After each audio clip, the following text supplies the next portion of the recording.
Theory, and MauLer. What's the situation? And Ryan. What's up, guys? How you doing? And Welcome me. back to another Hello. Star Grift. We're here with the boys. How you doing? I'm doing awesome. I've lost my mind, apparently. Oh my god. I What a don't know. Yeah. I can't Funny, not believe losing what's going on right now in Star Wars. I can't take it anymore, guys. I've lost my mind. Or we needed a good title for the stream. One or the Yeah. other. You'll have Well, to we're gonna watch the hopefully- entire thing to figure Yeah, it out. hopefully you'll lose your mind today, so it's not full clickbait. But hey, we got the Bad Batch coming tomorrow, which I know MauLer is super excited for.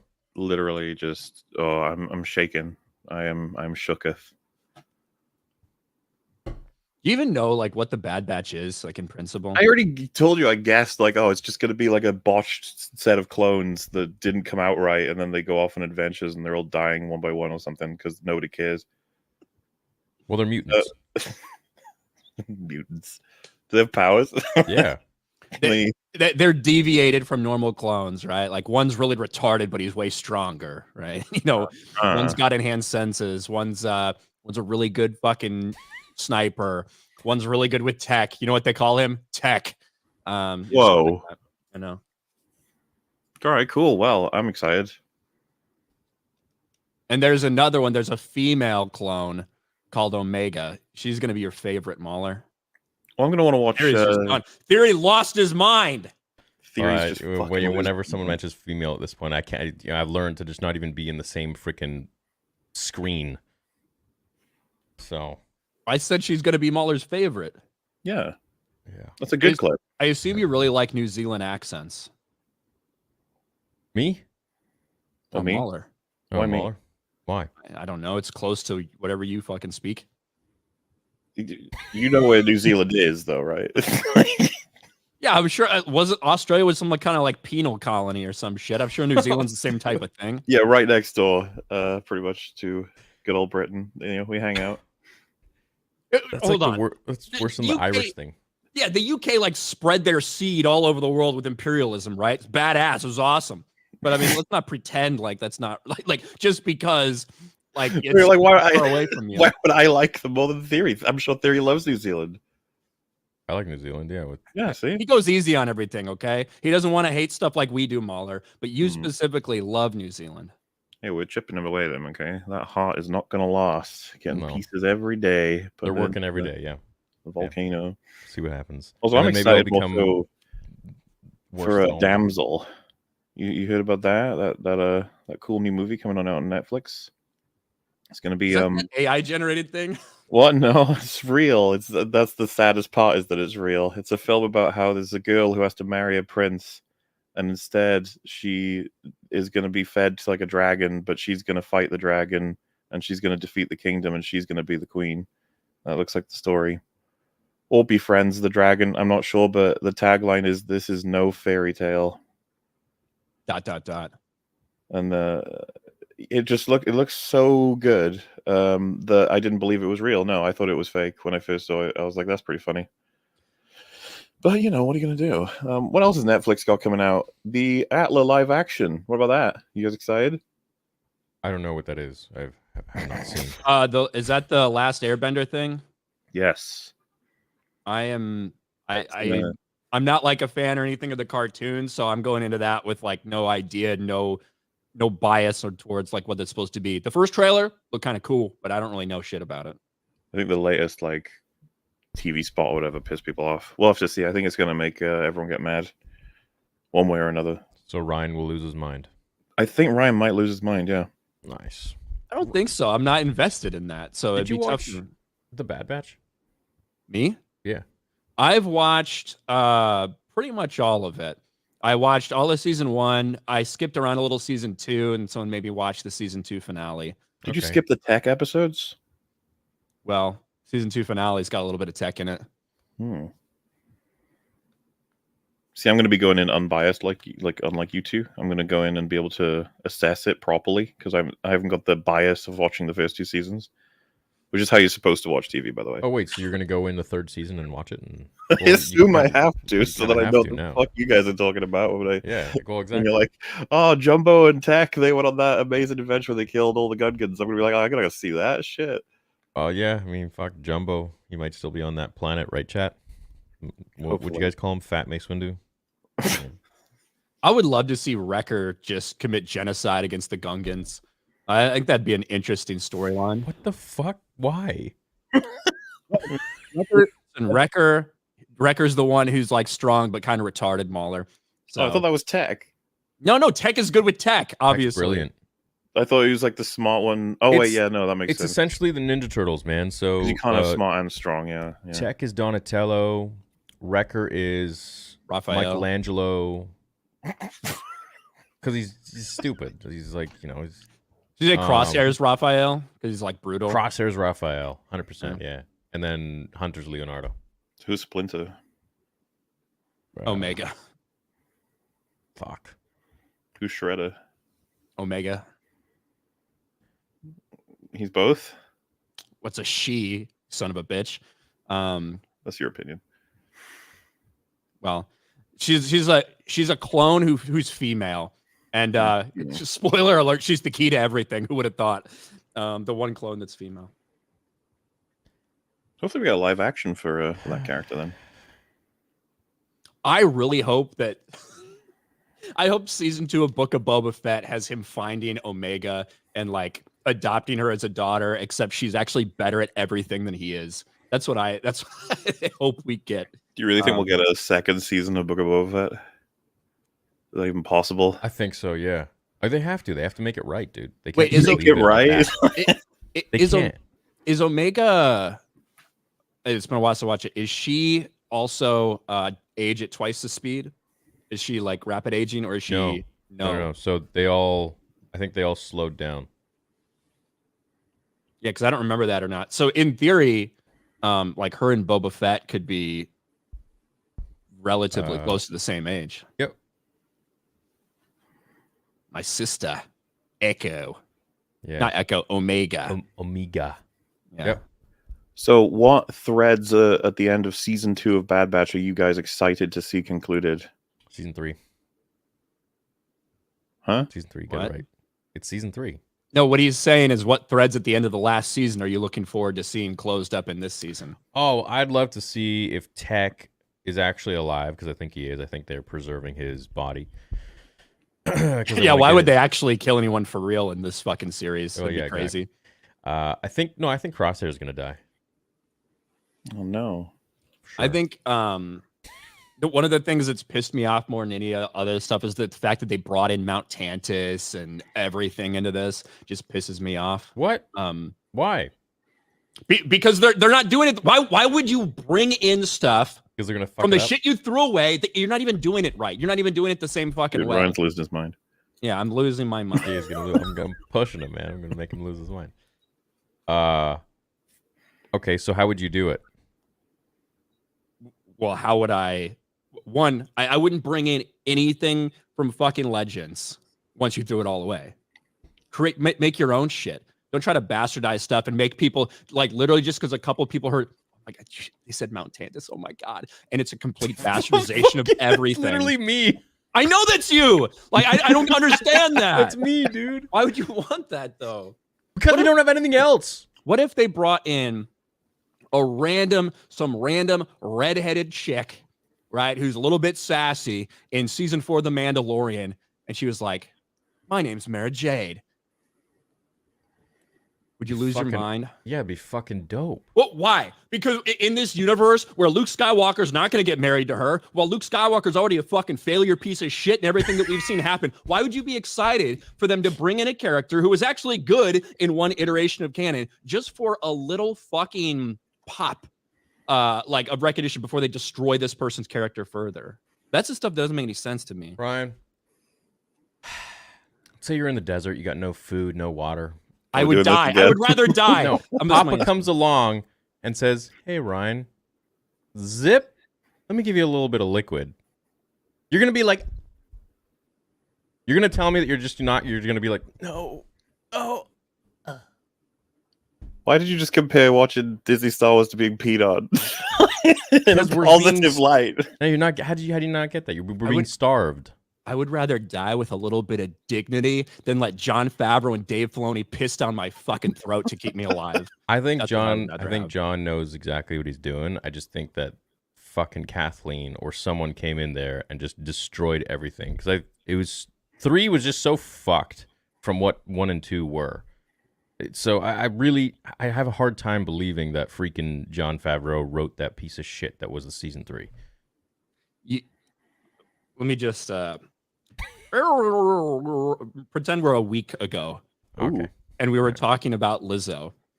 And you were like, man, whoever can't believe they did that. Okay. Like, Okay. One stupid cameo decision because he thinks it's going to pull in views and ratings from freaking Lizzo fans.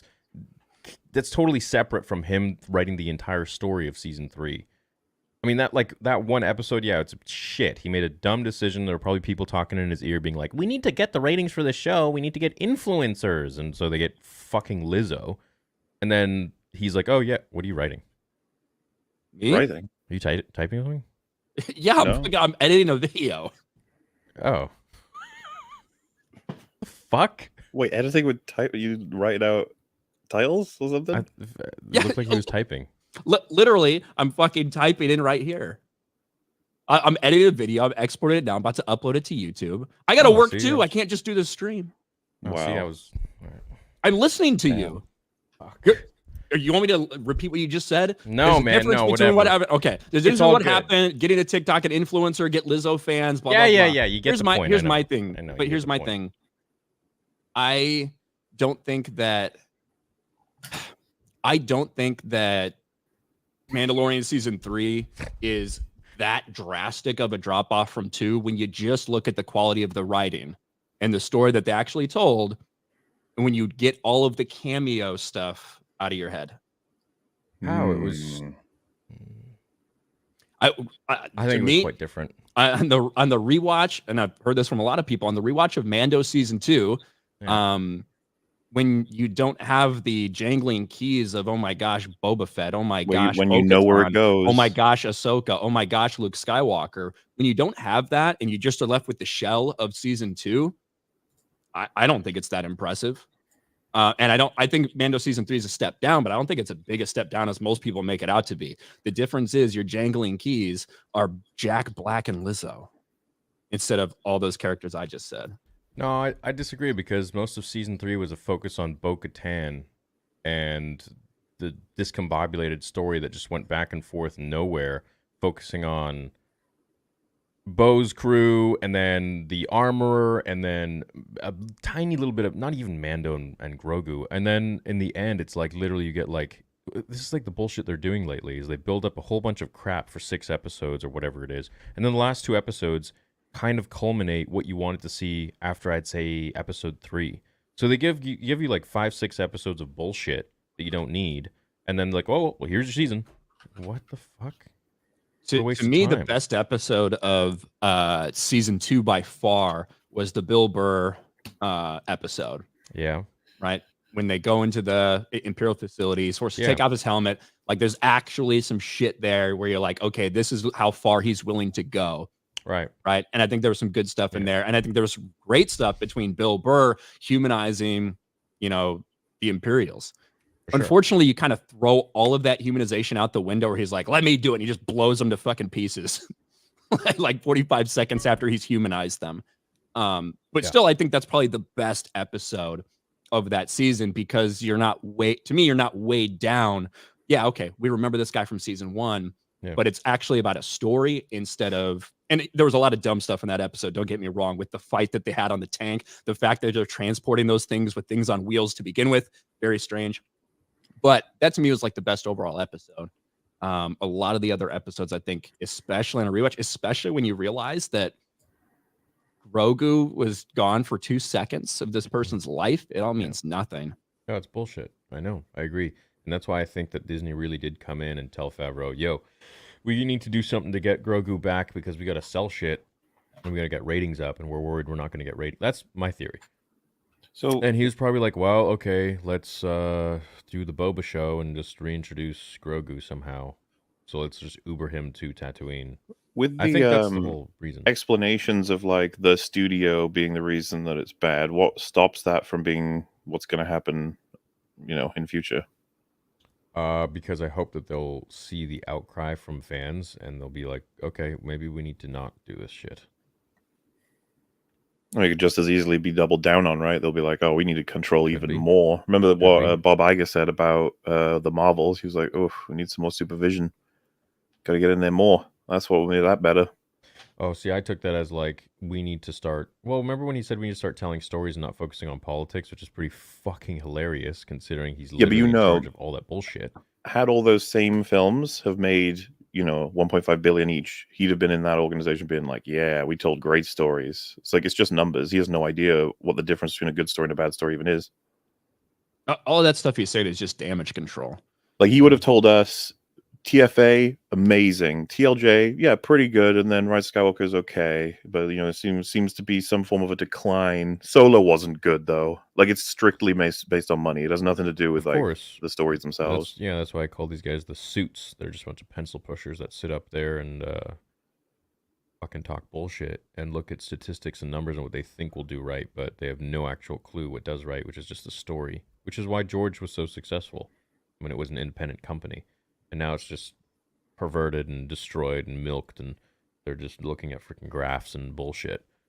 So I agree with you. I don't disagree at all. I just think that there has to be some point where the graphs start to decline, and they're like, well, maybe we should shift our whole perspective of this. And maybe we should start hiring some competent people that actually understand Star Wars instead of just big name directors or writers. Point being, why the fuck did Joby Harold write the Kenobi show? Why did Deborah Chow direct it the way she did and cut out so much important stuff to do with the characters and lead them the way that she did? Well, why did we have... Deborah Chow got the job because people praised her on Mandalorian season 1. That's why she got that job. Oh, whatever. She directed like a couple episodes, and that was with the supervision of Jon Favreau. I'm just telling you, that's why she was... Oh, I know. That's why she got that job. Yeah, no, I agree with you. But it's... You can't, they're just like handing keys out to random people. It's like, you need to let Dave decide and discern who hands out, who does what project, and he has to oversee everything, which I'm glad that he's now, I feel like slowly it just takes fucking years. You're smirking. And I hate Dave. I'm just letting you finish. Well, I got some as well. His responsibilities are literally the same as they were a couple years ago. He's been doing it for a long time. He consulted on the Obi-Wan Kenobi series. And not to mention... I just think the more we press, the more they're going to freaking see that, hey, we got to change some stuff around because this is just not good. The hiring of Deborah Chow for Obi-Wan Kenobi, I'm pretty sure when that was known, people saw it as a good thing because she was responsible for season 1, episode 3 and season 1, episode 7 of Mandalorian season 1. Now, I take the super spicy position that Mandalorian season 1 is shit as well. We don't have to deal with that right now. But so I was like, well, Kenobi's fucked. And I'm amused, I guess, by the idea of like, how did she get that job? It's like, well, surely you would be like, hey, it would be cool to have a director of strong episodes from the other series get maybe a few more episodes or even a full season. There's only 6 episodes, right? Yes. Of what? Being Kenobi. Yeah, you're right. Yeah. So I guess what I'm getting at is just this incestuous sort of series of people that are dealing with Star Wars right now is just like, yeah. I mean, what about if the 3 of us gave a percentage chance of the next thing from them? What do you think it is for being good? Let's remove Andor from the equation. What's the Acolyte is next? The Acolyte's next. Well, Bad Batch is technically next. Yeah, let's go with, I don't know, because we all know that. Like, I'm trying to find something fair. Help me out here. Like, what's a fair, neutral? We have Acolyte, Mandalorian and Grogu. Let's call it. Let's say Mandalorian and Grogu. Percentage chance on how it being good. Ryan, theory. Do you want to go? What would you guess be? I think Mandalorian movie will be good. But like, would you be rolling like a 75% chance? 75. All right, Ryan. I would say a 10 to 15% chance of being good. I was going to go with 5. I was going to say I'm probably more generous than you. I think I think it's a guarantee there'll be at least one scene that I'll be like, that was pretty good. Yeah, I like that. That was good.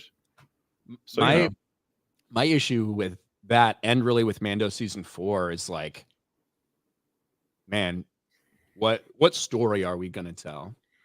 Now if you're talking to Mandalorian season 4, I can see a way where you're trying to continue to build up to the conflict with Thrawn.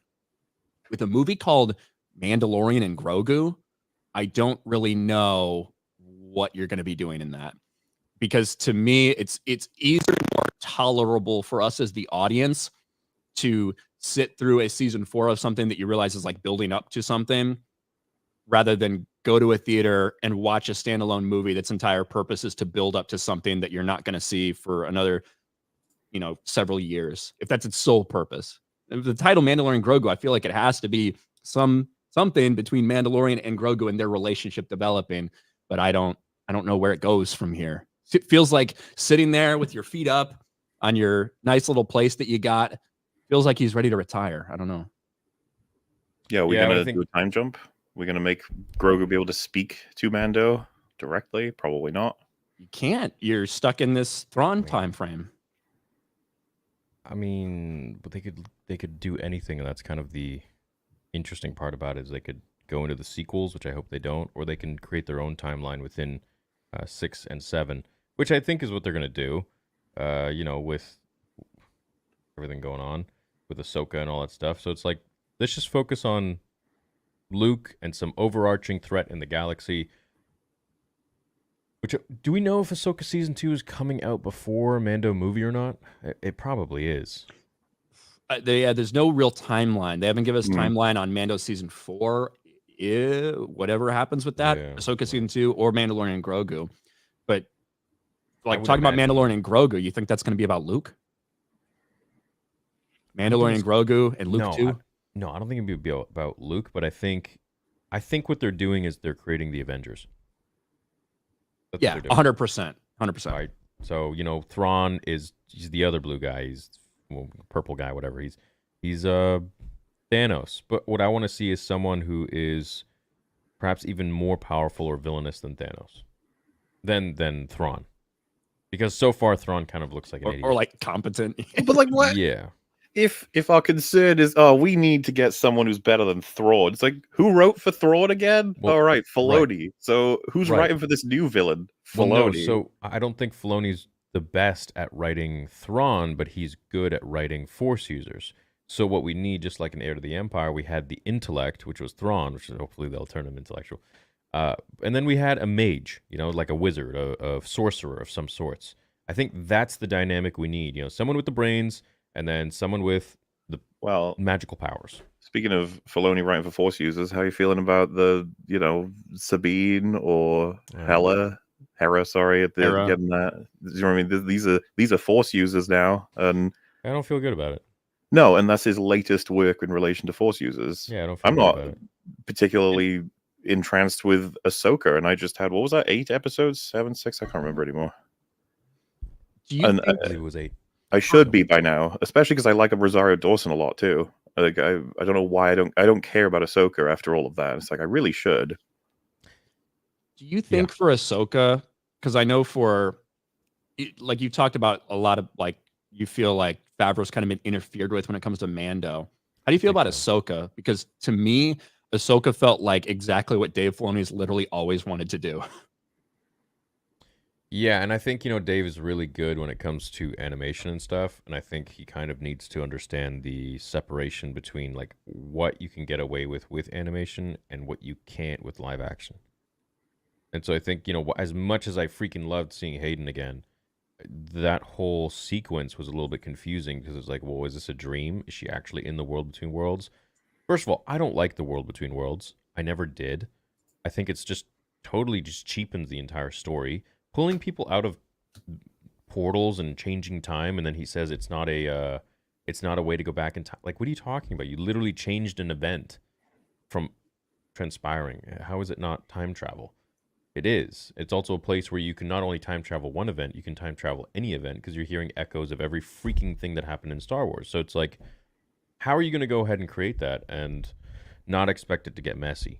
So, you can do that in animation. In live action, I think it's a little more difficult to kind of make that realistic, even though it's Star Wars. But hey, it's cool to see the visions and stuff like that. So as a fan, I'm happy, but also when I try to make it a little bit more realistic within the world of Star Wars, I'm like, how is he gonna pull this off? So yeah, we'll see. There's a seriousness that comes with live action that I feel like isn't necessarily. I feel like with a lot of animated stuff, specifically in Star Wars, I feel like we don't approach it with the same seriousness sometimes. Maybe it's because we feel like it's geared towards a different audience or whatever. So if you when you do bring that approach, and I obviously am not a big fan of a lot of the animated stuff Filoni's done either. But when you take that approach and bring it to live action, you've seen a lot of people being pretty critical of it. I didn't know you weren't a fan of animated stuff. Yeah, I kind of keep it pretty low key. I don't really want to talk about that very much, but yeah, I'm familiar with that strategy.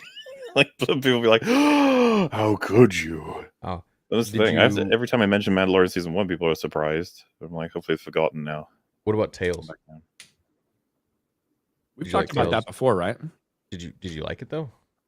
So there are elements of it I like. All the Ahsoka stuff. I'm so tired of Ahsoka. Yeah. Kick her out of here. The Dooku Qui-Gon stuff was interesting to me. Yeah. There was some interesting timeline stuff they did with when exactly Dooku erased Kamino and how, of course, Yaddle's the one that found out, which they changed a lot of shit to make that happen. Yaddle died before, like well before that, in an actual battle, not against Count Dooku, because Bryce Dallas Howard as Yaddle figured out who it was. It's not how it fucking happened. Yeah. And she saved Anakin when she did that with the bomb. Yeah, 100%. And they erased all of that so they could show us that story. The Dooku stuff is cool, but I can throw away all of the Ahsoka stuff. Don't want it. I'm so tired of her. It was like all right, the Dooku stuff. I just don't like when they changed when they when you make decisions to change when things happen that were established because, well, we just thought this would make a good story to tell in this 20-minute time frame, so we're going to change this and throw it out the window. 10-minute time frame. I have a curiosity for theory, right? You weren't so fond of Star Wars Rebels, at least not compared to Clone Wars, right? No, correct. So, because maybe Ryan knows the answers to these questions a little bit more, but it seems to me from everything that I've read that Rebels is more Filoni's work than Clone Wars is. I would say so. Yeah. Is that not a bit worrying that we see him as his strength is in animation and that Rebels is considered pretty crap by a lot of people? No, because it's focused on entirely new characters that have no structure to build upon. So he just has free flow. He can go wherever he wants with it. In Rebels, Anakin or Ahsoka or Vader or whatever, there's structure. There's bones that you kind of have to build the muscles around. You can't just create your own freaking structure there. So he can't create new characters. He can create new characters, but I feel like when he is playing with, Ahsoka or Anakin or Vader or characters that have already been pre-established with George, he's more confined, which I think ends up with better characters. But not so much with Thrawn. No, I mean, you raise a good point, but I don't think he understands Thrawn as well as he does perhaps Anakin or Ahsoka or Vader or Maul.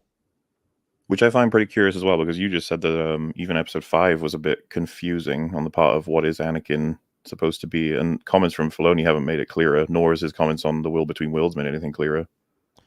Yeah, well, maybe it's supposed to be some sort of a speculation until it's dived into deeper in Ahsoka Season 2, where we actually get some answers on the World Between Worlds, because he's been quite vague ever since he created it. He hasn't really explained properly. Yeah, intentionally vague, so I'm guessing, okay, there must be some sort of a story here. Perhaps that has something to do with the Mortis people. I don't know. I think he's fucking just making it up as he goes. Or he just doesn't know, you think? Or J.J. Abrams' mystery box bullshit. Doesn't actually want to explain anything. I hate that, dude. It's literally what it yourself. Is. Yeah. Yeah, and I get... And I think you can do storytelling like that. I don't think that every single thing needs to be laid out. I think you can tell compelling stories when you do have some people, discussing what did that mean?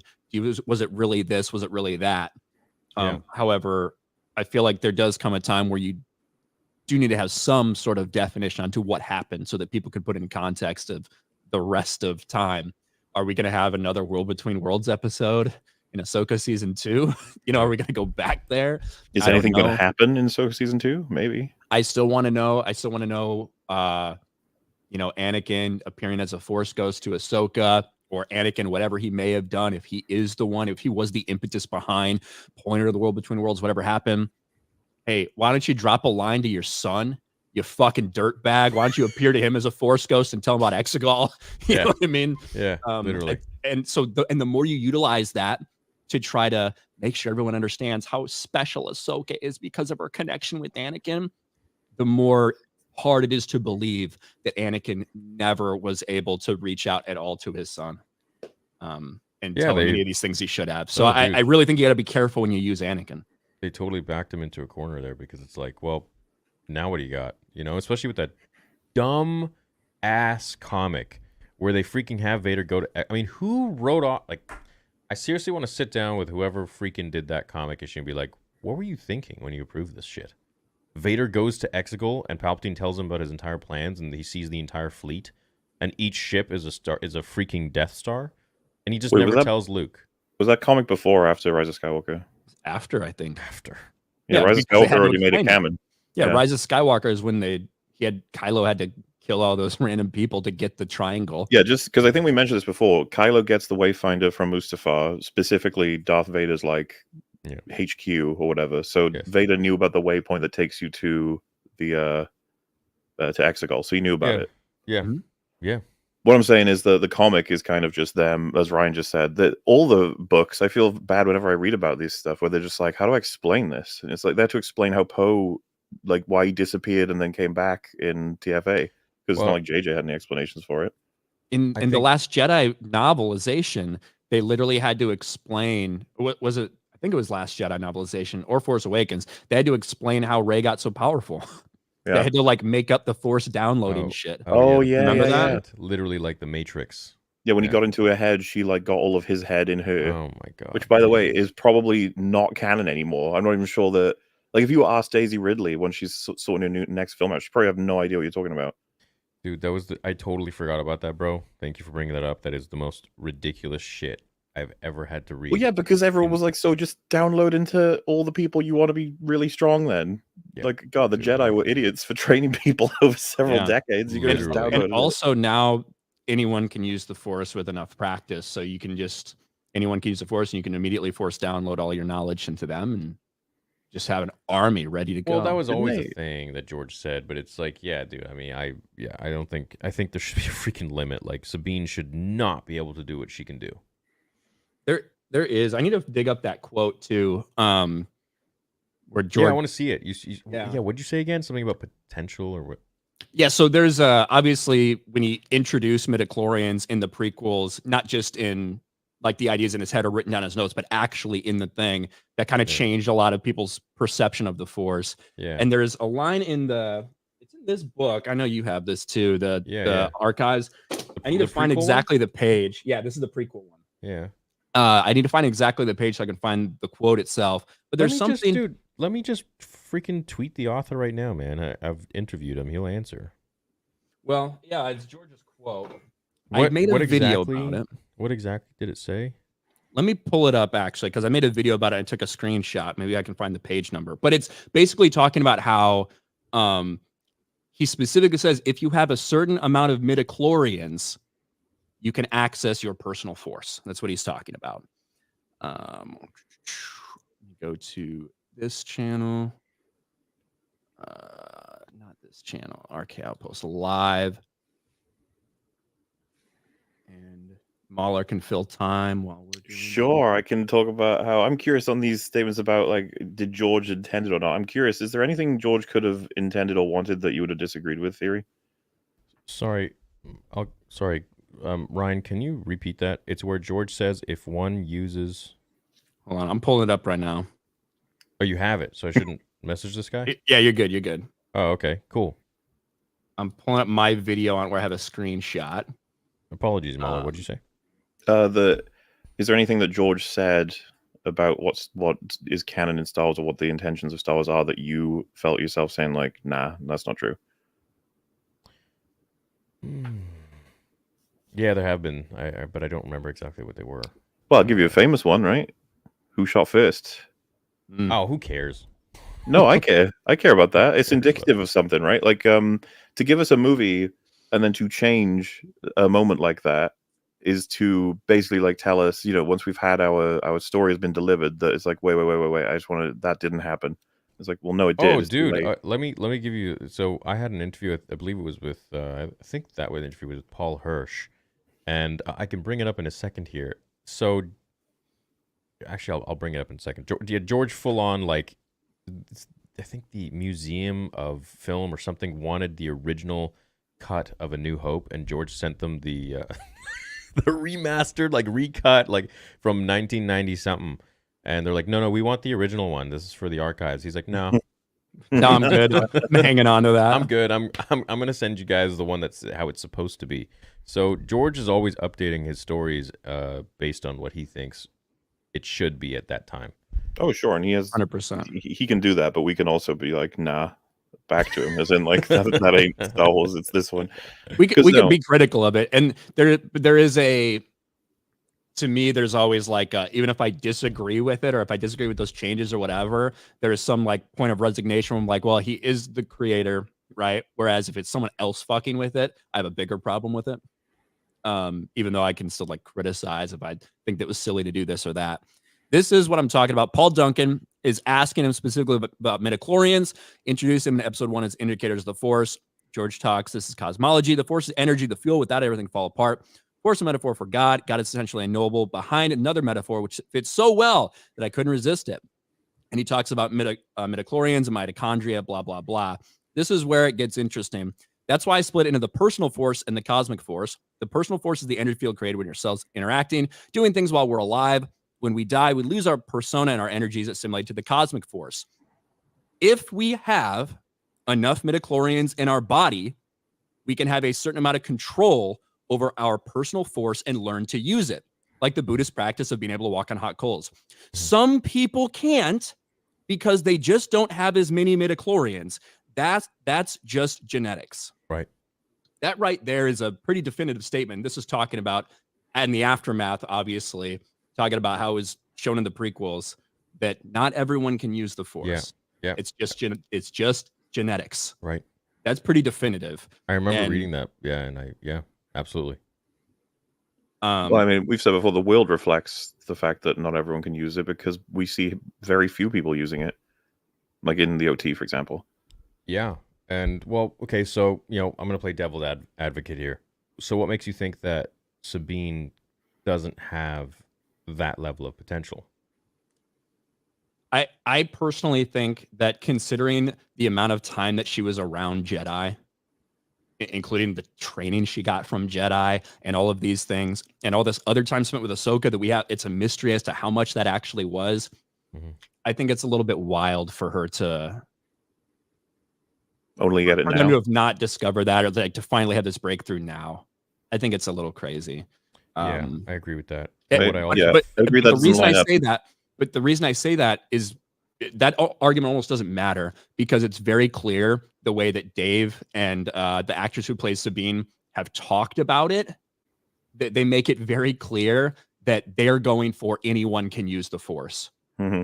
Which, yeah, to be fair, right? George did say that in an interview in 1979 or 1980 when he was like before Empire Strikes Back came out. He did say that it was effectively just like a skill that you could learn, right? Some people are inherently better at it, but it's a skill that anyone could learn. He changed all of that when he really delved into midichlorians and explaining the Force. Right. So, yeah, no disagreement there whatsoever. Well then, yeah. on the Han shot first thing, I think it's a really great character moment. It gives you everything you need to know about him so quickly, and then to go back and be like, oh, I don't want him to be shooting people before they shoot at him, though. Feels so insecure about Han as a character. It's like he's so familiar with this underground almost of this world, as well as what Greedo's doing and what's going on with Jabba, that he knows he's going to try and kill him, so he kills him first, right? Like that shit's cool. and kind of cunning too. And so having an author be like, "Ooh, I don't know, that seems a little bit mean," I'd be like, "Just leave it alone. Stop touching it. Like, just leave it."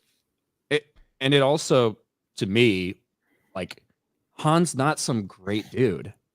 Right? He's a dude that's in debt. He's on the run. Like, there's people coming after him. Like, he's made a lot of bad decisions in his life. Yeah. And it's okay to show that he's got some rough edges around him, right? Right. Like, and it makes the journey he goes on and the decision he makes to come back, the decision he makes to stay as long as he does in Empire, and all that character development we get all the way up through seeing him partying with the Ewoks on Endor at the end of Return of the Jedi.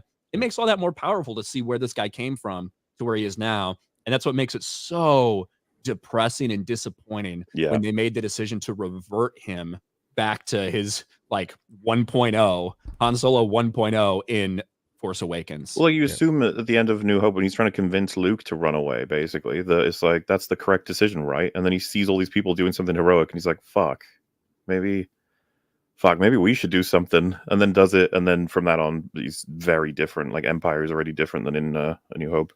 It's like Aunt May says, there's a hero in all of us. Exactly.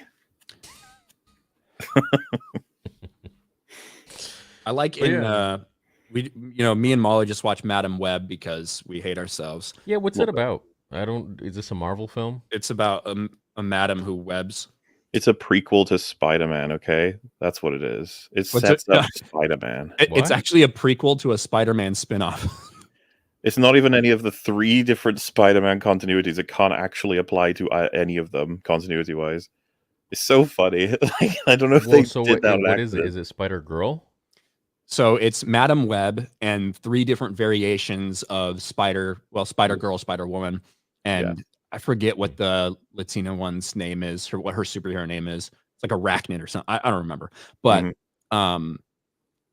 it's set in 2003.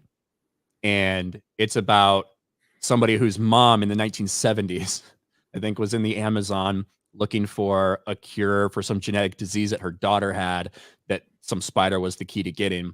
And she eventually develops these like psychic powers where she can see parts of the future, and she doesn't know what's going on, but she knows that these girls are all being hunted by this bad dude who happened to be the same bad dude who got the spider that her mother was actually after and murdered her mother. And essentially the entire thing is setting up the fact that at some point in time, these 3 other spider girls are going to get powers, and they were going to kill the bad guy. So he wanted to kill them before that happened.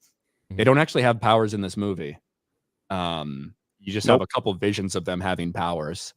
They don't even get power origins in this movie. Yeah. Well, that's boring. But it's all the thing that's crazy is it's all dancing around. It's all dancing around Spider-Man. That's the thing. This is a Sony Spider-Man universe that doesn't have fucking Spider-Man.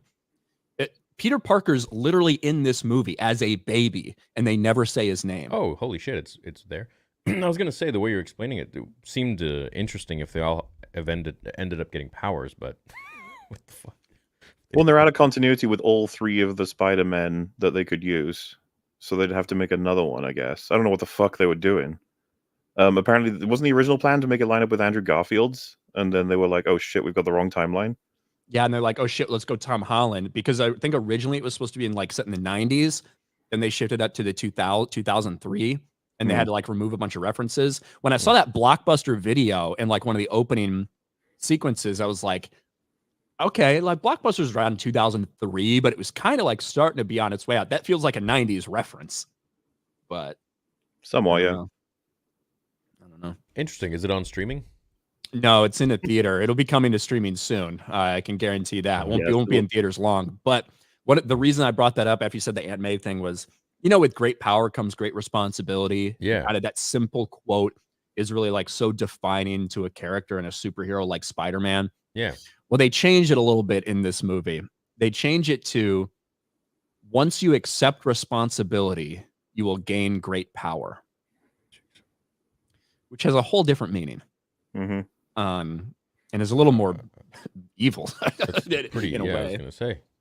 But that's what she has to do at the end. She has to accept responsibility for these 3 girls, and when she does that, she gains great powers to be in multiple places at once somehow, and I don't know. Yeah, Sounds interesting. Great. Ghost clones. Okay. So, anyways, you're gonna be watching Bad Batch tomorrow night. Or you're gonna watch it one later this week. I mean, I'll I'll keep up to date with it just for you guys because I love you guys so much. Well, you got 3 to watch this week because they're premiering 3 tomorrow night. How long are they? Like 20 minutes. Like 20 minutes. I can do that. I've suffered through much worse. All right. Poor MauLer. I think Mauler's gonna love it so much he's gonna binge seasons 1 and 2. Yeah, I'm gonna be like, man, I gotta know just the imagine- backstory to yeah, Tech. yeah. Imagine he watches it and he's just like, I actually love this show. It is amazing. He's like, I gotta know how Wrecker became this dumb. How many? Yeah, but that's times the funny. in my That's the head? cool part is that all their powers go like all his powers went to his muscles versus his brain. That is the cool part. Yeah, it's cute. No? All right. This may be mean-spirited, but Suicide Squad going below 1,000 players sounds like a victory. It is. They We went just gotta below knock 1,000, off that one, and then we'll be good. Sucks. What's up, Darth Traitorous? What's up, Matic? Did you know that there is a 6-hour cut of The Phantom Menace? Jake Lloyd talked about it and said it's bizarrely good. Would you like to see it? Hell yes. Yes. In a heartbeat. That'd be awesome. Yeah, for sure. Hey, MauLer, could you give us a non-review of Madam Web blaming the audience and movie producers for its failure in Chris Stuckman's voice? I just think that the audience they've not treated this film well, and that's not fair. The directors and the writers, they've worked so hard, and I think that we'll come to learn someday that when you try to make a film, you'll realize just how hard it is, and that Madam Web truly is a triumph. So apologize for your negative reviews, and maybe one day we can have peace. I don't know who Chris Stuckman is. Is he the writer? Buy my book. He's a guy who has gone just somewhat viral for saying basically we shouldn't really be bashing films anymore. And the way that he phrases it is, I'm not going to review Madam Web because I'm not going to bash the film, which implies any review of it that's negative is bashing it, which I think a lot of people have taken a lot of issue with. Pretty dumb. Yeah. I bashed it. Get Stuckmanized. But I bashed it because it was bad. I bashed it because it's bad, and I'll bash it again. Fuck I'll you. go see it. It's a shitty film. I think it's time to give Movie Bros a revival.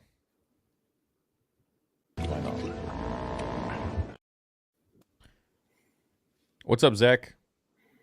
Ryan is unintentionally the most outlandish and out-of-pocket show host. LeMayo, Ryan, I love you. Theory and MauLer, y'all got to watch Arcade's Energy. Match Arcade's Gotta Energy. match it. No, No, the whole we- point is we don't match it. Yeah. Yeah, that's kind of the funny part.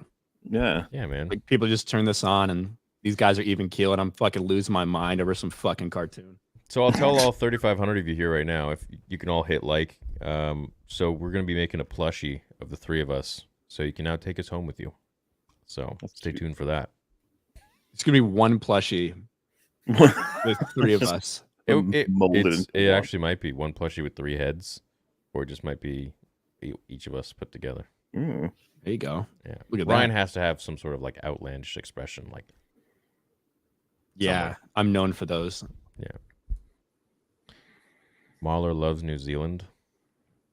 Lord of the Rings did film there. That is a reason True. to love them. It's true. What's up, Theory? Big fan. If Stannis is not Azor Ahai, do you think it could be possible that it's Danny? And I have no idea what you're talking about. He's talking about Azor Ahai, Song of Ice and Fire. It's definitely not Stannis. Oh yeah, I have no idea what that. What? God, Ryan, Lord I of the would have Rings? loved it if all the Azor Ahai potentials were able to like meet someone other than the ones that had died, like when you get to the late game. But just the idea that all of them think it'll be them or something. Yeah. Well, or like it gets introduced, like because some of the people that we think it is have no idea about it.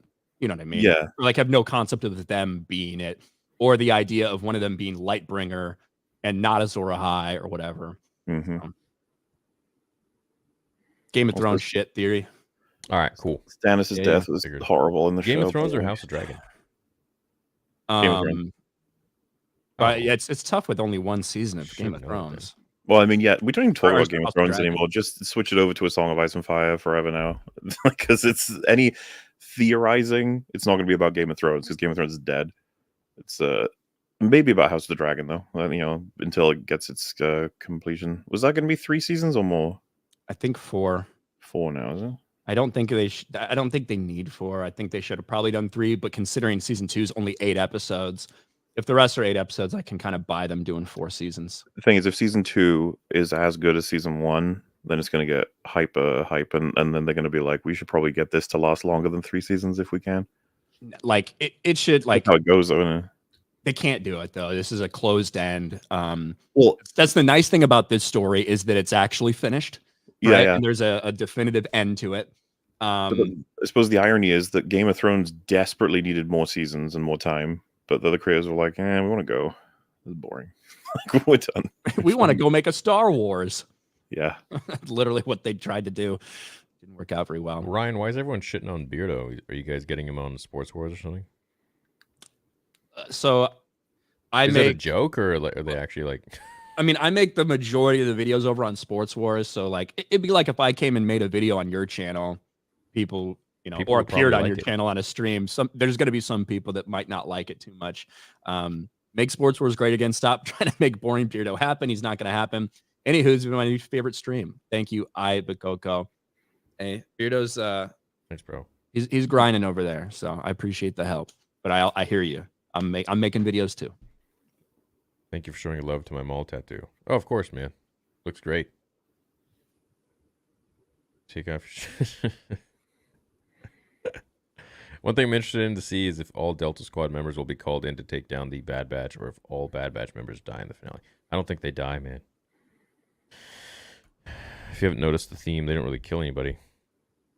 Yeah, but it's the last season, right? So it's time to kill people.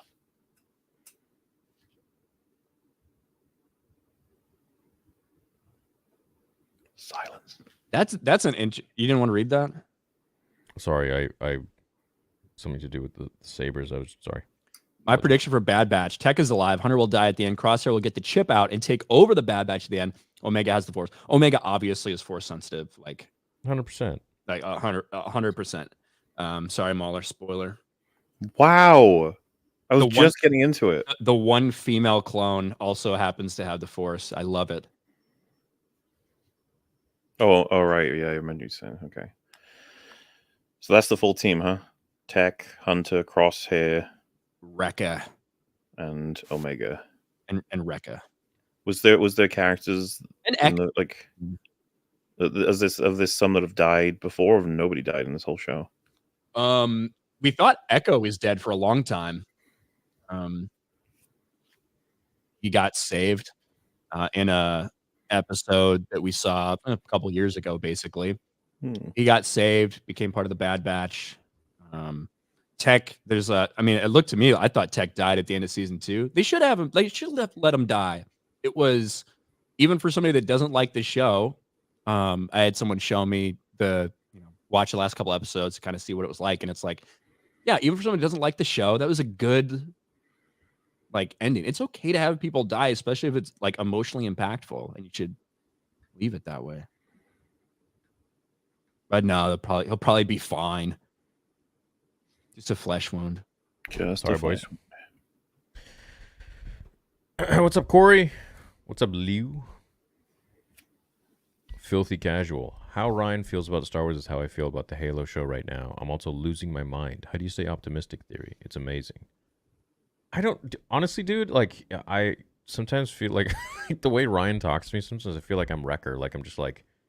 I don't know. Just kind of seeing the best in... Well, okay, look, man. To be real, the way I look at it, without tooting my own horn, it's just kind of like how I would want them, or how I would think any logical person would write the stories going forwards. So, forgive me for sometimes feeling like optimistic. I just think well, there's no other option than them to write this, which would be badass, which is my own theory or my own thoughts. But then they'd go and do something stupid, and it just doesn't end up the same way that I thought it would. So, I don't think that's unreasonable. It's because I guess what my point of view would be is just how many times do you think they'd have to release something shitty before you'd sort of be like, Because like Marvel, like it took a while for them to annihilate the MCU in terms of every character and every plotline they had, but they did it over the course of Phase 4 and 5. I don't know if you've noticed, but like online discourse for that franchise has just plummeted. Like it used to be that anything could come out and people would just go crazy. It doesn't matter. Yeah. The first one we noticed it with on EFAB anyway was Moon Knight, where like usually a thing comes out and then a month later or so people are like, that wasn't very good, but Moon Knight like died on its finale. I don't know if Ryan watched it or not, but that is the only MCU show that I didn't make it all the way through.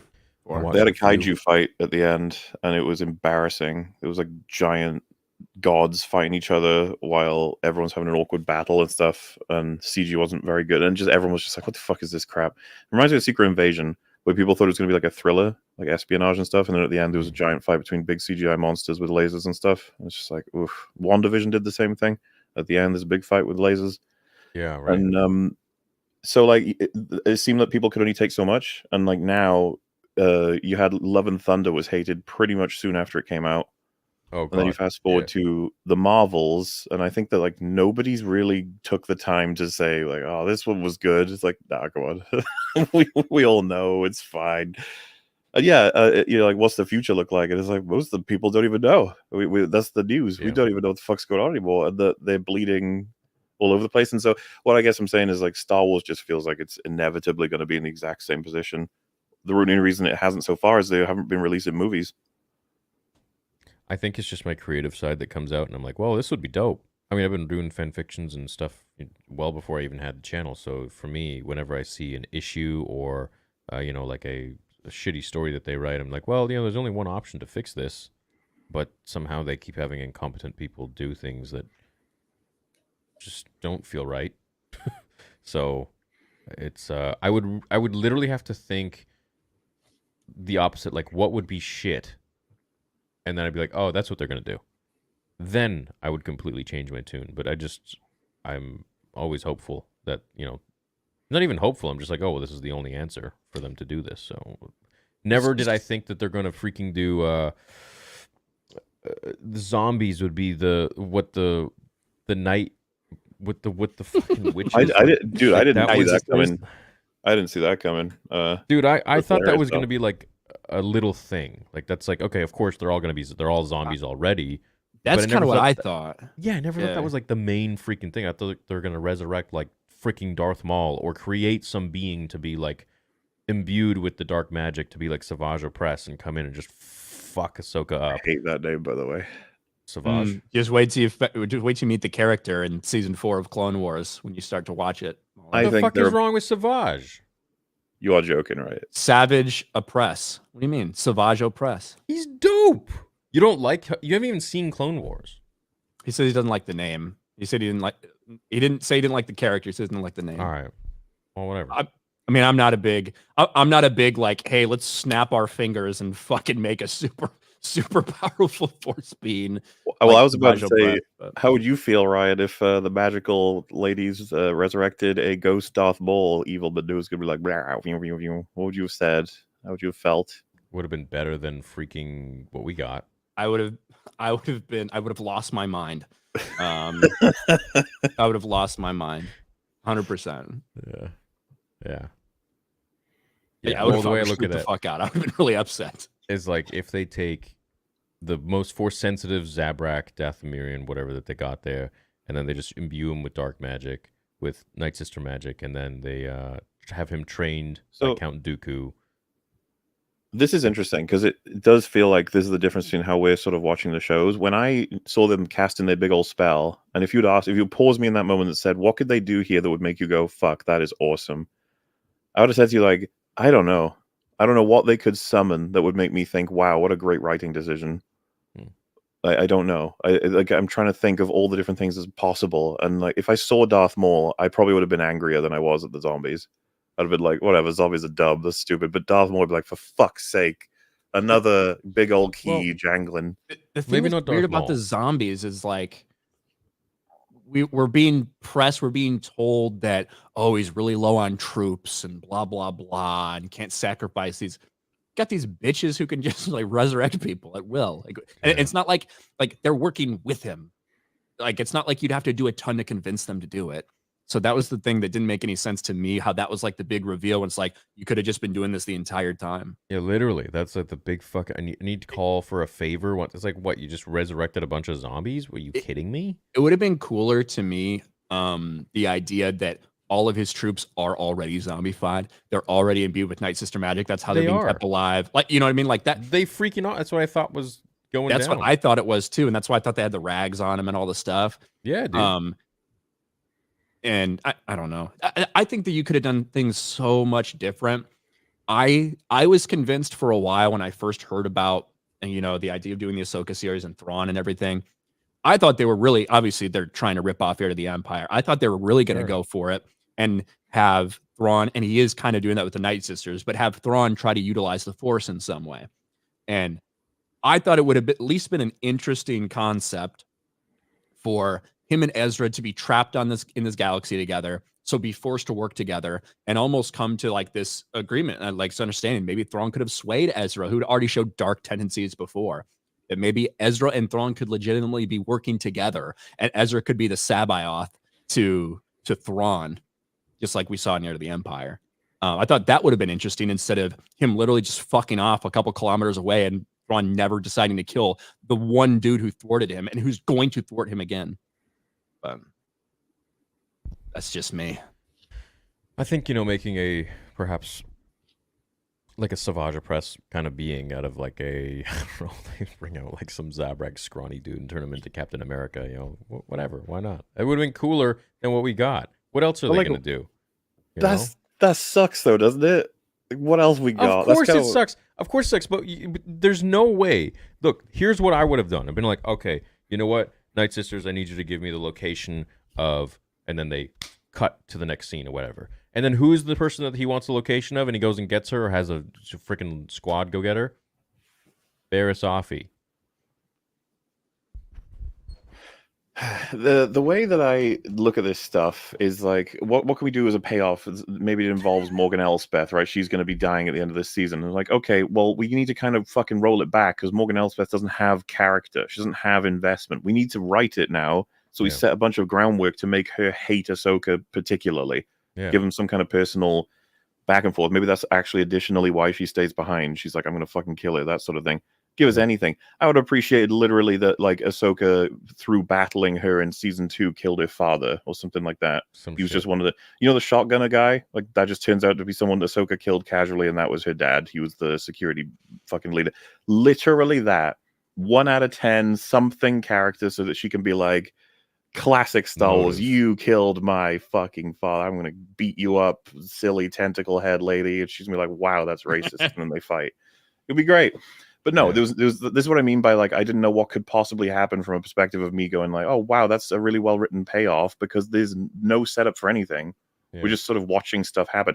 Like when Sabine tosses Ezra onto the ship, I think just everyone was like, she could do that. Okay, she could do that. Oh, they fly now. Yeah. And what I guess I'm getting at is not that I have no hope or that I think there's no options. It's that we need to fucking plant seeds way further back. When by the time we get to the end of the last episode, we're fucked. Yeah. Yeah. Well, look, there's a lot of different things they could have done, but you don't like the idea of Barriss, Ryan? I hate what they did to Barriss in TCW in general, like how they changed her character and they were fucking terrorists. But I don't want them to keep bringing back random people. You know what I mean? Like, but she's still around. Yeah, but there's an unlimited amount of people who may or may not be still around that we didn't technically see killed, and then you bring them back as like, well, who else survived? I am totally of the opinion that, like, you could theoretically, you know, we haven't found out exactly what happened to her, so I agree, she's out there, it's a possibility, but I am totally of the opinion that they need to stop bringing back these characters and make new characters move forward with that. Because guess what? The characters that they're bringing in, all they're doing is hurting them more. They can't actually like write them effectively. So all you end up doing is destroying a character that had some value before. So they need to focus on making new characters for people to get behind and people to like start actually being fans of. How many characters have they created in the past decade that people actually want more of in a different way? They're all in Andor. Well, I would say, as much as I think the storylines are kind of mid for the games, I do think that Cal Kestis is a character that people like. You know, they've done that, and that, I don't know how much Lucasfilm was even involved in that, and how much of it was just Respawn. But I think Cal Kestis is one of the few characters you can say that people want to see more of him, even though that's just another Jedi who survived Order 66. But it's few and far between when it comes to that. But that's what you have to push this franchise forward, because every time they go back and dig somebody else up, they end up destroying it, or they fuck up canon, or they turn this character into somebody they were never meant to be. Babu Frick, yes, Babu Fricks, the Fricks. A lot of the Frick family need to be further explored. I agree with that. I know some people who really love the Fricks in Mandalorian season 3. Thanks to Book of Boba Fett, I know that a pointy stick is a more reliable way to kill someone than an actual lightsaber. Yep. Pointy stick. Who killed someone with a pointy stick? Well, he quote unquote killed Cad Bane. Cad Bane, yeah, but he's not dead. No, no one's ever really gone. Especially if it's a stick. Cobb Vanth isn't gone either. No, he's back already, pretty much. Hey, Ryan, Theory MauLer, Morph has butts 3 times with Logan. What? God, you can't read sometimes. Says Morph has butt sex with Logan. Oh. Right. Morph has butt 3 times. 3 times. Well, okay. Ryan, you're crazy. Everyone knows that proton torpedoes can't melt reactor cores. Don't get me started on docking bay 7. 0 BBY was an inside job. Oh, man. Let's not get into that. I don't know if they allowed those Death Star conspiracy theories on YouTube. Yeah, I might get shut down. Bill C11 here in Canada. Hello there. Your favorite French guy here. What's up, Pierre Garcia? You look like, his face, Superman. Lex Luthor. Lex Luthor. Been a long time since my last super chat. Just wanted to say I love the new dynamic with the 3 of you. May the force be with you all. Wow, I'm glad you like it, man. Chat, do you guys like the dynamic we got going on here? I know the answer is yes. I just want engagement, so spam 1. Well, to be fair, I hope that a lot of them say no as well, because that means we cause tension, conflict, which is even better. I don't know. For a time when Star Wars is like dead, the views here, the live stream viewers are insane. 3,500 live, like in the most dry time of Star Wars. I mean, pretty good.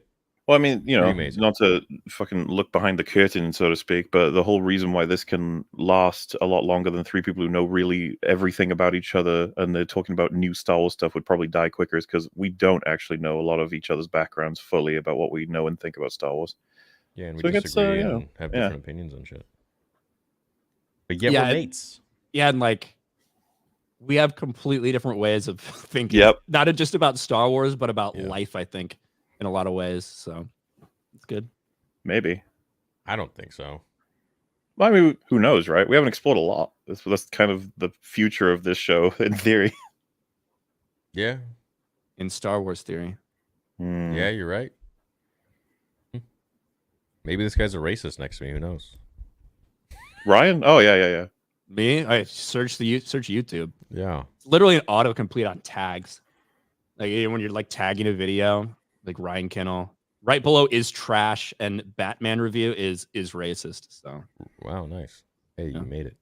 I made it. Hey, Theory and MauLer, can you debate ESB versus Revenge of the Sith? Do you like which one's better? Which do you prefer? Is Revenge of the Sith your favorite? It really depends. They both have such different feels. Revenge of the Sith, I'd say, is... Right now, I'm leaning towards... It's tough, man. They're both Revenge of the Sith is my favorite Star Wars movie. Definitively, Empire Strikes Back is a better, like, take a step back, a better movie. But I love Revenge of the Sith. It's my favorite Star Wars movie all time. I really like Revenge of the Sith. I like all the prequels. I think I would say I love Revenge of the Sith. I thoroughly enjoy watching it. Warts and all sort of thing. I mean, fuck, they're just both so great. But like ESB is that's just top tier to me. Empire is bitching. If MauLer was able to read, I would tell him to read the Revenge of the Sith novelization to see how much cool shit was left on the cutting room floor. Yeah. I know. But he can't read, so I won't. I can barely hear. Nice. Yeah, I'll say Revenge of the Sith. The real question is, where's Bosk? Up your It's butt? gonna show up somewhere. Oh, hey, what about like best payoff in all of Star Wars? All Star Wars content ever for the three of us. Payoff? Yeah, so just big moment. Oh, well, I mean, I'm your father. Interesting. I would choose the throne room probably, with Luke sparing Vader. The biggest Yeah. payoff. What exactly do you mean by payoff? Yeah, Like, I was gonna say because like Vader Moment. and Luke. like surprise? So it could be a couple things, right? Someone killing someone, or someone revealing something, or a sequence of action, or a sequence of intrigue that gets explained.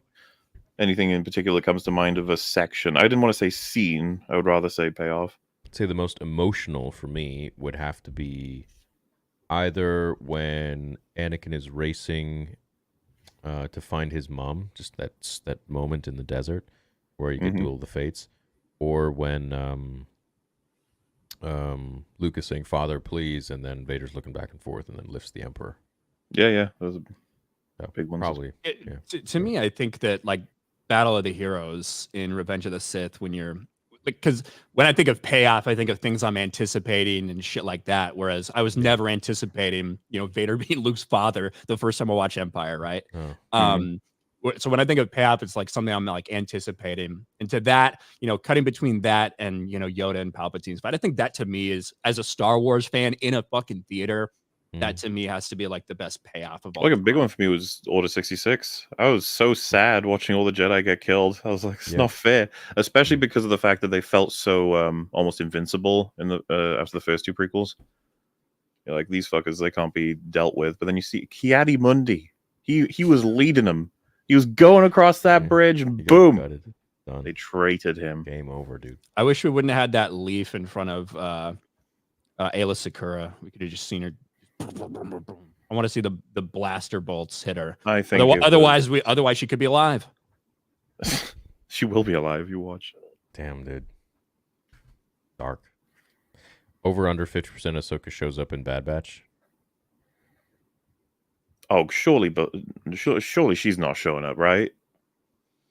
I don't think so, man. Why would she? That would be funny though. Well, why would she still be alive? Period.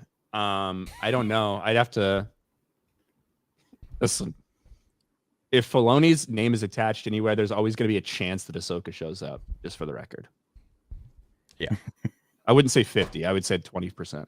Oh, sick. Is that Balin and Shin? Cool. Why tell stories around the Skywalker saga? Leave it be. Acolytes is too close for comfort now. Why not do Xana? Disney loves female characters, and it's an untold story. I would love to see the Bane trilogy, though.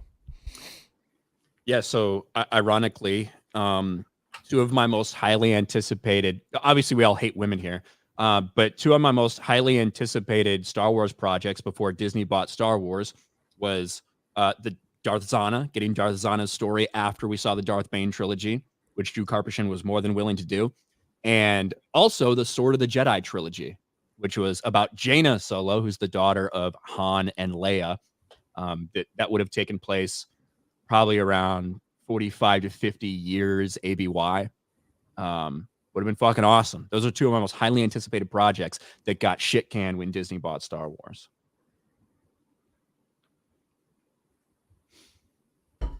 Well, Ryan, now you have Acolyte, so. Exciting stuff. I am excited for that, not because I think it's going to be good, but, I always thought the premise was good, and then found out Leslie Headland was saying the things she said, and I'm like, okay. And her favorite Star Wars is all the Star Wars, by the way. Is that what she said? Yeah, she was asked what her favorite Star Wars movie is. She's like, I love all the Star Wars. I just want to live in the universe in perpetuity. Cool. That's what she said. Nice. Maybe because she couldn't name one. Even though it was at the Rise of Skywalker premiere. Could at least probably name that one. She could have turned around and seen the board behind her. Well, it seems like she wanted to be political and give an answer that no one can really say anything about. Maybe. Means she wants to be liked. Are you going to do a watch party for the episodes, Ryan? I've never done a watch party before. I don't think I'd be very entertaining. I think you'd be Um, super I entertaining. What do you mean? Like, usually when I watch stuff, I'm just like this. That's usually me as well. That's me. And I don't even really like when when I don't have any other people, I don't really laugh. Like, or I don't know. Yeah. But- No, I'm not like one of those people that's like, oh my God, did you see that? Oh, wow. He No, Vadered. Oh. Do you point out that it's red? He doesn't. He doesn't know these Lightsaber, memes. red. What? I feel bad. I don't want him to make him say mean things about anyone that he doesn't want. MauLer did a video compiling a lot of interesting reactions to Ahsoka, and yeah, that's where that it's red comes from. You'd have to watch his video to understand it. Where is this? It's on the channel called MauLer. Yeah, I know that. But sorry. what's the video called? It's the Ahsoka one. It's my only Ahsoka one. Oh, my it's newest Probably video. like one video ago. It's like the 30-minute one, right? It's literally the newest video, I think. Still, because that's Wait, it's been that long since you uploaded a video. motherfucker. I take. He's got forever. another channel. I upload a MauLer. He That's already his answer. like that is true though. I make shit tons of stuff on MauLer. It's like 5 months your ago? primary channel is my secondary channel. 5 months ago? Hell yeah. And it was literally just he got so angry at did. Ahsoka episode 5 that he had to make a video. Otherwise, we still wouldn't have seen one yet. My subscribers are the starving in the desert people, and I'm like, And I got a he's not second willing channel, to just okay? piss down their throat to keep them No. alive, right? He waits, he goes, he prepares a nice meal, a 5-course dinner while they're starving in the desert, and then he slowly walks it back to them. And once a year, you get fed and you stay alive. I set the plate down next to the skeletons. I'm like, you Yeah, guys. some of can them eat die it. off, and the others are, oh, MauLer, thank you. Imagine if you released one of those videos once a week. Why the? That's not. We could have a whole episode talking about how we make stuff because I like No, like you could have your long ones that are like 6 hours long, like I see here, and then you could have the ones that are like, you have one that's What's the second channels for? Oh. Yeah. See? Okay, all right, fair enough. J-Bach for 199 says no fat Mace Windu equals terrible season. Simple as that. Well, at least we can all agree on that. Hey, Ryan, what do you think about Mace Windu coming back in Star Wars? What do I think of Samuel L. Jackson hitting the point in time where he's just willing to do anything? It is what it is. Obviously, we know what Theory's doing with Vader episode 2 and everything like that.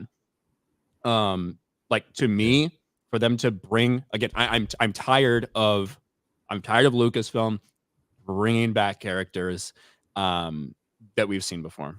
It's time to move past this. It's time to tell new stories. And I think that George intended for Mace Windu to die when he flew out that fucking window. That's what I think. Of course. Now, the problem is, once you get a Maul, and I do think Maul's like the point. It's like, if you can justify him surviving, Yeah. man, you can really justify a lot of things. So yeah, do I think that after seeing a dude cut in half, fall 300 kilometers down a shaft, go to a garbage planet, live with a fucking worm for a decade, literally not be able to poop, not be able to shit because he has no asshole anymore? Do I think that guy, if he can survive, can I buy the fact that Mace Windu just got his arm cut off and was thrown off a ledge and was able to survive? Yeah, I can. But I don't think he should be brought back. But also, he doesn't have the dark side. And Maul is very unique.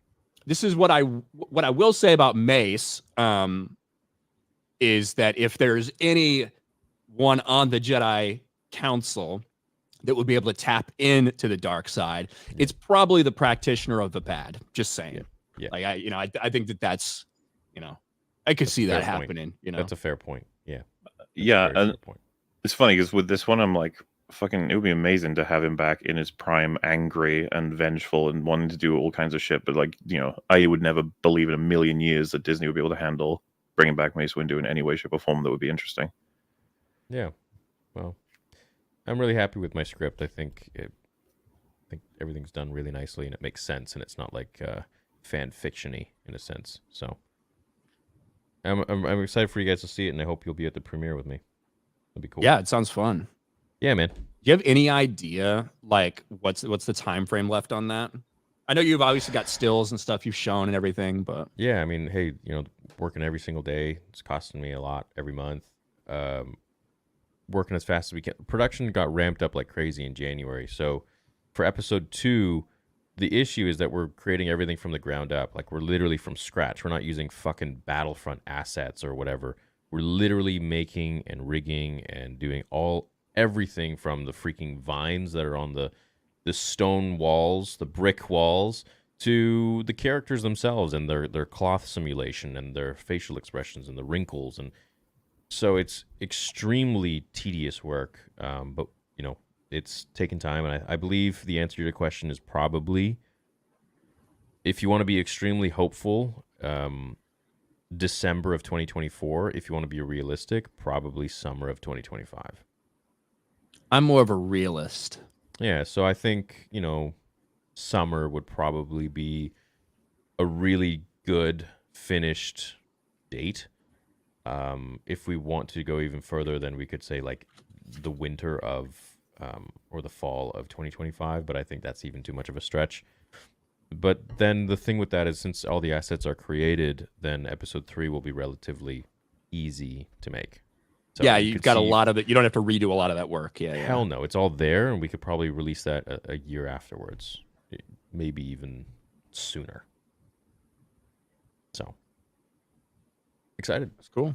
That's awesome. Yeah, very excited. Mm-hmm. MauLer told me he's going to be here for it. So.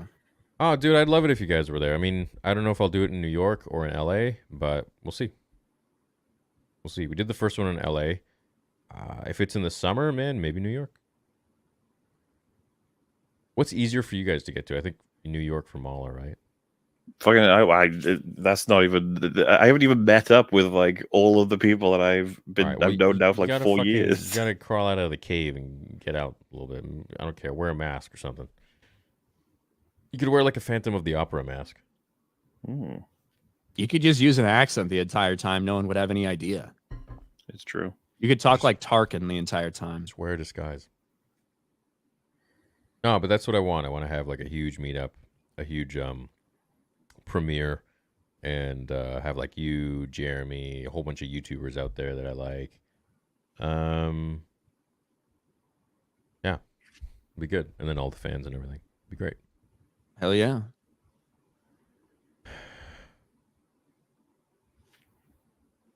What's up, Mariana? Ahsoka and the Clone Wars are a huge part of my childhood and helped me through bad times. Hearing Ryan shit on it and fans like me is a fucking bummer and mood killer. I don't go and shit on the EU. Why does he and MauLer feel the need to do it? Well, before they get into, I don't think they feel the need to shit on anyone's childhood. I think they're just speaking their mind, and as a fan, they're able to kind of give their point of view and their opinion, which I think should be encouraged. I feel like it's been absolutely bloody obvious that me and Ryan have stepped around upsetting anybody while trying to express what we think and feel about the state of the storytelling in Star Wars, not just now, but in the past. And the fact that this is considered offensive is actually sad. That's pretty much my take on it. Yeah, I think that I could be a lot harsher if I wanted to, but I'm giving my opinions, right? And sometimes my opinions are brutally honest about what I think about something. At the same time, I understand that that's my opinion. Sometimes I don't understand why theory could watch something and see like it's different than my opinion. Like, I saw this, how could you not be upset about that? I'm not sitting here trying to change his opinion or tell him that, he's somehow better or worse than me for having that opinion. I'm just saying it's not something I agree with. Yeah, man. And for stuff in the EU, like books like Crystal Star, I'm going to shit all over that because I think it's bad.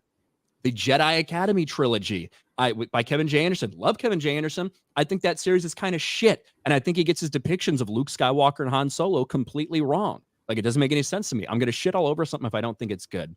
Because to me, if you, just like we kind of talked about Chris Stuckman earlier, if you never are willing to say you think something's bad or give your actual opinion when you do think it's bad, then your praise means absolutely nothing. That's how I feel about it. That's my perspective. So if you feel like by me talking about how much I don't like this character or I didn't like the Clone Wars or whatever, if you feel like that's a personal attack against you, that it's certainly not intended that way. It's me talking about the product itself. And spoiler alert, I might have a different opinion than you, and that's okay. If you want to criticize the expanded universe because you think there's some bad storytelling, go for it. I might have some arguments with you, just like you might have some arguments with me. But just because it's important to you doesn't mean that something's going to not get my actual opinion. That's how I feel. Well, and for the record, me and Ryan's power levels are much lower than necessarily we are at our meanest on other channels. Like, we've got reputations that are probably worse than what we've said here today. This is what I mean about I'm just surprised. Like, really? What we've said here is already too much? Like, damn. Wait, you mean you tone it down here? Don't do I that. adapt to the audience a bit. Yeah, because fuck that. what you have to remember, Theory, is that our audiences are used to like what we think and feel, so that we are like more comfortable to just sort of like experiment with some other jokes or edgier sides of like the points of view that we have.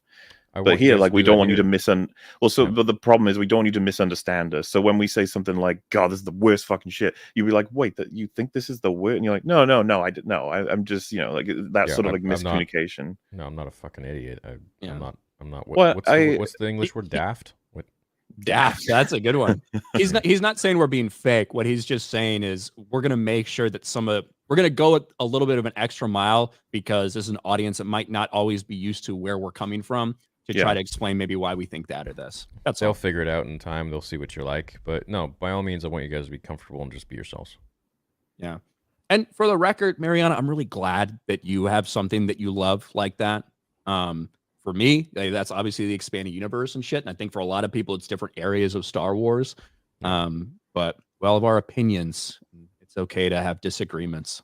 Yeah, dude. Everyone's supposed to have different opinions. I often use that freaking, whenever people are like, oh yeah, this means a lot to me, and it's like, well, I don't give a fuck if it means a lot to you. I'm gonna have my opinion. I'm not gonna like shut my mouth when I'm speaking respectfully about something just because you like it a lot. Well, how about me? I don't like it a lot, and I'm gonna voice my opinion. So it's like, and it's the same vice versa for the other person. It's like, well, I don't expect them to shut their mouths just because I really like freaking Anakin Skywalker. You know how many years I got made fun of online because I was always pushing Anakin Skywalker and everything, but now he's like the fan favorite because it's the new fucking in thing. So it's like, whatever, man, just speak your mind and just be respectful of the people, and that's it.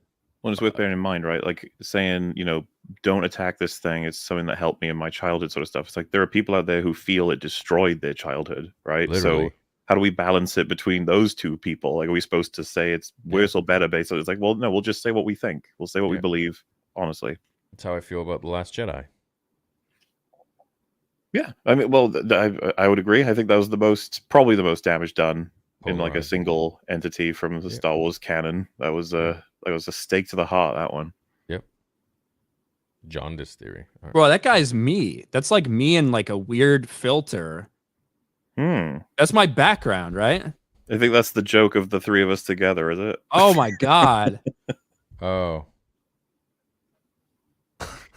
There you go. That's the plushie. And it's yellow. Fuck, dude. That's horrible. Holy shit. It just needs the Egyptian hat. Yeah. Maybe we should do that. Maybe we should put the Egyptian hat on Ryan for his plushie. Pharaoh Ryan. Do we get canceled for that? No, I don't think so. Maybe. I think I'm uncancelable at this point. I think we all are. What show do y'all like more, Ahsoka or Mandalorian? Mandalorian. I'll say Mandalorian as well, even though I don't like it. I'll do the nuance because I'm the bestest ever. But I would take Ahsoka over Mando season 3, but I would take Mando seasons 1 and 2 over Ahsoka. Because Jesus Christ, that's his season. Holy shit. Yeah. Super important. Did Anakin scrap his episode 2 saber after breaking it, or did he build the Graflex off the damaged portion of his episode 2 saber? I think he scrapped the whole thing. Yeah. Or he just remade it. Yeah, I don't know if he ever got it back. You know what I Well, it mean? was broken. It was fucked up. Yeah, it was like fucked up and it wouldn't work in the factory. But like, when after that would he have gotten it? You know what I mean? He wouldn't have. That's a story for a comic book. Mm. I wish Star Wars was good instead of keys jingling. I want actual stories. Hail the 199. Well, yeah, like, you know, if it were Savage Opress and they fought him and they beat him and he turned into like a black mist or something because he's like the fart from, you know, Morocco. I mean, like, would you really be like, well, that finale was pretty good now? Like I assume you'd just be like, eh. No, it'd still be the same. It would be like, well, it'd be a little bit more exciting while I was watching, but it would still be like, oh, okay. This But, is you how know- I randomly am like, we are on the same page, I think. I'm not sure. Well, we got to keep asking questions to each other, I guess. Yeah. Let's wait till I see Madam Web and I'll love it. I love how everyone talks about every single Star Wars animated show, but everyone ignores that Star Wars Resistance exists. Oh, dude, I never watched it. And that Dave Filoni was the freaking architect of that. Yeah, I don't watch that. Oh. I don't watch that garbage. How much of it was there? I only know one person in my actual life that watched Star Wars Resistance. I think there's 2 seasons. Is that right? Let's find out. Also, MauLer, I webbed to Madam Web. Rossi, I'm hoping Peridia is giving Sabine her power, and it will Dude, there are disappear There are 50 episodes? after they get off the planet, since Peridia is so rich. You tell me there are 50 episodes of a Star Wars TV show that nobody cares about. Yeah, like I don't- probably 25 episodes per season or something. Damn. It's takes place. I mean, it's about the fucking Resistance, so it's a sequel series. Oh, no one cares. And it also the animation's kind of strange. It is a little weird. I remember seeing the trailer for it, but I never watched any of it. It's about Dude, I had Poe. no idea. Damn. Yeah, it's about Okay. Poe. Yeah. You don't need to watch that one. Ryan, I take the never bullet heard and of watch all of it and tell us what it's like. Oh my god. All right. We should all watch Like episode that's the one thing I've avoided, but it actually does. It is kind of important. Who is that? That cocksucker senator in Ahsoka, who's like, just like, well, you were probably lying about that. Oh, of course, like that. You know what I'm That talking guy, about? yeah. Oh, the guy at the end? Yeah, yeah. Well, the guy who's works for the New Republic. That guy is, I'm pretty sure, the father of the kid from Resistance, like the main character from Star Wars Resistance. But I forget his Okay. fucking name. So it is kind of important. Shout out to Dave Filoni for Kaz? continuing to make those sequel connections that we always knew were going to happen. Looks like his name is Kaz. Poe What's it- Dameron is tasking him with the job of spying on the secretive First Order. Ooh. Fuck. Yeah, Rossi, I don't think Peridia grants extra force powers, because then everyone would be hyped up. Roided up. Wait, so did the New Republic not go to Mustafar and look into the castle? Find the Sith holocron? Keep it in a vault somewhere, maybe? So, I mean, there is reason to... If Mustafar was like at least somewhat of a base for Empire So- dealings, you'd think the New Republic would be interested in cleaning it out. Okay. And if they So- did, they would have found the holocron, yeah. So the thing with, there was a scene that was actually cut from the film. So there's this Eye of the Webbish Bog, which is this massive spider head, and then on top of it is like this actual being that's controlling the head. It was a massive head with a spider on top of the head. It was like a baby's head. Yeah. And Looked like You something didn't- from Toy Story that came out of under Sid's bed. yeah, literally, yeah. Let me bring it up. And this Eye of the Webbish Bog essentially works as like a somewhat oracle, somewhat gatekeeper for the Wayfinder, and not everyone can get it. And Kylo Ren got it right here. Let me show you. I remember because when the first leaks came out, the actual Rise of Skywalker leaks that MauLer and I went over on EFAP, Good times. this was still in it, I think. Like they hadn't cut this out yet. Yeah, this was in the leaks, I think. Yeah, I think this would have been pretty cool. It would have been, and then so there's a comic where Vader goes and he actually like this gets the Wayfinder from this creature thing, and yeah. So I covered a comic from there. Well, but like the way it's presented in the film is Kylo kills a whole bunch of creatures. I don't even know who or what they are, and then he opens up a tablet and there's the holocron, right? Like it's. Yeah, they cut out this whole scene, which I think would have been really cool. But yeah, so, not surprised, man. I don't know how much cooler it would have been than the rest of the movie. But I think it would have added to it. I think it would have been pretty fun to see. It would have been a little more mystic, and it is definitely like that scene would have added a little more context to Kylo just randomly being on this planet that you might not even know was Mustafar. You know what I mean? And doing stuff like that. And the thing that I explained in the breakdown with the movie when it came out was that Mustafar looks like this now because of the game. Did you ever play the VR game? Nah, I never played it. Vader Immortal. Do you know what happens? I've heard people talk about it. Yeah, basically, like you reset Mustafar back to what it was, and it's supposed to be like a green lush planet. So now the planet's healing. Mm-hmm. So. Yeah. I have Webbish Bog. Yeah. I would have liked to see it. Would have been neat. Big fan of the stream and glad to have MauLer and Ryan a part of it. Ryan or Theory, do you have any good Star Wars book recommendations? Or Ryan, you kill this question. I have a million of them. If you haven't read them before, I think the first place everyone should start, if you've never read them before, is read the original Thrawn trilogy, Heir to the Empire, Dark Force Rising, and The Last Command. That takes place about 5 years after Return of the Jedi. For a lot of people that saw Return of the Jedi were wondering, had a bunch of questions, what's Luke going to do? Are Han and Leia going to be together? What happens to the Empire? It answers a lot of those questions that people were wanting in the aftermath of the original trilogy. So if you've never read it before, I'd start there. If you like Sith kind of shit, I'd read the Darth Bane trilogy. It takes place about 1,000 years before the movies.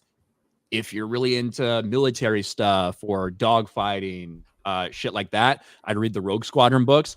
Those don't have, it has a tiny bit of Jedi and Force stuff, but very, very minimal.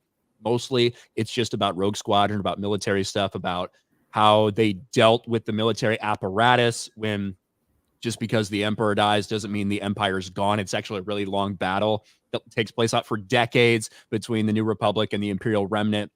So I'd recommend the Rogue Squadron series as well. I don't know. What was the one that you said there's like a fuck ton of Jedi Adventures? No, Jedi Quest? Well, so for kids. The Jedi Apprentice books. The Jedi Apprentice novels, I love those. Those came out like right along with Phantom Menace. And there's a lot of those books, but it basically follows Obi-Wan, like a 13-year-old Obi-Wan Kenobi and Qui-Gon. And how Obi-Wan became Qui-Gon's apprentice and a lot of the different journeys and missions and stuff that they go on. Those books are fucking awesome, dude. For what they were, for, little like 100-page, I want to order a few of them right now. I want to order a few of them. Hold on. Yeah, I've got the whole set in storage somewhere. Yeah. Jedi Apprentice, eh? Is there a favorite that you have? I've reread the first 2 books like a million times. So I would say those hold on, is it with Xanatos? Yes. Oh fuck, okay. Yeah. Right, then. Okay. Xanatos is Qui-Gon's old apprentice who fell to the dark side. Yeah. Dude, these are fucking awesome. Yeah, they were really cool. Yeah. And you know what the best part about it is that Obi-Wan's not some because when you read those books, you're like, I'm gonna find out about Obi-Wan Kenobi. He's not some fucking prodigy or like just super powerful. He almost essentially fails out of the Jedi Order. Yeah, he's on his last legs, and he thinks he's basically done. And Qui-Gon refused to take him as apprentice because of the shit Qui-Gon had been through before. And like eventually, because the Force just kind of keeps pushing them together, they realize that it's kind of like meant to be, and he ends up becoming Qui-Gon's apprentice, which is awesome. I can't find the first one. It's a picture of fucking young Obi-Wan just holding a fucking lightsaber straight up his fucking. It's called. Hold on. The Rising Force. Yeah, that's it. I think. Yeah, he's like levitating it. Mm-hmm. Damn. Used as hell. Cool. Yeah. I'm going to hunt for those in a bit. I worked on Madam Web as production assistant. what you did. Hope it was fun. Ryan, Wait, what's that guy's name?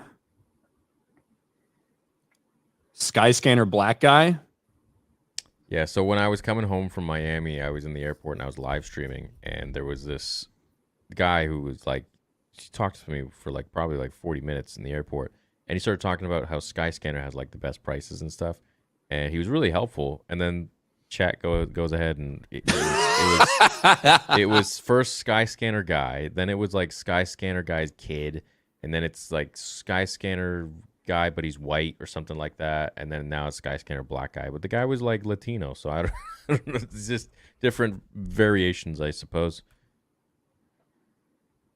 Please make my day and say Filoni baloney. Filoni baloney.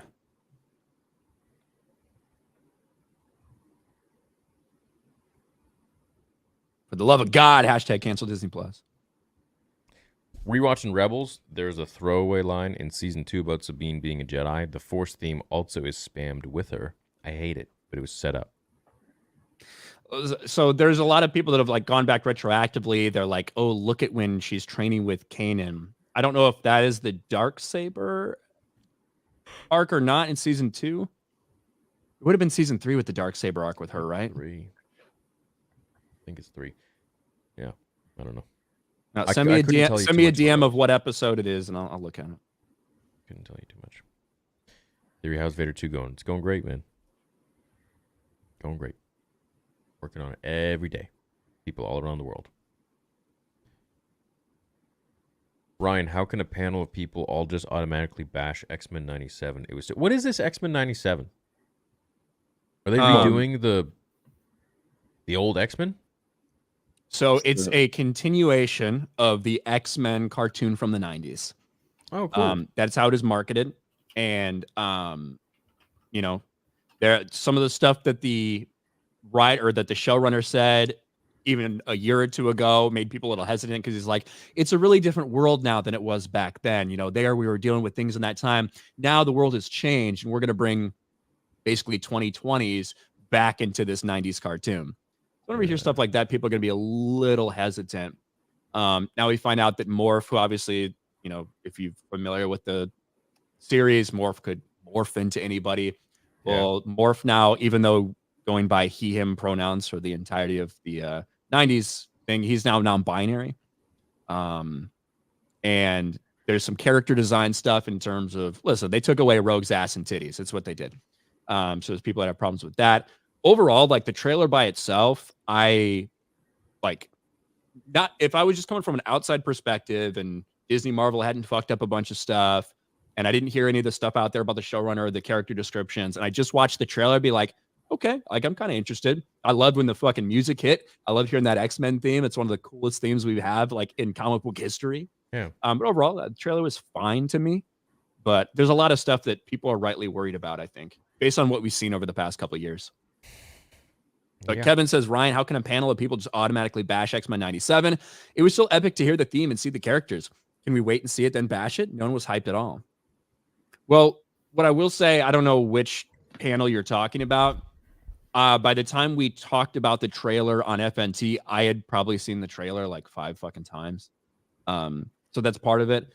But I mean, I was fairly okay about it when we reacted to it on Geeks and Gamers Daily. You know, you can go back and watch that stream. I think on that Thursday or Wednesday or whatever that was. But I understand why I'm not as attached to X-Men 90 or the X-Men cartoon as I am to a lot of other things.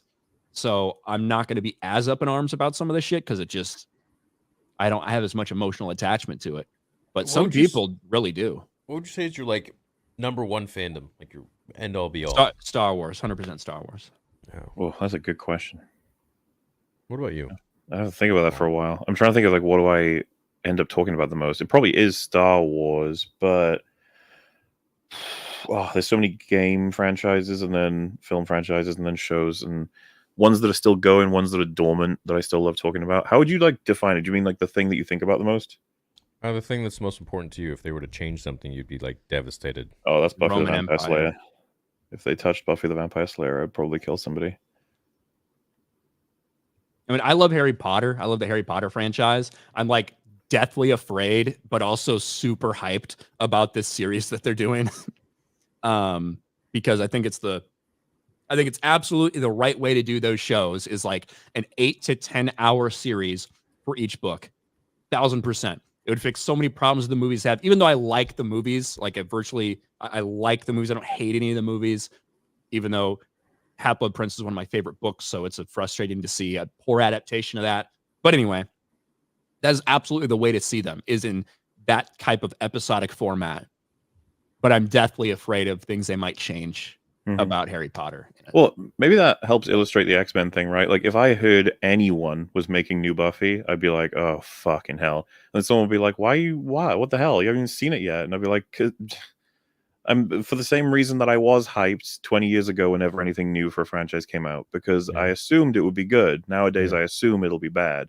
Right. And so, because X-Men's interesting, some people are asking me for my opinion. I don't really have one. Like, I saw a couple of the episodes of the animated series back then, and I liked it. That's something I wouldn't mind just watching, like, now even at some point. But the idea of these new episodes, I saw the trailer and I was like, yeah, that's pretty cool. I'm obviously familiar with the theme as well, and I was like, looks fine to me. And then, you know, like, yeah, sure, wait for it to come out, give it a chance. I don't even know if I'm going to watch it or not. I might, just to make sure I, you know, can keep up with people talking about it. But I just, I guess my passion isn't quite there, so I don't really have much to say, if you know what I mean. The thing is, I think people have earned so much bad will over the past 5 years that for anyone to automatically say, well, they deserve the benefit of the doubt, I think fans have just been so royally fucked that I don't think that that's realistic. You know, if there's some people or creators or whatever that have earned your goodwill, that's an individual case by case basis, and that's fine. You know, but for a lot of fans out there, they feel like they've been screwed. They feel like everything that they cared about is being bastardized and used, that their nostalgia is being taken advantage of. The reality is, if you wanted to make an X-Men series and you wanted to make it about modern day, whatever, blah, blah, blah, you wanted to have all the non-binary characters you wanted in the world, man, go create X-Men 2024, the new whatever. But that's not what they're doing. They're making an extension, essentially a sequel to the 90s cartoon. It's supposed to be set in 97. You know, that's not the place that's the place to replicate what so many people loved from the 90s, to continue that on, not to change the way you're supposed to tell that story. Yeah. Theory Bad Batch Season 3 is on 2/21, not 2/20. Maybe it comes out tomorrow night at like 8 or something. Yeah, it comes out tomorrow night at 11:59 p.m. and 59 seconds, plus 1 second. All right. See what I mean? Can't wait. Yeah. Which characters would you like to see return? Mine would be Barriss, Commander Cody, or Slick. Would be nice to see how they'd evolve. For me, I want to see Quinlan Voss return. Fundamental answer is bring back nobody.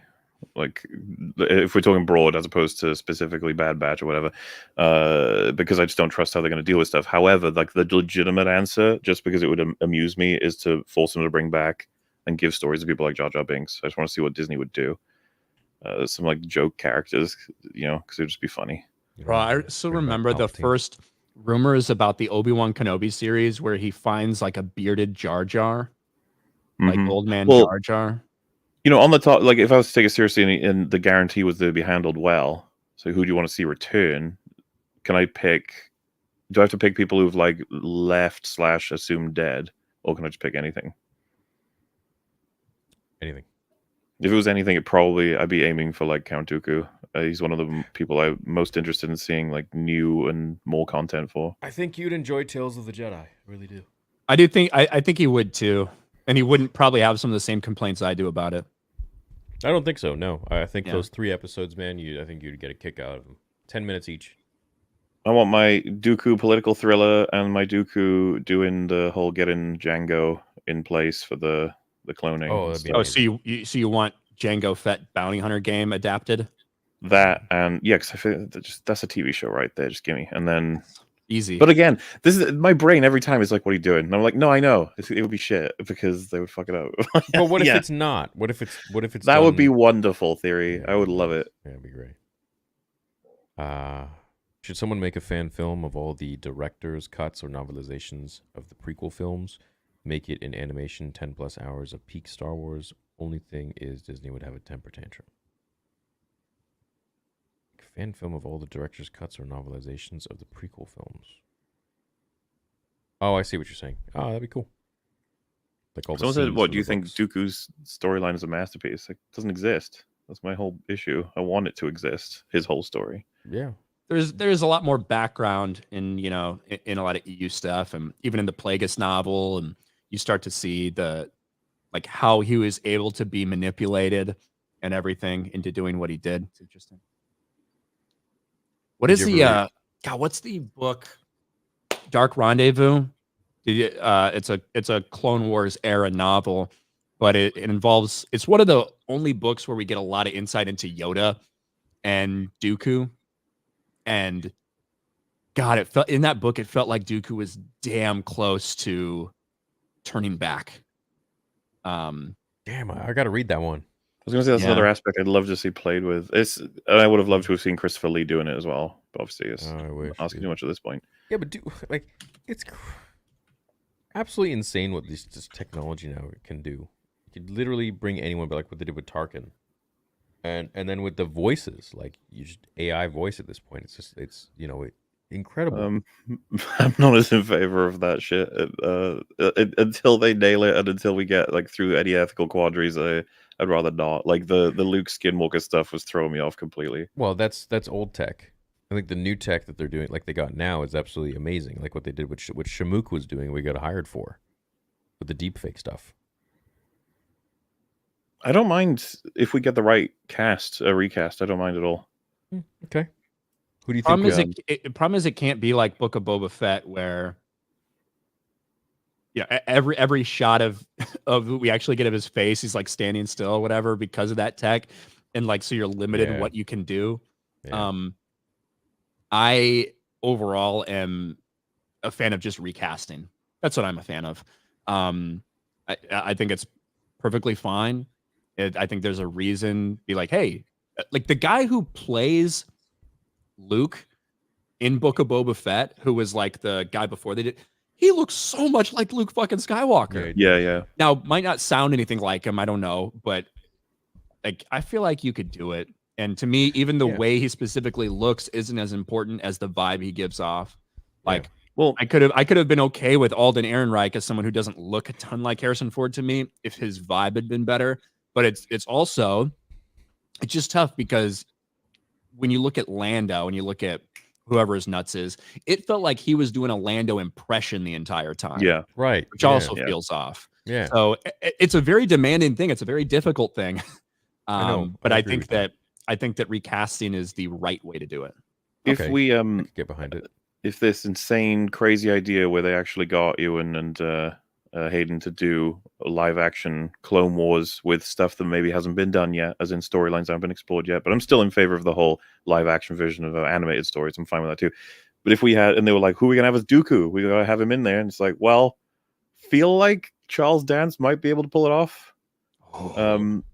And the thing about it is, if someone was to say, no, he doesn't sound enough like Lee, or he wouldn't have the same presence, it's like, I think that's okay, though, because I think he would do a really good job. Yeah, I think he would, too. Oh, you're right.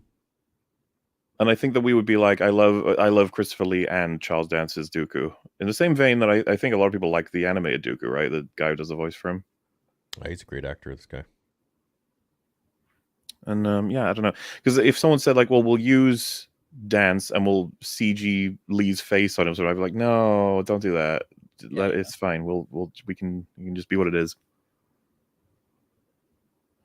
And again, as Ryan was saying, like I wouldn't want discount Lee or discount Tywin. I would want them to really give him strong writing and let him really play the character, right? Get into it, that sort of thing. Yeah. What's up, Wolfsbane? Hey, fellas, in the context of Legends, prequels, and before the Clone Wars, who is your favorite prequel villain? I think mine's Dooku, with Grievous being a close second. Maul. I think Dooku is the most interesting, but I think Maul is probably my favorite villain.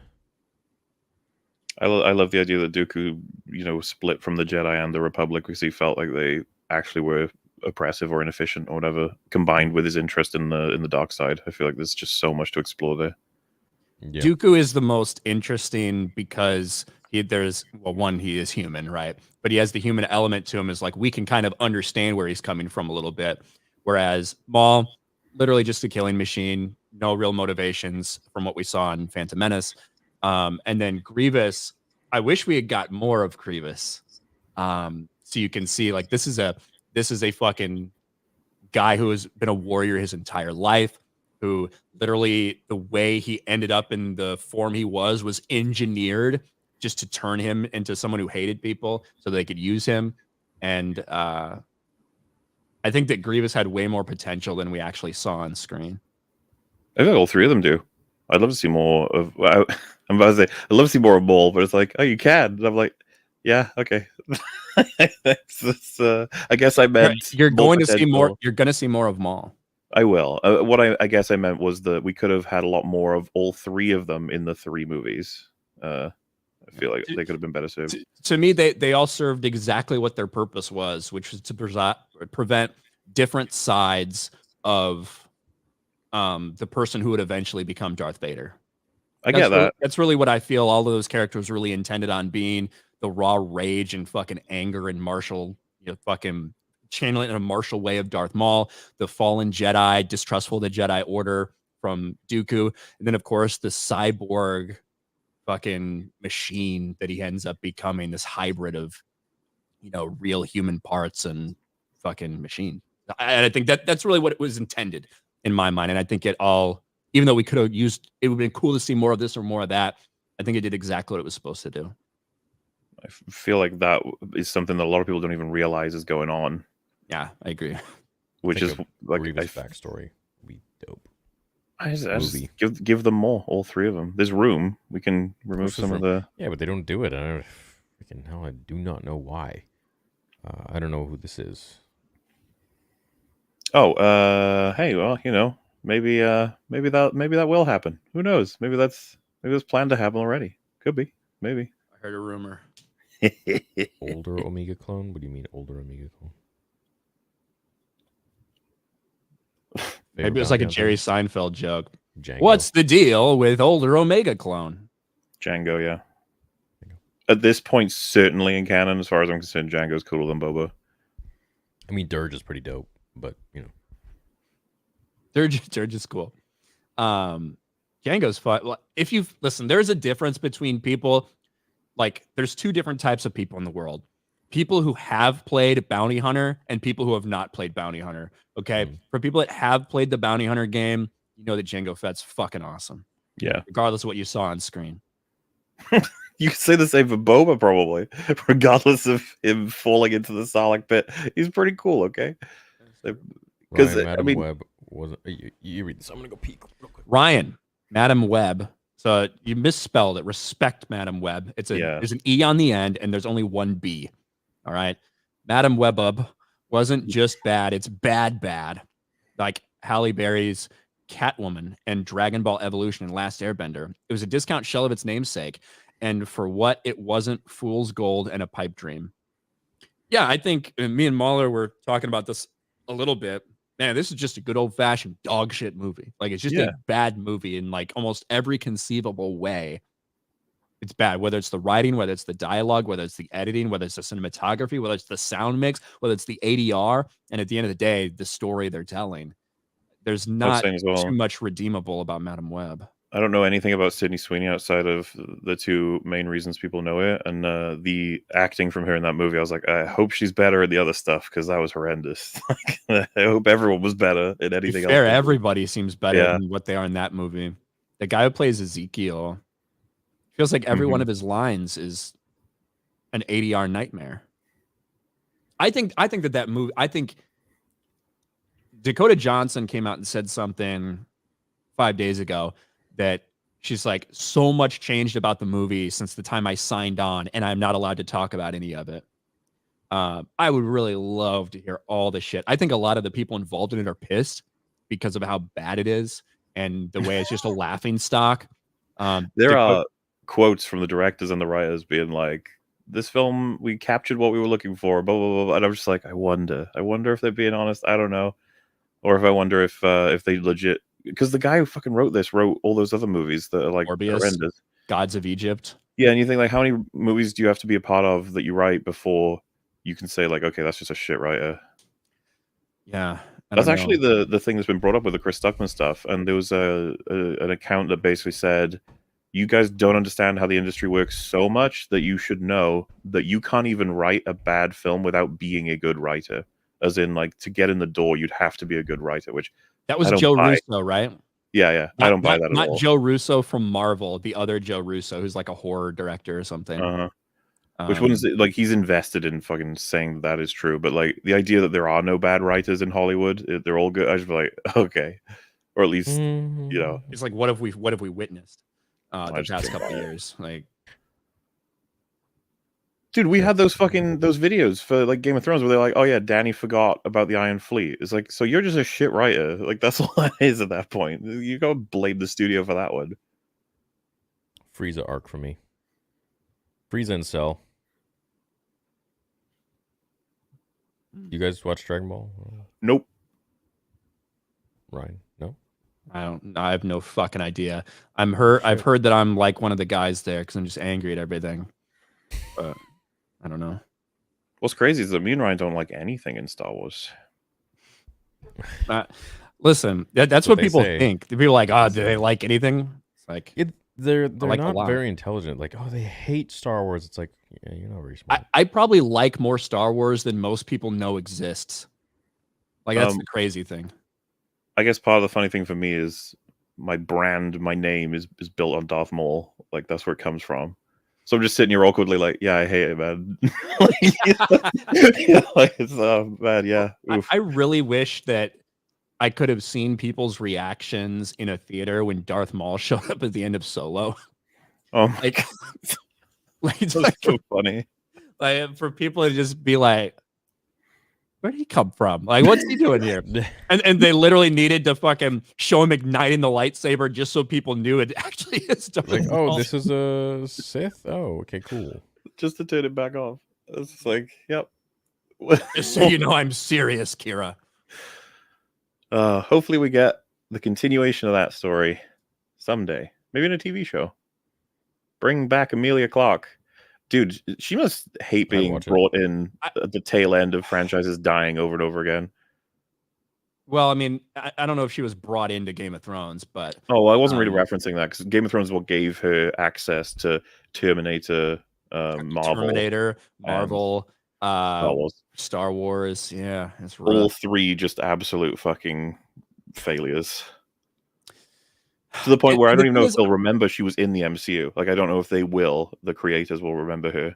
So just to put it in perspective for people who haven't watched Secret Invasion, like Theory probably, her character's literally the most powerful person in the universe. Yep. She has the powers of every superhero and supervillain that exists in the MCU. And when you you probably are thinking of something more reasonable than what it is. Are we talking about Rogue? No. We're talking about God, what's her name? Gaia, the Skrull. Theory, there is a character that gets given the DNA of everyone who bled on the battlefield in Endgame, which if you look at the listing, it's basically just everybody from Groot to Thanos to fucking Drax, everyone's DNA. And they put it into her so that she has all of their attributes, including like strength and powers. What? Everything. There's basically no power she doesn't have. She is all the Jedi. Yes, she is all the heroes. Well, it's a new character. I think Gaia exists in the comic books. I don't think she. I don't think she's like this though. Probably not. But this is a character that got introduced in Secret Invasion as the daughter of Talos. That's his name, right? Yeah.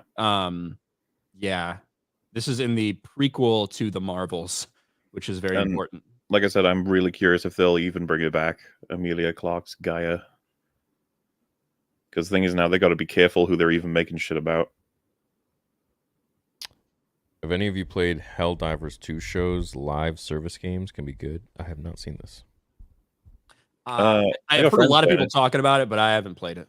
Yeah, I haven't. Theory is a delusional optimist because his channel depends on it. Also, Dave Filoni is an effeminate weasel. That is all. Effeminate weasel. Damn. I still can't get over that picture of us. Mm-hmm. Yeah, that's funny. I don't like it. It's almost as funny as this guy's delusional comment. I hate that my channel depends on my takes on Star Wars, so it could be one way or the other. It doesn't make a difference. Wishing you the best. Thanks, dude. Wishing you the best, too. If instead of Maul returning in Clone Wars, his character was replaced by Savage, would it still be bad? Well, I mean, yeah, I don't know if you guys are different, but Maul should be dead after what happens in Phantom Menace. He should be gone.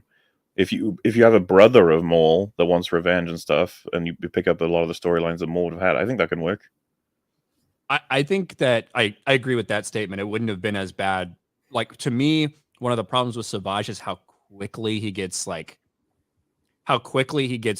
turned into this, super force user, and how quickly he gets trained and everything. I feel like if you had extended that out over like a season or something, where you're getting hints of it and you're showing the progressions, I think that could have been done better. But rather than slammed into a couple episode arc, like I feel like it kind of was.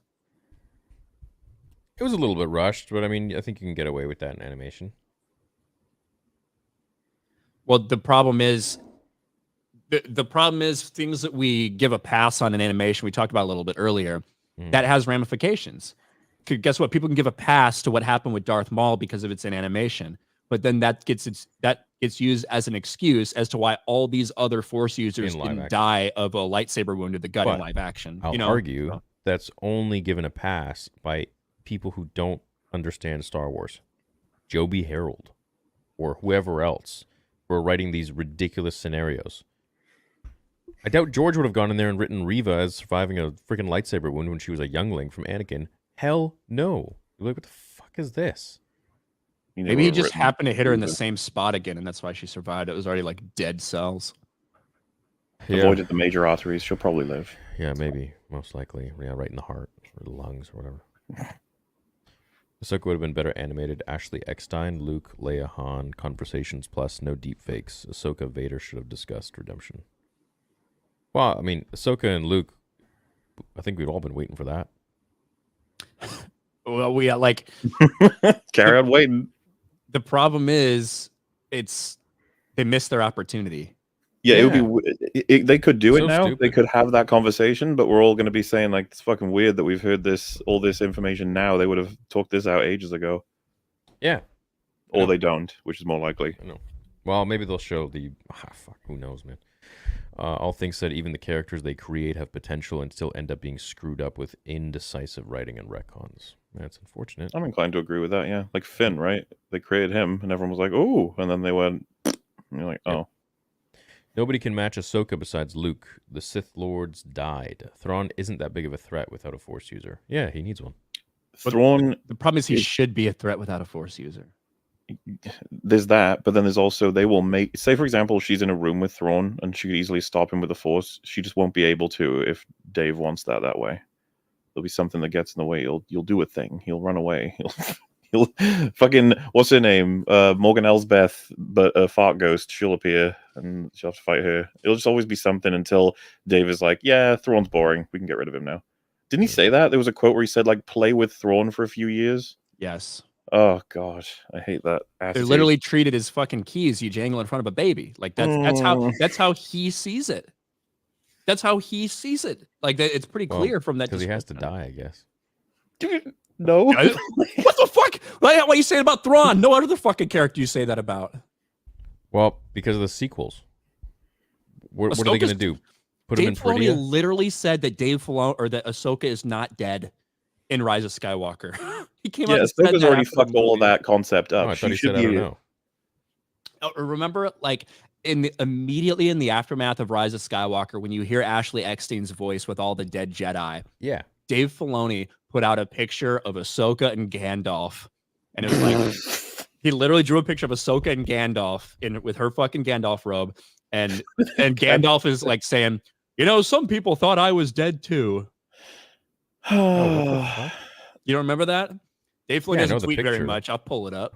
That was in December of 2019. after the premiere of Rise of Skywalker, and people heard her voice. They're like, wow, that means Ahsoka's dead now. Oh. Gandalf Well, yeah, he is was so probably good. pissed that JJ would go ahead and do that. He's like, what the fuck? Yeah, I'm the only one who's not allowed to kill her. Pretty much. The thing is, as continuity goes, the fact that she heard Ahsoka's voice, they can just always change that into, yeah, she heard it because she's part of the Force. Doesn't have to be dead. Yeah. Maybe she's walking in the world between worlds and she sees Rey and she's Yeah. like, use the Force. That's Maybe what I mean. she's on Peridia.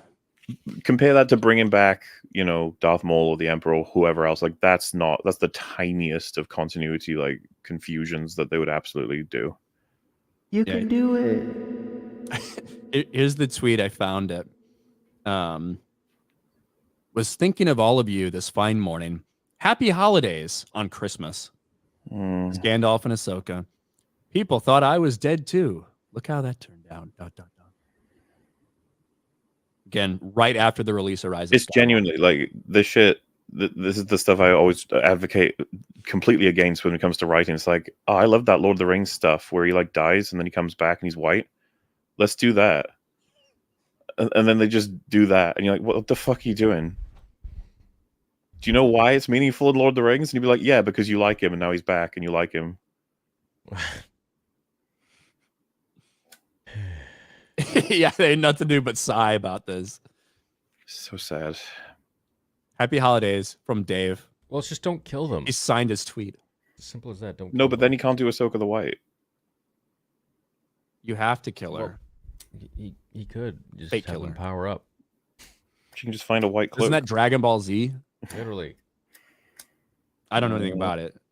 You should. I think you'd like it. Isn't there like 1,000 episodes to catch up Yeah. on? Yep. Nobody can match Ahsoka besides Luke. The Sith Lords died. Thrawn isn't. Oh, oops. My mistake. Dave's a catch-22. When he nails things, he feels the most like George Star Wars, in my opinion. When Dave misses, he misses big. It pisses me off. Just have to say, love you guys, and I agree with you, theory, on how Barris should have made an appearance in this. Maybe she'll be in season 2, bro. Maybe, baby. Like, looking past like how I don't like what they did with her. Obviously, Barris and Ahsoka interacted a decent amount in Clone Wars. You know, to the point where if there's anybody here anybody left in the galaxy that would have like a tie or something to Ahsoka, Barris would be one of those people. Mm-hmm. But I just hate that they turned her into fucking terrorists. Like, what the fuck? Want to see Eva Green play Satele Shan in the Old Republic. I know they showed her in Crit Cinematics, but I'd still like to see her live action. She went toe-to-toe with Malgus. Multiple times. Does MauLer know that Maul's race is the male for the Night Sisters? I know the species with the guys with the horns on their head, right? That did get retconned into like Zabraks are just male. Didn't used to be that way, but yeah. I mean, honestly, that kind of information is just like, okay. Wait, this is the new canon? No, that was a big TCW retcon. Like all Night Sisters and shit got completely changed for that. Yo, Theory, MauLer, and Ryan, you know I had to pull up. I think I told you guys before I'm starting my commercial pilot training in April. I'm also the guy who asks about perfect sandwiches. What's poppin'? What's going on, Jared? Hey. Hope you do well with the training, dude. Yeah.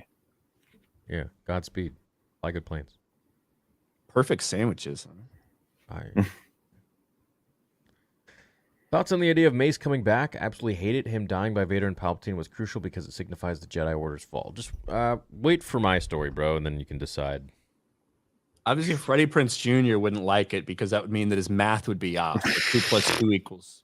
Whatever. Bound. Yeah, I think that's one of the ones that you really, there's a lot of potential to make it work, that I think if you do a really good job, people will absolutely forgive the fact that like you let him survive that scenario. But with what we understand about the power of a Jedi, like it's not further outside of, you know, reason than a hell of a lot of the things that happen in Star Wars that he survives that. Yeah, like we've seen people get their hands cut off and not be completely debilitated by it, right? We've seen people fall off of buildings or whatever in Coruscant and be able to survive, like by latching And we've seen themselves people onto get another car, electrocuted. whatever. We've seen people get electrocuted. Yeah, so like there's justification for him surviving, certainly. Although I do think, like, I think the intention was for him to be dead. Because then you have, like, you know, then you got to figure out, okay, if he survives, what the fuck is he up to? Yeah, there's a lot of and how do questions you there. get him out of the story? How do you, because then what you have to do to get him out of the story is to kill him. So, you know, that's the question. George would change his intentions here and there, though, across the course of Star Wars. It's not like it's 100%. crazy. Dooku versus Mace, who wins? I would have to say light side, Dooku, if he's in the light side. Maul versus Dooku. Sadly, well, you know what? Maul did beat Dooku, and Dooku beat Maul, so it's kind of tough to say, but I think Dooku would win. Yeah, I think Just limited references for me to be able to like decide something like this. It's just fun nerd thoughts, though, isn't it? TCW shit is like so. Do you think Dooku beats Mace? Well, going from movies alone, I always thought that the implication was that Mace was the best with the lightsaber and Yoda was the best with the Force for the Council. If he's in the light side, so he can't use Vapod.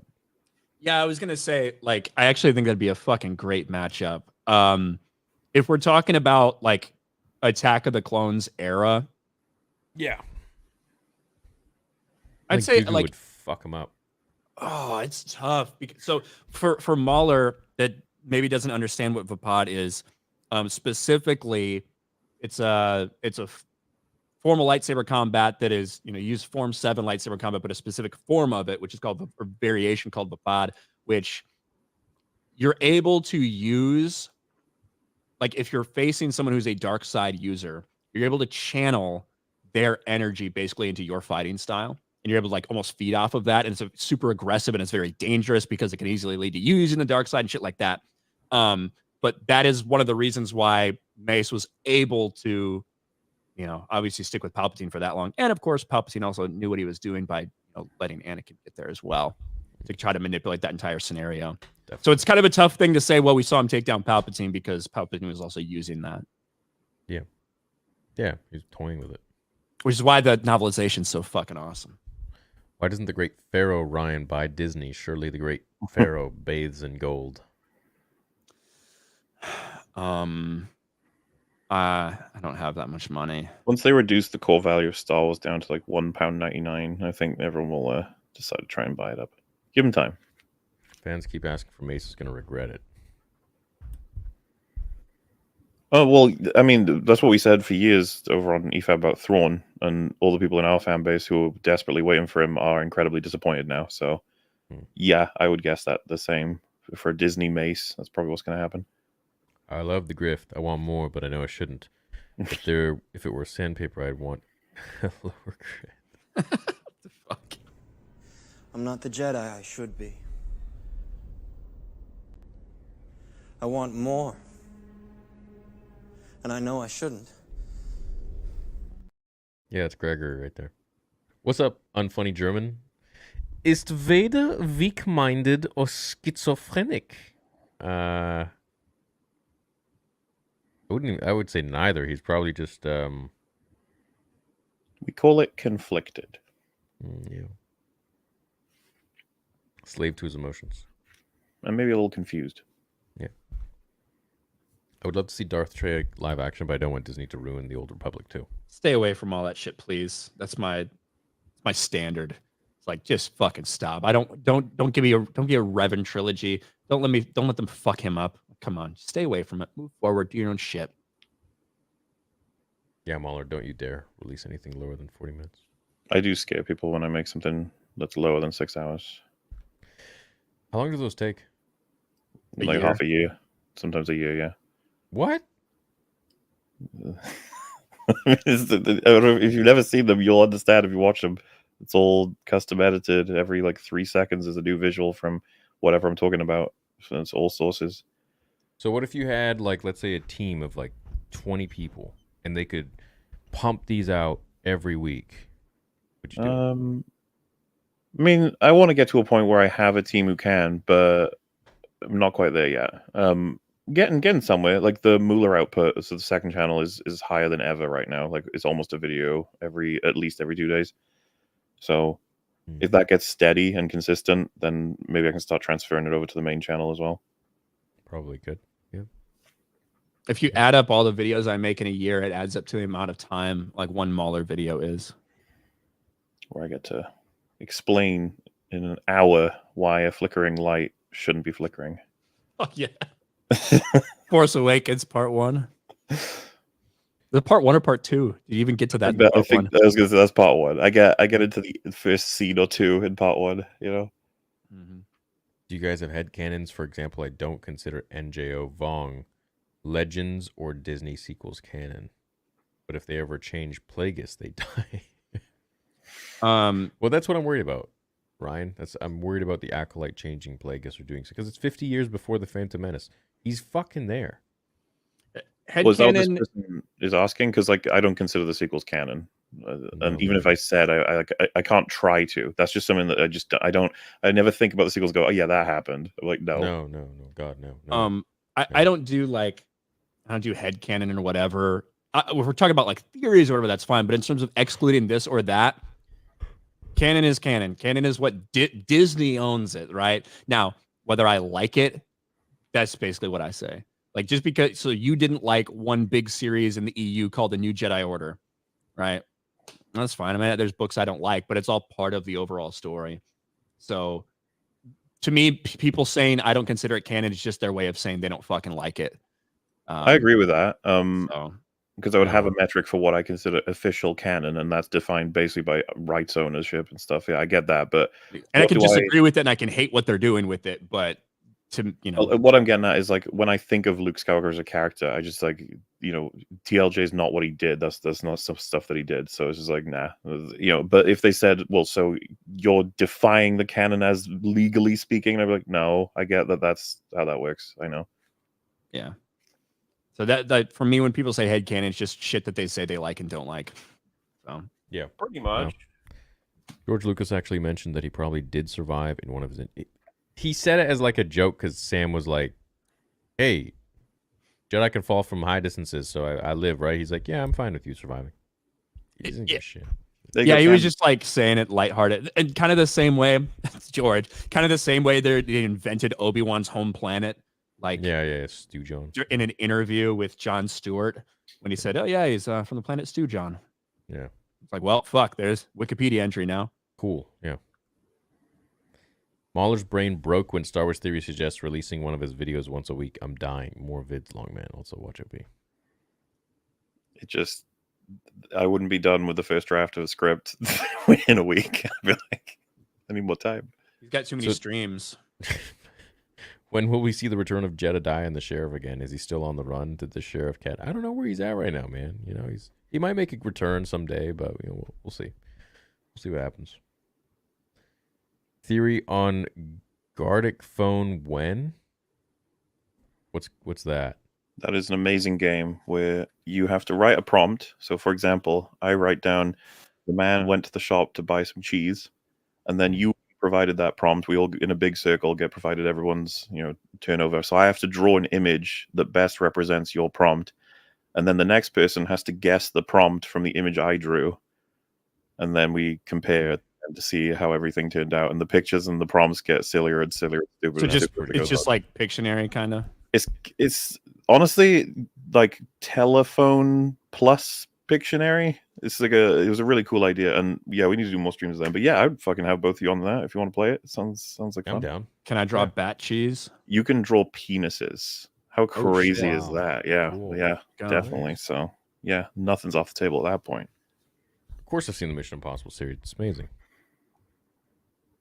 It's great. There's ups and downs.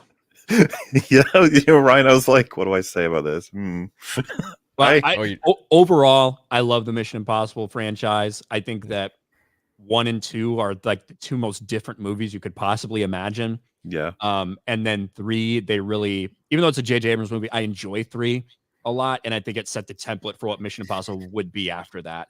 And I think that Ghost Protocol is amazing. I think Rogue Nation's really fucking good. Yeah.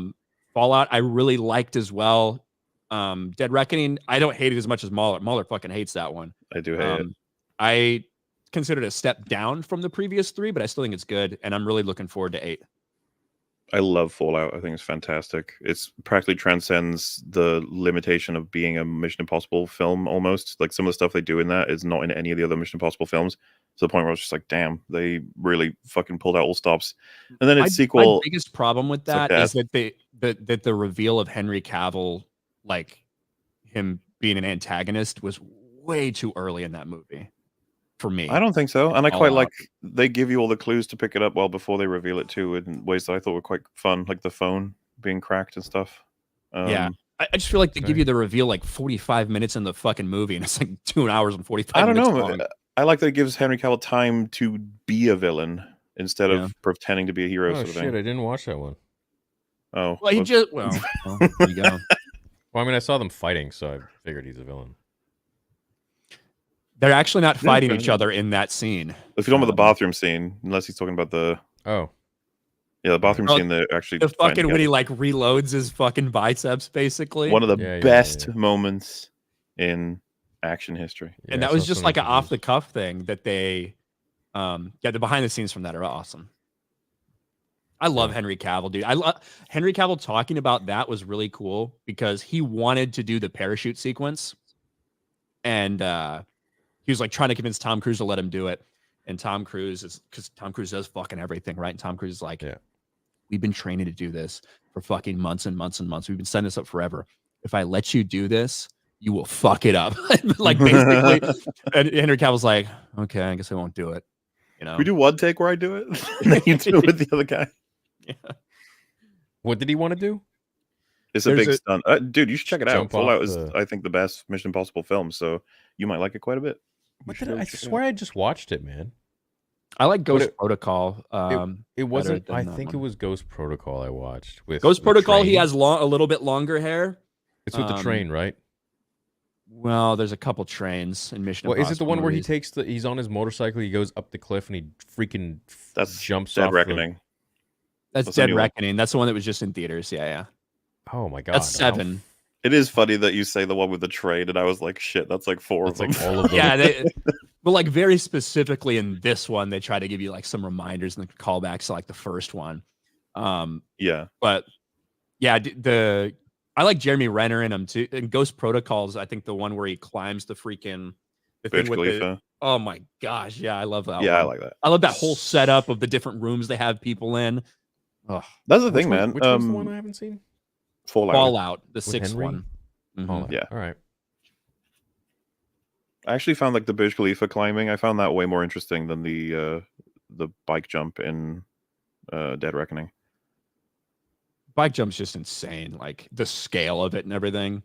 In terms of complexity, not in. Yeah. Is it Rogue Protocol where he hangs on to the, Rogue Nation where it hangs on to the edge of the plane, and they do that like 8 times. They do that shot 8 times. He's hanging on the edge of that thing as it takes off. My gosh. Yeah, it's good He's shit. a fucking madman. He's cool. Want to get into reading Star Wars books? What would you guys recommend? Didn't we read this? We read we may have read that one, yeah. We answered earlier though. New Star Wars TV series and films should be non-Jedi and Sith focused. Let's see more. Just bounty hunting stuff or Star Wars Rancher series. Tulsa King, yeah, the best. Mr. In-Between, like opinions, new characters. Well, to go back to something Theory said a few of these streams ago, if it's great, we'll literally take any of this. Anything. If it's great. But if it's shit, making it about a Star Wars ranch is not going to save anything. Like, no. I think that. You mean Star Wars Rancher, or do you mean Star Wars Reacher series? Oh, I thought they meant like a guy on a ranch. Like I just like that connected in my head now. It's like, what would a Star Wars ranch? Like, I mean, yeah. Just fucking get back in there and tell me what the moisture is. Dude, Clarkson's farm, but set in Star Wars. Yeah, literally. Instead of sheep, it's like, whatever animal. I agree in the sense that, listen, I think The Mandalorian would have been a much better fucking series if Baby Yoda had never been in it. Agreed. 100. It would have been. I think that had the potential to be really fucking cool. An actual bounty hunter doing bounty hunter things, not babysitting this little fuck. And And then that ends up having to tie him into all these other super important things. Should have just been a cool ass bounty hunter, discovering more about himself and his fucking culture and working his way up the food chain and eventually like maybe uncovering some like black market shit or whatever was going on that has some bigger galactic scale. But for the most part, keep it just a dude doing bounty hunter shit. Fuck yeah, baby. Would have been great. I like the well. Baby Yoda stuff. I just think that it limits him a little bit too much. Yeah, I think You know, what I was expecting from The Mandalorian as a series was what we got in the first, I don't know, 40 minutes of episode 1. Yeah, and what we got in episode 5 of Book of Boba Fett. Do you remember that? Where he turns up to like a bunch of people, kills them all, and gets the bounty, goes to like the place. There's an interesting The first world. 15 the first 10 Yeah. minutes of that where he's like using the dark saber and like cuts himself, and then you find out he's actually talking to his buddies and he's got to get trained on the There's- dark saber, all that bullshit. That was such a fucking wild experience, being like, next episode of Book of Boba Fett, and it's like, here's an almost ideal episode of Mandalorian. It's like, what the fuck's going on? Doo-doom, doo-doo-doo. So weird. But yeah, I would have way preferred a whole season of that. And, you know, just build up some regulars, people he gets upgrades from, that he revisits, that aren't... Sorry, but I don't really like the mechanic lady. I find her kind of great at this point. She's Peli Mata or whatever. She's fucking awful, dude. I didn't want to say it, but, you know, She- Ryan said it. Oh, come on. Like, no one can like her, right? I have a feeling a lot of people in chat would be like, why you hate her too, Ryan? misogyny. I just can't. don't- Every time we get a It's the freaking same Tatooine joke, episode right? and her fucking hair shows up, I'm like, oh, God. Yeah.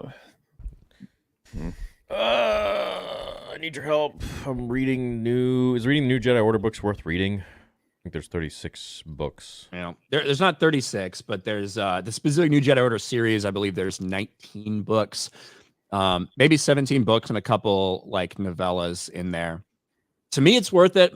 To me, it feels like a point where Star Wars got a little bit more mature in terms of, hey, it's not going to be a Saturday morning cartoon and the kids get kidnapped and everything is happy in the end. There's actually some real ramifications in Cool. Jedi Order, and it Good. sets a new template. So I think it's worth reading. If you're not a reader, I don't know. I think you should read them all, though. I don't think Maul's returning. Or Windu. The chemistry of this pod is almost real BBC levels. Well done, boys. Ooh. Guess we have MauLer to thank for that. I was about to say, I'm one of the hosts of that, so it feels weird to say. I guess the comparison would be you two are like Az and Gary, who are very long time friends. So that's you know, it's a compliment. What's good, fellas? What's worse, The Last Jedi or The Rise of Skywalker? My heart says TLJ, but my mind says Rise of Skywalker. I mean, I think TLJ was shot better, more cinematic, but fuck TLJ. Rise of Skywalker is a worse movie. Probably one of the worst like movies, as like a movie like that much money went into, and that big of a scale. Probably one of the worst movies that we've ever seen. But The Last Jedi does infinitely more damage to Star Wars, and is the reason, in large part, why Rise of Skywalker was so fucking bad. You know what I'm going to say? I'm going to go super pretentious. I think my heart says TLJ, mine says Rise of Skywalker, and my spirit says TFA, because the spirit of Star Wars was annihilated with that film. Thank you, my brother. I agree. It looked good though, MauLer. It's I don't know what this is. TFA probably has the most things I could praise about any of the three films. The Rey's introduction is like not bad. Introduction. Masters of Air is like Chill. Masters of Air. I think is a fighter pilot show or something. I've heard good things about it, but I don't really know. Your Star Wars Theory just wanted to say I've been watching your channel for many years, and it's always been entertaining. Keep up the awesome work. Thanks, bro. Thanks, Orskis VR. Yeah. See you tomorrow for the watch party. Hey, spam one if y'all are going to be here for the watch party tomorrow. We're going to probably start around like 10 or 11 p.m. Pacific time. So it's going to be 1 or 2 a.m. Eastern. And that is official homework, right? It's got to be. Filoni quit Resistance after the first... Well, you just got to watch it for the week. No, I'm saying I'm just saying it's like a funny thing. Like that'll be show homework for sure. Yes. Filoni quit Resistance after the first episode. No. Produced the entire series, so I don't know what you mean. feel like he's connected. Yeah.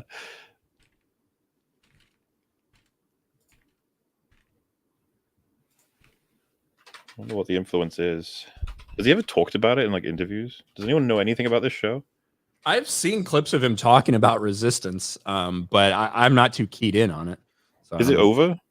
Yeah, it was over years ago. It was like, when did that air? Probably like 2017-ish. I don't even remember. Yeah, like he's got creator credits. Yeah, he was the creator of the series. Yeah, I don't know that how was he'd pretty leave cool. after the first episode. I don't know what that means, but He's got 38 writing credits. now he was not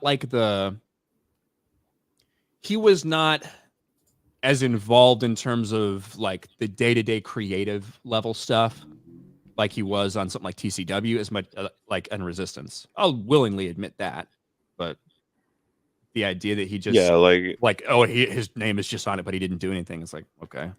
He's got created by and so. developed by on like almost every episode. Surely, yeah, like he's connected to it more so than fucking people who don't have any credits attached to it. But I mean, whatever. Like people said, this is the sticking point for me is that a lot of people seem to agree that Rebels sucks, and that's something he had huge influence in. Listen, to do some Rebels defense, there's a small but passionate group of people that really loved Rebels. Now I think a lot of the reason that people are attached to Rebels isn't necessarily because of the characters that are created for Rebels, but a lot of it has to do with the tie-ins to TCW and the connection to Ahsoka, the connection to Maul, the fight at the end of season 2 between Ahsoka and Vader, which we talked about, getting to see some of the clones, again. But I don't particularly care for Rebels, but there are some people that really did enjoy it. But it's a small group of people. It's something that aired on Disney XD, so it didn't get a ton of eyes on it when it, first came out. Mm-hmm. See, all you fucking Rebels fans in chat that think I fucking hate everything. I just did some defense for your show. Aw. What a good guy. Yeah. Hello, MauLer. Where was you when the Rings of Power trailer dropped? I was at home. I remember my reaction. I opened my YouTube trailer. I opened my YouTube, saw the trailer. No. I think it was Gary that was like pinging me immediately. It's like it's out, trailer's out. And I was like, oh fuck, here we go. It dropped during the Super Bowl. So I think we're all taking our eyes off the ball here. There's a feral Chewie. Fetal. Fuck, dude. I'm getting tired. God running willy-nilly, taking over streams. We must be vigilant. Never give up. Never surrender. Yeah, I gotta keep an eye on that. Galaxy Quest, baby. What's a Chulu? Looks like a Cthulhu is. Cthulhu. I think he misspelled it. Yeah. Whatever. It's like a god, right? Yeah, Lovecraft. Yeah, big, massive being. Ryan, what's your thoughts on the Yoda arc in season 6? I think it's one of the best things they've done in any show. Well, I love how it's like meaningless apparently because Qui-Gon can now appear in like corporeal form, despite what he told Yoda in season 6. I hate some of the stuff I hated about it was the Bane shit and how it's like, again, you're taking shit that exists that somebody else made and you're like changing it, but you're using that name, like what they did with Bane in season 6. So I'm torn because I like some of it, and there's other things that just drive me up a fucking wall. Season 6 that's the one that was the shortened one that got released afterwards, right? After the purchase. So it was like only 10 episodes or something, maybe 13, if I'm remembering right, before we got season 7, obviously, years later. Mhm. But yeah, Yoda goes through one of the only cool arcs, I guess, we get to see from Yoda. Like in terms of his growth and his understanding of the Force and shit. It's kind of cool. No, he has not.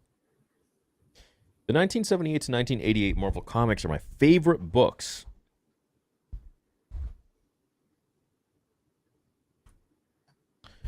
Sing for me, The Saga Begins. Not for $2. Damn. So there is a price. What's the price? You would probably set that. I don't know. I don't know. I don't even know what that is. What does he want us to sing? The Saga Begins? What is that? That's the Weird Al Yankovic American Pie parody. Cool. You don't remember that one? No. I ain't gonna sing it for $2 either. So All right. I'm sure you. It's not even $2. It's like by the time we all take our cuts and then YouTube takes their cut, it's like probably fucking 20 cents. It's the principle of the thing, damn it. Yeah, fuck that. There's a good doc on Vice TV, Icons on Earth, Star Wars Episode 1 to 6 with interviews with Marsha Lucas, about 5 hours long. Oh, wow. Really? I'd love to see that. Cool. Yeah. Interested to see MauLer react to Pong Krell. Yeah, dude, me too. Well, we got to get through the 2D first, and then after a lot that, of we'll people, go yeah, that is a lot of what a lot of people will go to. Is one of the best arcs in TCW. Is that arc specifically because of clones? So I'll be interested to see how MauLer reacts to it as well. Mm-hmm. Thanks for the stream, Slice and Dice Brothers. All right. Slice and Dice. Toxitine. Would you guys like Lucasfilm to dive into the Old Republic age or into the origin of the Jedi and Sith? Old Republic. We're gonna get it. We're gonna get an origin story with James Mangold, Dawn of the Jedi. How do you think that's gonna go? I think that it's again. There's literally a fucking book and a comic series called Dawn of the fucking Jedi that takes place in the same time frame they're doing it. They're literally like not even trying. Same with Filoni Tales of the Jedi shit. You can't even name your thing something else. You can't even change the logo to show what you're ripping off. But I think it's going to be rough. It was not one of my favorite books. It's kind of a tough read, Dawn of the Jedi. Well, you guys covered Dune Part 2 when it comes out. It's not Star Wars, but it could be more interesting to talk about than Rebel Moon. I imagine it would be. Wait for Dune Part 2. I have early tickets. I'm seeing it Sunday in IMAX. I can't wait. I hope it's great. I really like the first one. I don't really get hung up on the EU stuff. I mean, didn't George change up Bane in Clone Wars? He never thought of EU as full canon, so I didn't either. Yeah, I mean, that's fine. Clone Wars is why Star Wars is so awful and why people like Theory are so complacent about the new stuff they're getting. Oh, is that the reason why? Okay. Obi-Wan, today was always bad. Yeah, Clone Wars is fucking awesome, dude, so I don't know what you're talking about. I think that some of the changes that they were willing to make and people try to explain away in TCW did like cause damage, and I think it paved the way for some of the changes and retcons we see now to be hand waved away. And I think it has in part led to what we're getting from Disney Star Wars, like that practice, you know. I mean, when I watch it, I'll give my perspective on that. But yeah, I mean, I've heard all kinds of things about Clone Wars. Well, like I come at it from obviously a vast minority perspective in terms of the amount of people that watched the Clone Wars. You take this is all Star Wars fans. People have watched movies. If you watch one movie, you're a Star Wars fan, whatever. The amount of people that watch the animated shit is like this big. Yeah. The amount of people that read all the EU shit is like this big. Like fucking nothing. Right. So there are different levels and different scales. So I understand that like my perspective is not one of the majority. There's not going to be people that care about as much shit as I do. If they never experience that. MauLer's going to go into this with a very interesting perspective because he doesn't give a shit about any of that stuff I give a shit about. And he's never seen any of this stuff. He's experienced this stuff. So well, I'm which interested now to see what it is. They've gone and they've made this stuff even more diluted and just like, you know, basically, oh yeah, baby Yoda, he's cute. That's the new fandom. Neurotic, by the way, he was super ill to the point where he was like off camera on Real BBC. Oh, jeez. Right? We've had a lot of con crud going around everybody. Yeah, he's okay. He's just, you know, coughing a lot and sneezing a lot and stuff. So it's just But you know, Coughing and sneezing. we'll have him on eventually. Sure. You can talk about Bad Batch. He likes that, right? Yeah, it's his favorite show. Was What's he up, Top wheezing Shelf at all? Nerds?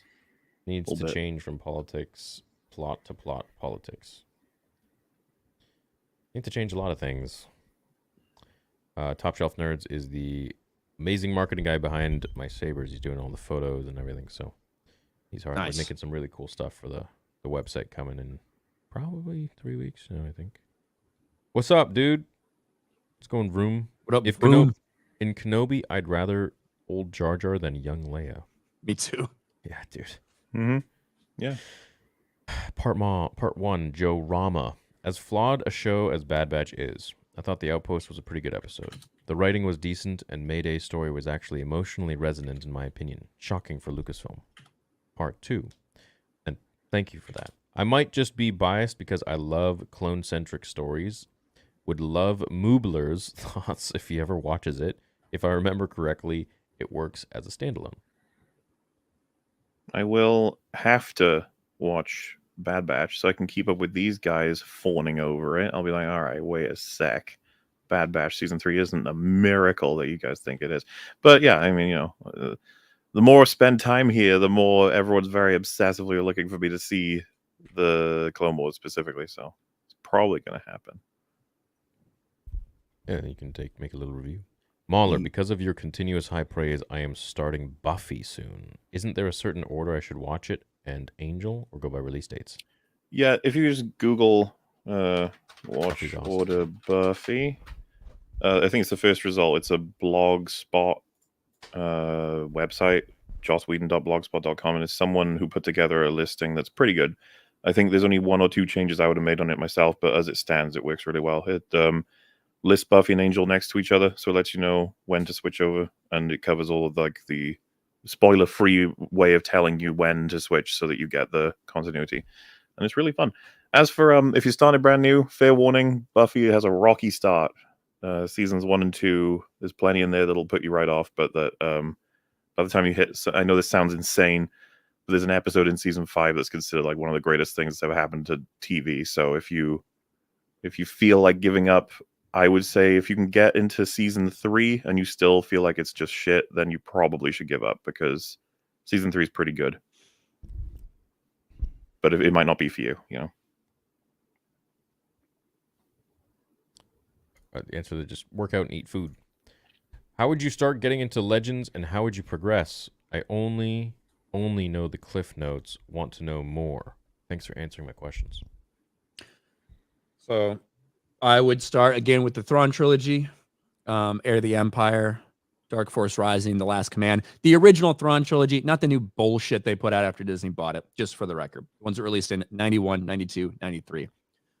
If you enjoy that and like it, I would actually go back to the Rogue Squadron novels that I talked about, and I would just start reading that in chronological order. If that's the shit you're interested in, post Return of the Jedi, which most people are, you know, what happened in the galaxy after the OT, that's what I would do. And I would move on from Rogue Squadron to, well, Wraith Squadron might be mixed in there a little bit, but then the Jedi Academy trilogy, which is important, a little bit rough to get through. A lot of people like it, but rough to get through for me, important. And then I would just continue to move on past that and get into, New Jedi Order and on. One more Grievous under Dooku's tutelage. Wouldn't that be cool? Yeah. The Bounty Hunter game on PS2 is what got me into the Mandalorian culture in the EU. It was so cool that it came with a comic book in the game menu. Mm-hmm. Mm-hmm. Yeah, which ironically is a comic book that they essentially ripped off Jango Fett's origin story for fucking Din Djarin. By the way, that's what they did. Shame. God. You know, Din Djarin's history with droids, you wouldn't even know that was a thing by the time we got season 3. How so? Do you mean in terms of his parents getting killed and him being adopted by the Mandalorians, like after that shit fucking happened, after the war came through. Yeah. Jango Fett, God, what's it called? Forget the name of that. I know comic. it was one of the best ones too. Jango Fett.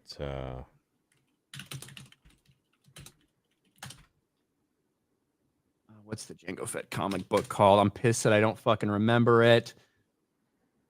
Open Seasons. Open Seasons. That's the one. Yeah, seriously, though, that whole backstory for Din Djarin, where the fuck is it gone? We haven't like worked with that for ages or benefited from knowing it. He got over it. He got over it, yeah. And there was nothing else, I guess, they had to tell us about its history either. It's done. That was it. There was nothing interesting that happened in his like earlier years. He's cool with it now. We need to meet Jack Black and Lizzo. That's what we need to spend our time doing. That'd be cool if they made a backstory on Jango, like they made a show on it or something like that with Tor. Imagine they made a backstory for Din Djarin. That'd be cool. Yeah. Star Wars game made like Helldivers 2 would be perfection. Would love to see y'all do a Helldivers 2 stream. We should do a gaming stream sometime. You've not showed Star Wars Theory of the Drax arm? What's this? All right, answer another one. By the time you do, I'll have set it up for you. Okay. You guys should watch the video Rags is Pathetic, where he makes fun of Theory for crying.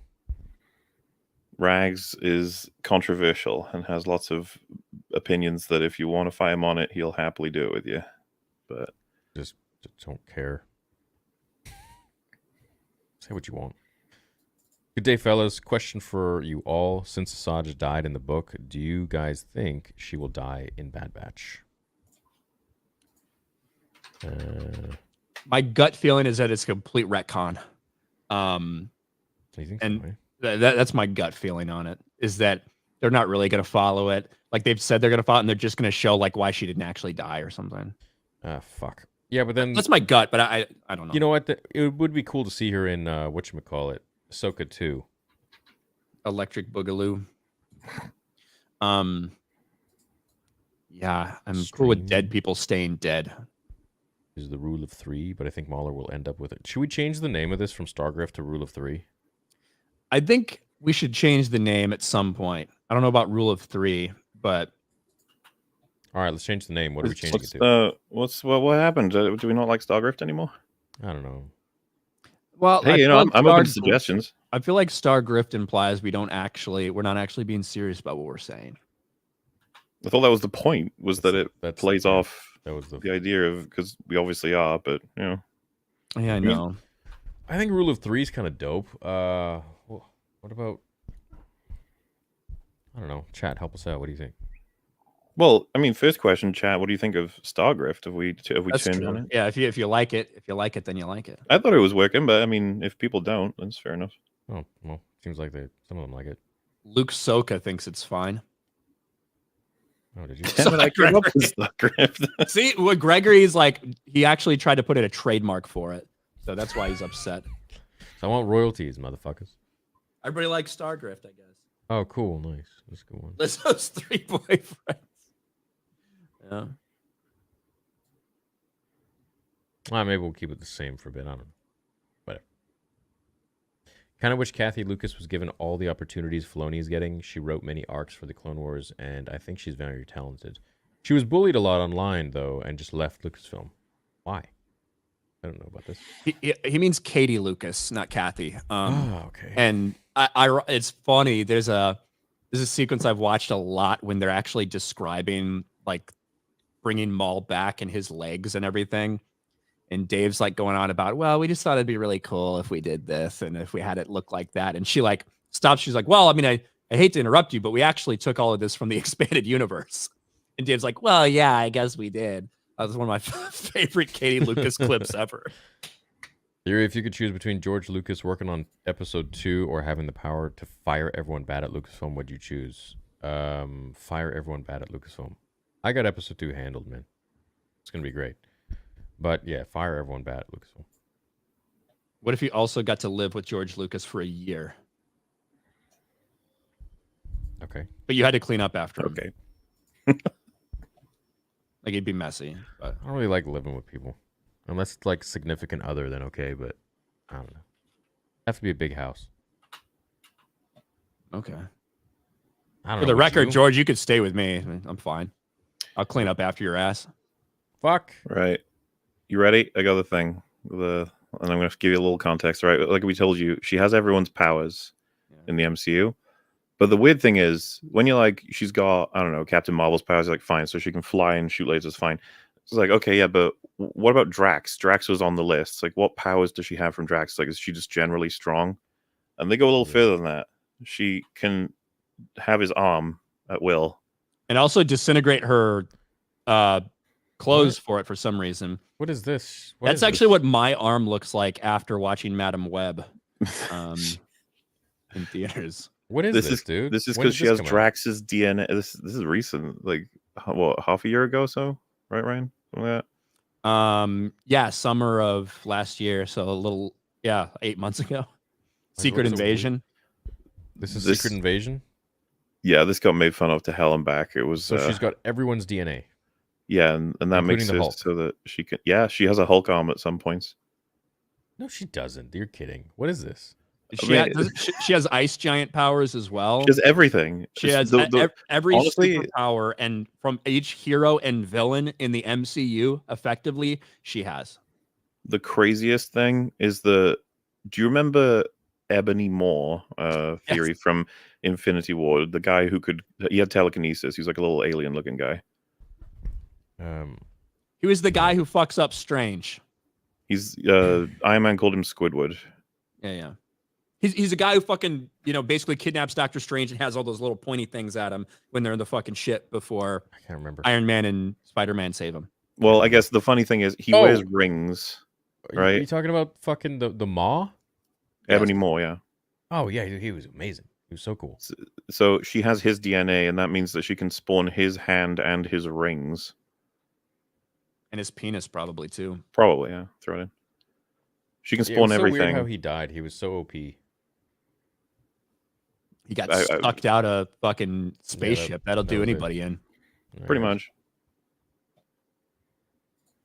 You're lucky you're not a fan of the MCU like we are, okay? I'm a huge. Well, I was actually. I was a very huge fan, but with the Avengers. And once Endgame finished, I was like, I lost interest completely. I didn't. You like don't know who Endgame. the Avengers are now?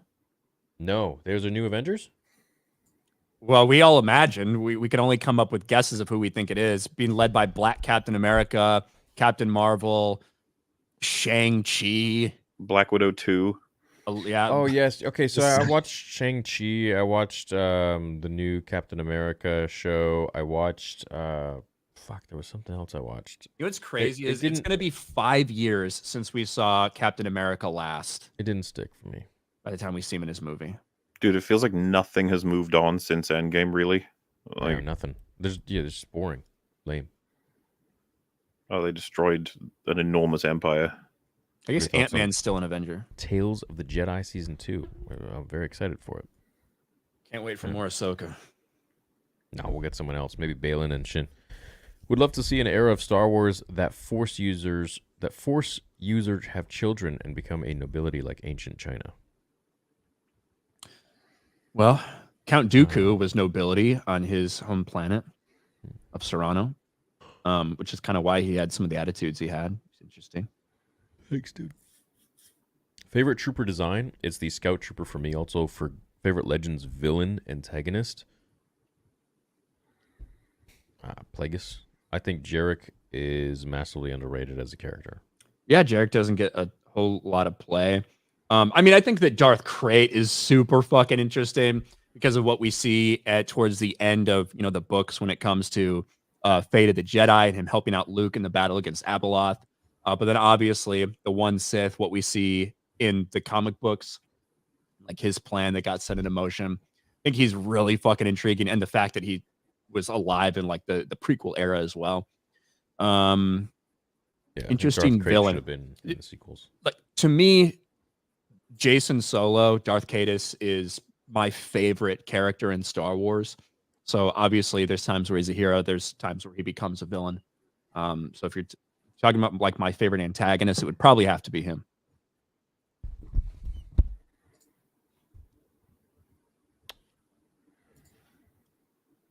Edwards Gilroy. I know MauLer's probably going to say Edwards Gilroy. Probably Ryan too. If I'm giving anyone a chance at new Star Wars Disney content, it would be Gilroy, yeah. He's the most reliable from my point of view. Say Dave and John. I would Gotta say go with my boys. fucking you'll find me fucking swinging on a rope somewhere.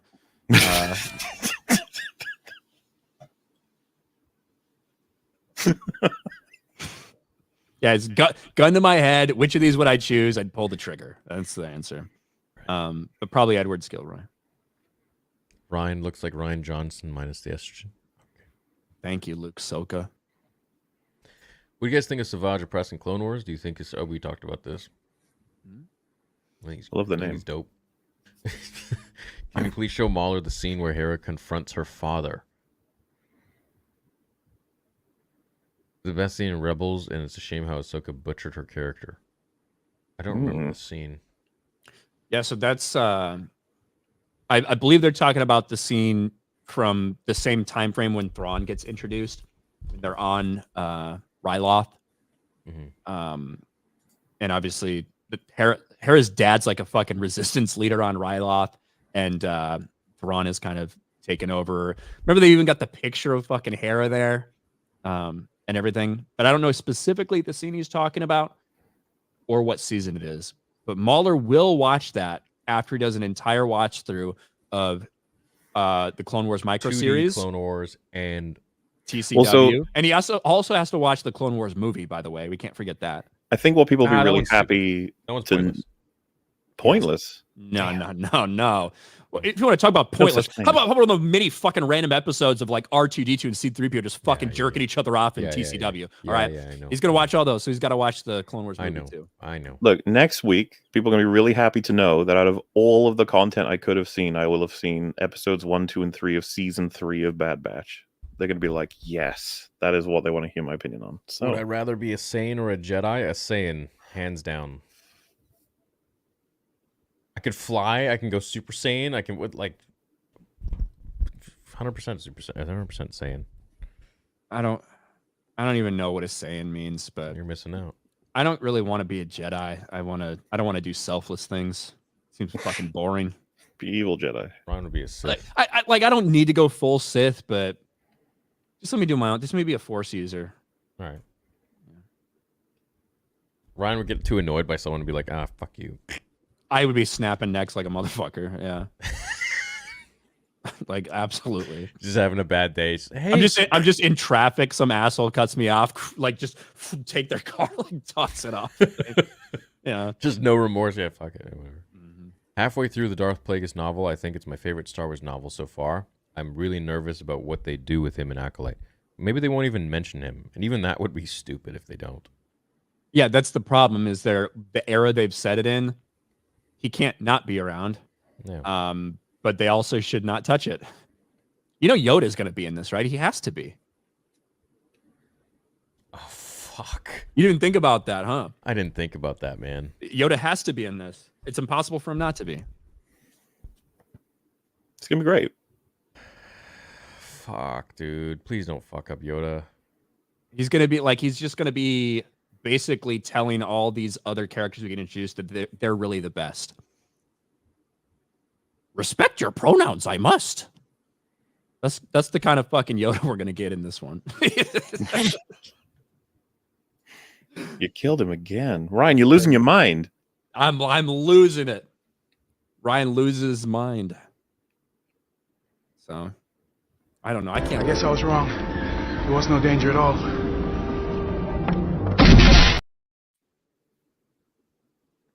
Basically what it is. Once again, you've proved, if you'll excuse me.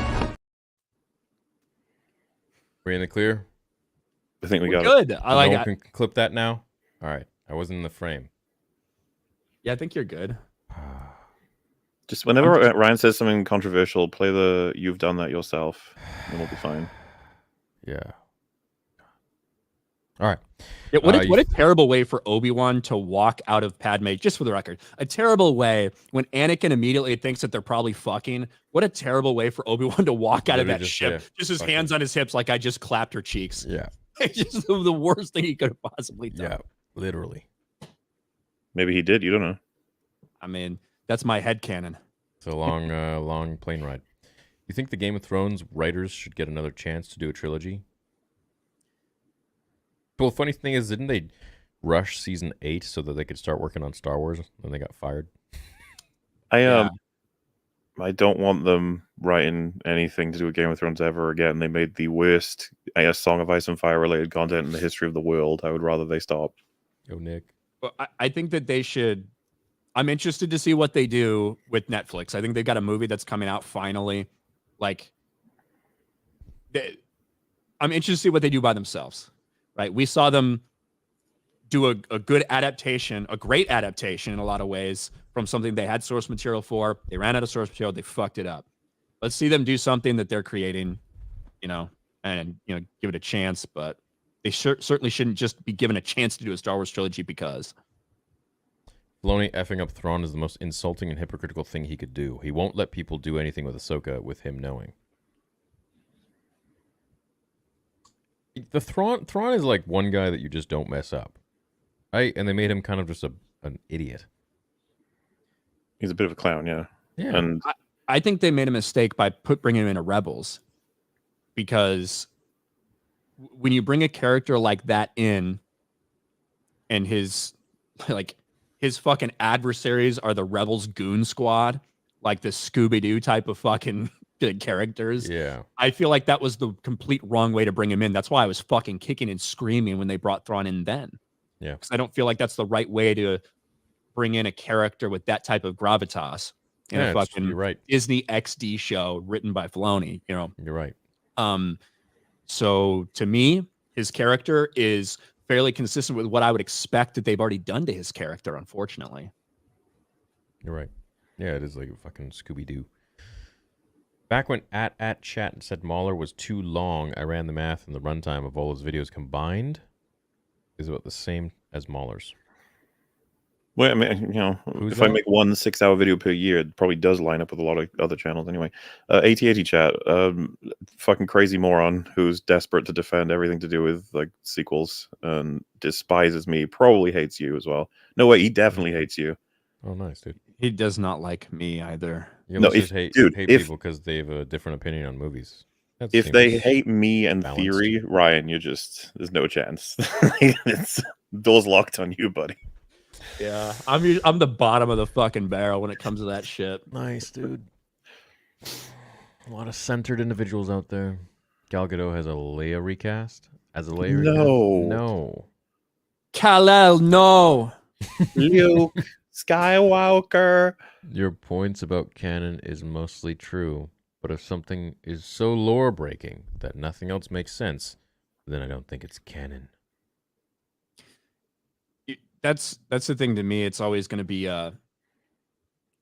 it's different to me. Canon is what the fucking, by the letter of the law, like what they've come and stated. And other than that, it's just however people feel about it. Because what is completely lore breaking to me might be something that's fucking clapped at and celebrated by someone else. Yeah. That's the tough part. That's why I get what people mean when they say headcanon. It's just if you like something or not. Henry was cracking his elbows in the MI scene. No, he was reloading his fists. He was reloading. They talk about it behind the scenes. Heard Like, Ricky I don't know Gervais- what he was initially doing, but like after he did that, it looked like he was reloading. They're like, do that again. It was one of the Heard coolest Ricky scenes ever. Gervais was almost going to be Benji in Mission Impossible, which is funny because he and Simon Pegg hate each other. Really? Oh, okay. I didn't know that. I feel like I should know that. Bro, someone in chat said, Cal Kestis, no. Ugh. Sean Connery or Daniel Craig. But I also liked Timothy Dalton. I liked Roger Moore. But yeah, Sean Connery's number one, and then Daniel Craig. If Timothy Dalton's movies came out 15 years later, I think people would have fucking loved him as Bond. Probably. I don't think people are ready for the shift between Roger Moore, like slapstick, and and this real serious, dark Timothy Dalton shit. Timothy Dalton in Hot Fuzz, like playing that villain, there's already enough proofs. Like he would have been a great Bond, like to have longer than we actually got. Is he still? And also, sorry, is he still with us? Oh yeah. As far as I know, I think so. And as for like Daniel Craig, like I love Casino Royale, but I can't disassociate the fact that he just hates the role so much. You know what I mean? Like, you watch him and you fucking feel it. But then, you know, my pick is like Pierce Brosnan, so I can't say much. He has some of the goofiest James Bond movies. Yeah, I wasn't a fan of Pierce's James Bond. Didn't like GoldenEye? I love Brosnan's Bond. He was he was a good balance between, like, again, shifting from Dalton. They got some of the comedy back and a little bit of the funny stuff, but kept it serious enough that it felt like a good progression. GoldenEye to me is the perfect Bond movie. I think they nail it. GoldenEye is awesome. The game. We were talking about this the other day, actually. When was I talking about this? Thunderball's really fucking good. Great. Goldfinger as well. Like the first 5 Connery ones are fucking awesome. Dr. No, Dr. No, Goldfinger, Thunderball. Yeah. Then you get to the Roger Moore era, and it's like flip a coin whether it's one of the best ones or one of the fucking shittiest ones you've seen. Moonraker was cool.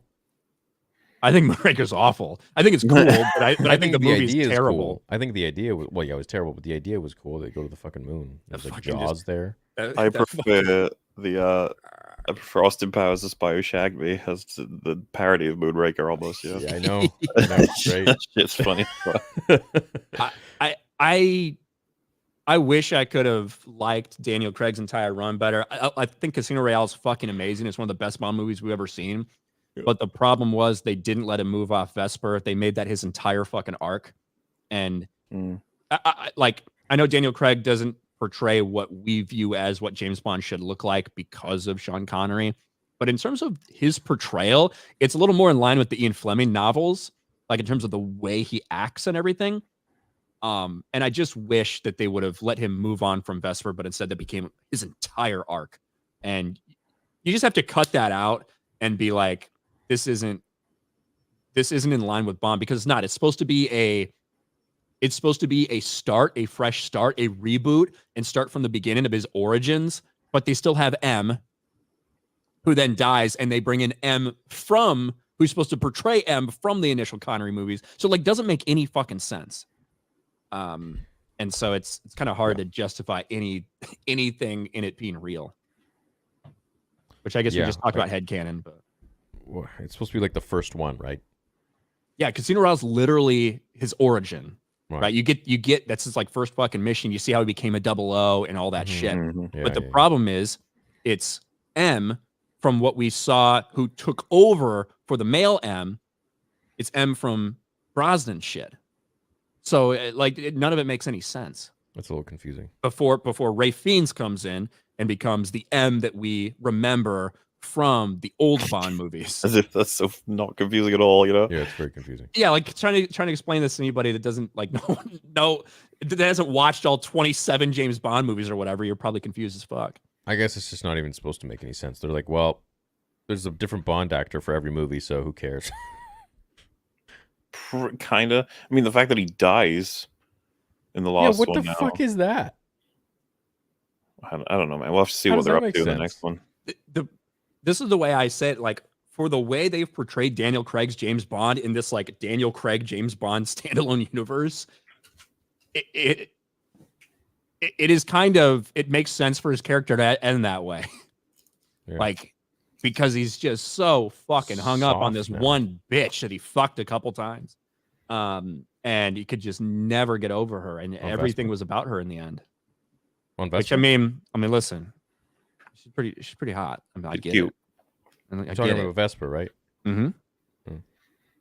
I can't remember. Was there like a big callback to that in the last one? Yeah, like that's kind of like always where his fucking mind is at, and he finally does fall in love with the other chick. Yeah, you know, gorgeous. Mm-hmm. And they have the fucking kid. Yeah. And then he kills himself. Well, he sacrifices himself for it. And also Blofeld, like jamming in Blofeld's entire origin story, that they're actually adopted brothers whose then their adopted dad died, and like blah blah blah. That was so much to try to cram into one fucking movie. Yeah. Again, Austin Powers fucking handled that better too. The Doctor brothers. If Mace survived, I hope he became a pod racer, the second human to do it, the first with one hand. Mace Windu, pod racer, take my money. What's up, MauLer? I like your Resident Evil review. Good work, mate. Oh, thank you. It's one of my older ones. Force Awakens was overhyped at the time. I thought Rogue One was better. Rogue One is better. Give us all with Han helping attack the Empire, an obvious enemy of Jabba's underworld dealings, would have given him some debt forgiveness. Now Jabba can do more ill shit. Give me a Jabba the Hutt Disney Plus series. Just Jabba doing ill shit. Mm-hmm. Hut, a Star Wars story. Hut, ill shit. Da Vinci painting Mona Lisa, not canon because he sold it. Just saw your IG story with No, Gina. that's not how that works. The canon is over time. So George had canon controlled with license, and then Disney do. Like, Yep. time is linear. No interview with Gina. We just hung out, went to dinner with Jay, and that was it. Masters of the Air is a World War II series about the men of the Army Corps who piloted B-17 bombers over Germany. Shows all they went through flying at several thousand feet over enemy territory. Masters of Air. Yeah, it's the one that somebody mentioned earlier. I've heard it's good. Do you think Old Republic writers and Legends writers should take over? Take over. That's what I would have loved kind of from the beginning instead of this like story group we ended up with. I will happily gamble them instead of Filoni Favreau. Yeah, like kind of the way it used to work was a lot of these writers would brainstorm stuff like that. They'd get together, they'd be at conventions or whatever. They'd meet together for a couple days in a row and try to plan out their next book series. And there was a lot of planning that had to go into that shit because by the end, what they actually had, it was very unique, and I've never really seen it done anywhere else before. But the last couple series that we had 2 9-book series, Fate of the Jedi and Legacy of the Force.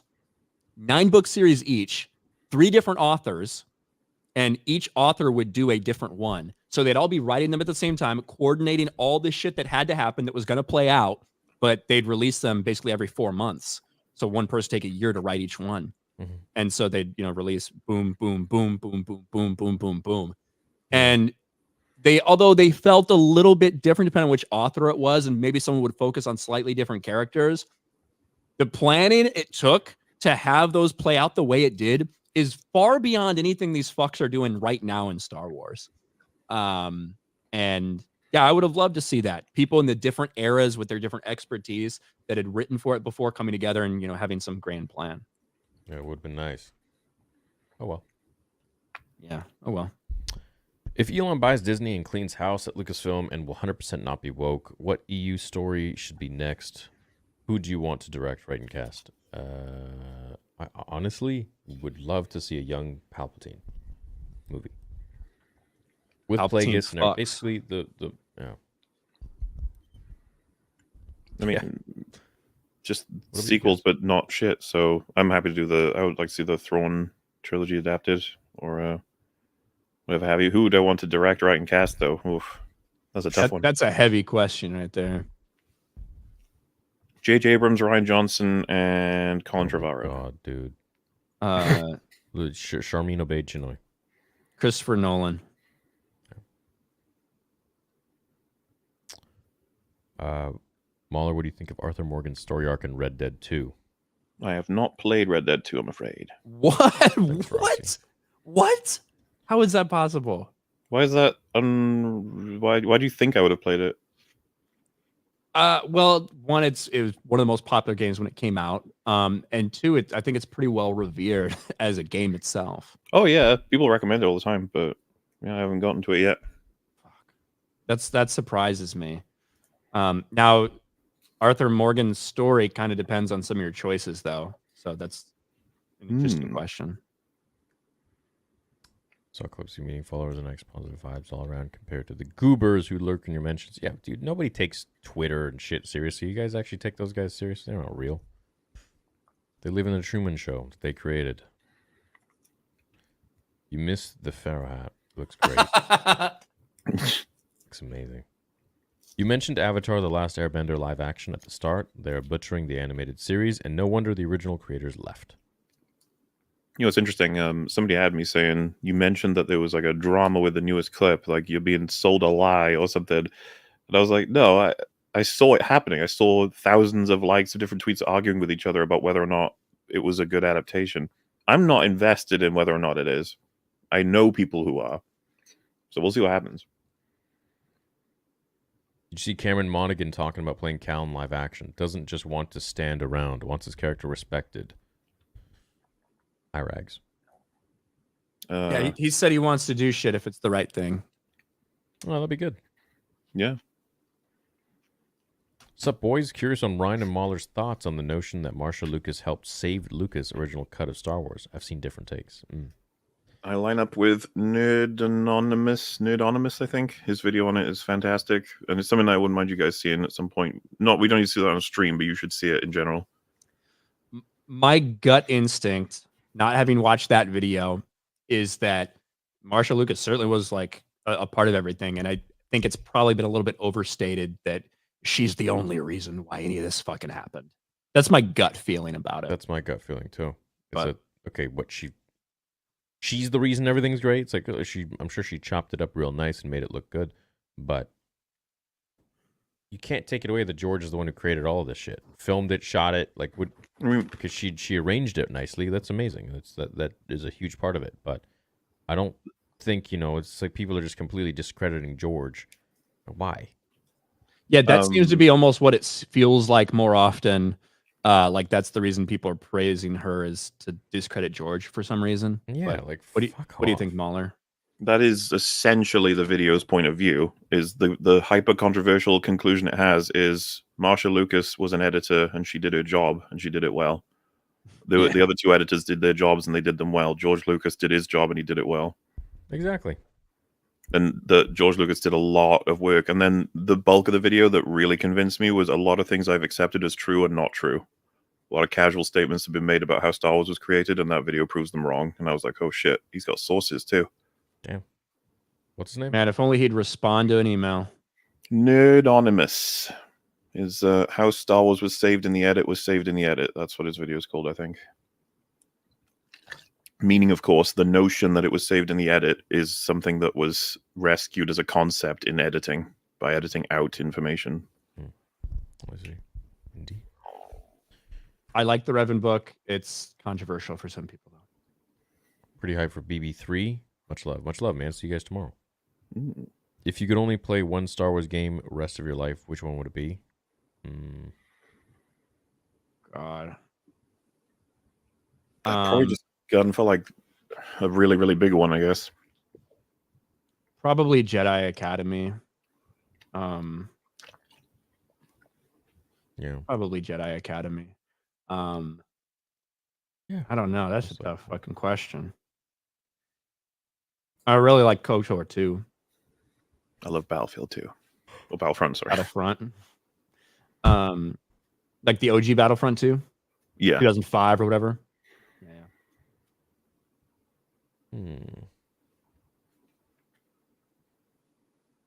I mean, Force Unleashed, can't go wrong.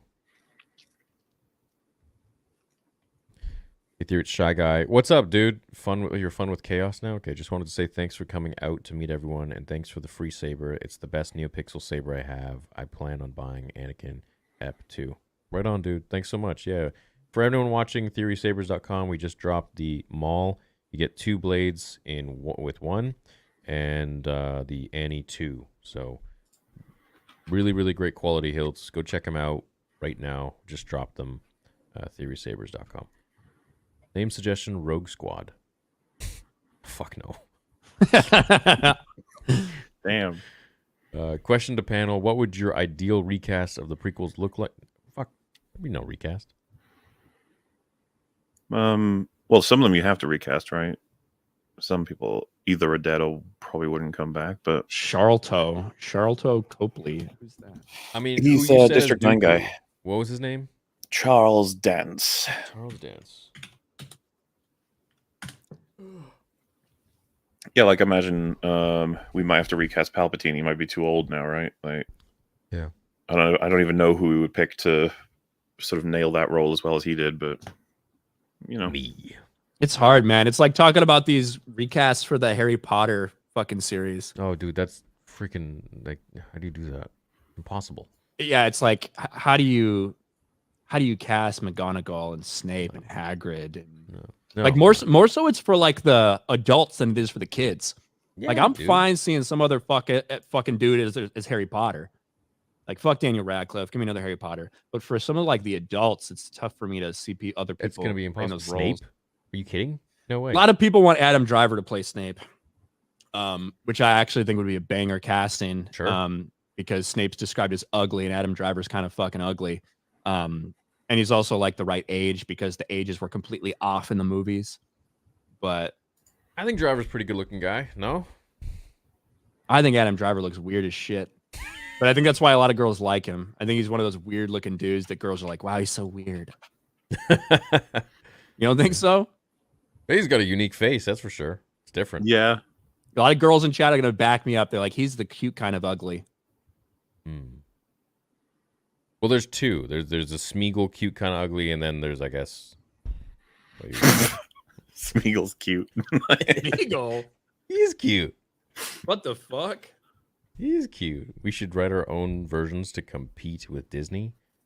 I have incredible ideas. Or you can't even get your spaces in line. Oh, Fuck, dude. I'd love to see your ideas, though. Damn. killed him. Oh, I'm sorry. He's probably on a fucking mobile device or something, you know? Some fucking Ryan. I shouldn't have done that. It's not the Jedi way. He did say he doesn't want to be a Jedi. Yeah. Oh, fuck. Yeah, that's right. All right. I don't know. I am the Senate. There. Rebel is mostly good, and that it ended at season 3 where Vader walks after killing Ahsoka. Worlds Between Worlds is lore breaking, and Thrawn's a joke. Wasn't the end of season 2 when Vader and Ahsoka? Am I wrong with that? I think there were 3 seasons. I didn't mind There was Rebels. 4 I didn't hate seasons it. of Rebels. I didn't hate it. I just think it's not as good as Clone Wars, and it was not my favorite. In my opinion, Ahsoka Thrawn is so bad that even General Trench can dump on him. He would have been awesome and scary if he was taken from the sequel legend. Yes. Yeah. Yeah. General Trench seemed more imposing than Thrawn, which is... All right. True. Yeah. Imagine if It's the what, like Allied you forces... could craft like a super well written super chat that was like super funny, and I probably wouldn't chuckle, but that little one I laughed at. Oh, he's sent that a million times on EFAP. I think it's because he doesn't know what else to say. Sometimes he'll say Molia straight, which is equally offensive. Oh, that's fucking horrible. Yeah. Imagine as the Allied forces are moving into Berlin, a blue-skinned Hitler is like, you know, in a way, I feel like we've won this war. Oh, Dave, don't do it. Don't have him say shit like that when you bring him back again. It's going to be so memed. Don't do it. What's the most offensive science fiction movie? I want to hear what you guys' picks are before I say my controversial one. I don't like most offensive science fiction movie. Like I think The Last Jedi probably did the most damage to my favorite science fiction fantasy fucking thing, Star Wars. So it'd be tough to not say that. I don't really know. I mean, I hated Force Awakens too, so. Well, I mean, we got a wonderful selection of films here. Like, we could pick that. We could also pick, like, Star Trek Into Darkness. We could pick Blade Runner 2049. Some people aren't gonna like that, but that's okay. It's still shit. Then we could pick Alien Resurrection, for example. Alien Covenant, Prometheus, Alien 3, even to a lesser extent. I would probably inch toward picking fucking Interstellar. I hate that movie, but you know what? There's I a would have thought pick you'd for like it. everyone. You know, I think that's fair. I think I would have thought I would have liked it. I think I went to see it thinking I would like it. Yeah. But I didn't. Far worse than him dying, he didn't try to escape. Who? Oh, who are we talking about at that point? I don't know. I forgot. Is it maybe Saul Guerrero? Ryan, you killed me with that Yoda impersonation. LeMayo. Still laughing at that shit. Haha. Thoughts on Pedro Fantastic Four casting? That Marvel art was ass. I don't like Pedro. As Reed Richards, it's gonna be tough for you to convince me that Pedro Pascal is the smartest person in the world. That was a writing. Yeah, I know. Like, obviously, the writing's gonna have a lot of work to do as well. Some of the other ones I don't mind. I don't mind Vanessa Kirby as Sue Storm, but I mean, I have no hope for really anything Marvel related. So it's tough to get too hyped or excited about it. But I'm glad you like my Yoda impersonation. I will see that. Obi-Wan. Oh, What's y'all's take on Vespa Chase in Boba series? Shit. Stupid. so bad. Is Hemlock gonna die in Bad Batch or get replaced?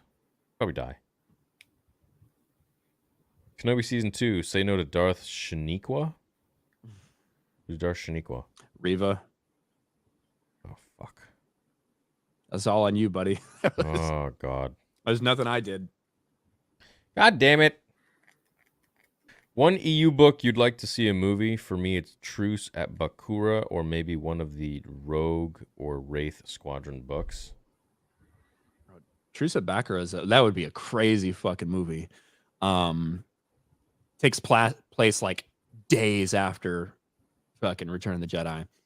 I would love to see a proper adaptation of the Rogue Squadron books. That'd be phenomenal.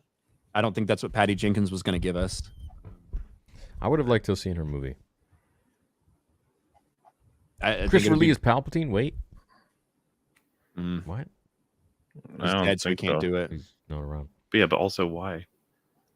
I got my I got my Smeagol sister plush. Oh, my sister is a Smeagol plush. My Smeagol. MauLer, so much for your 2 hours, eh? Yeah, Almost 4 now. we've almost done like 2 episodes in a row, at least by the way we. See, this is how you get them, ladies and gentlemen. What I hated in the Ahsoka show is how they treated Thrawn, made him a throwaway villain with a dad bod. I mean, I don't know about that's the the dad bod. good reason to hate him, is the throwaway villain part. An absolute fucking moron would be why most people didn't like the portrayal. But hey, But also, he shouldn't have been built like that. Just to be No. real. How do you feel about Chewie being killed by a moon in the new Jedi Order books? One, spoiler alert, but two, I thought it was a fucking epic way for him to go out. Wait, Chewie's dead? yeah, he had a fist fight with a moon in boxing arena, and he lost. We didn't have a fist fight, but a moon was coming down on this planet of Serpentine, and they were trying to evacuate people. And Wait. Go ahead. I'm very confused.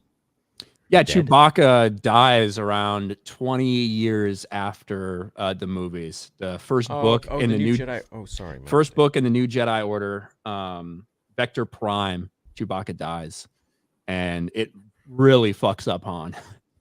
Like, it really fucks up Han, and he blames Anakin for it. Anakin Solo, his youngest child, because Chewie actually goes out to save Anakin, and he saves his life and brings him back in. And as the moon is crashing down and the atmosphere is fucking bursting into flame and winds are getting insane because all the different pressures, they can't get to Chewie in time. And Anakin has to make the decision while Han's sitting there, like looking, trying to get trying to get to Chewie. Anakin has to make the decision to take off and save everybody there, including himself and his dad and the hundreds of people they have on the Falcon, and leave Chewie. And like, Han sees Chewbacca as like the moon's coming down, like fists raised, roaring at the moon that's fucking coming down. And that's how Chewbacca dies. Interesting. And Anakin feels like this immense guilt over it. And Han for a couple books gets to like a dark place. And, you know, he did, again, this is the way you like show these characters have flaws and can have failures and things like that, and still not completely destroy their entire character. So there's a couple books where he doesn't really know what to do with himself, and he's putting more blame on Anakin than he should. And Anakin takes that guilt, and Anakin carries that guilt with him literally the fucking rest of his life. And how, you know, Han feels so regretful over a lot of it, but it takes Yeah. another kind of family emergency where he realizes he needs to be strong for everybody before he really comes back and gets fully over it. How'd you feel about the whole Yaddle thing? With how Yaddle sacrificed herself for Anakin. And like he Yaddle? felt remorse for that too, yeah. Yaddle. Again, I think that it was done super well in the comic books, and Yeah. death matters, right? I feel like we talk about this a lot. I feel like deaths can be very important and very impactful, not just for like a conclusion of a character arc, but to demonstrate the importance of sacrifice for the impact it might leave on different people.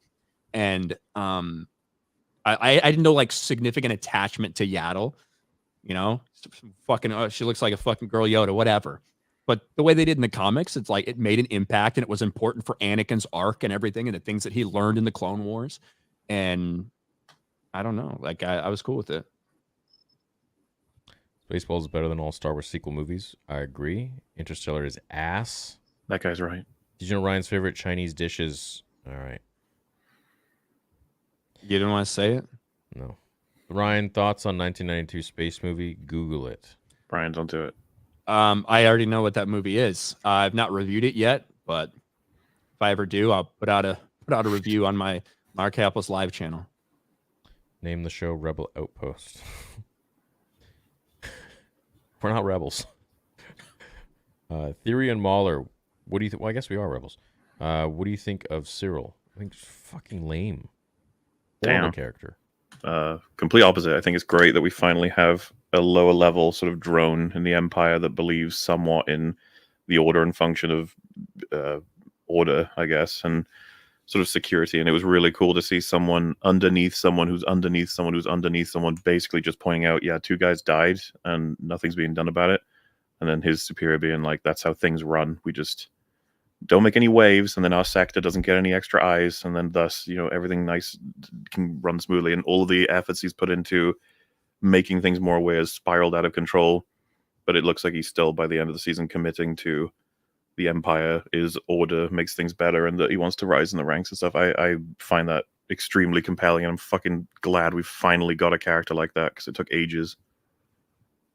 If I see another bowl of cereal, I'm going to fit. Okay. Bowl of cereals, screws, and bricks. That's what does it. Someone said just go back to Andor. I will. Once they release season 2, I'll be there. With Man, all, dude, Star my Grift, bandit. when Andor 2 comes out, is going to be the most probably poppin' show because of you and me. Yeah. And then That's Ryan's gonna be great. sitting there like, Mom, Dad, please. Yeah, literally. Yeah, you guys, like, usually I'm the one with like some fucking outrageous opinion on something. That's gonna be you guys at the like the opposites and me kind of in the middle for that one. Probably. We haven't seen season 2 yet. But. Mm-hmm. We'll see. I reckon you guys will like season 2 because they're probably going to make big things happen. There'll be colors in it. Yeah, red will be in it for sure. You think Vader's going to be in it? Oh, I don't know about Vader. Maybe. I don't know.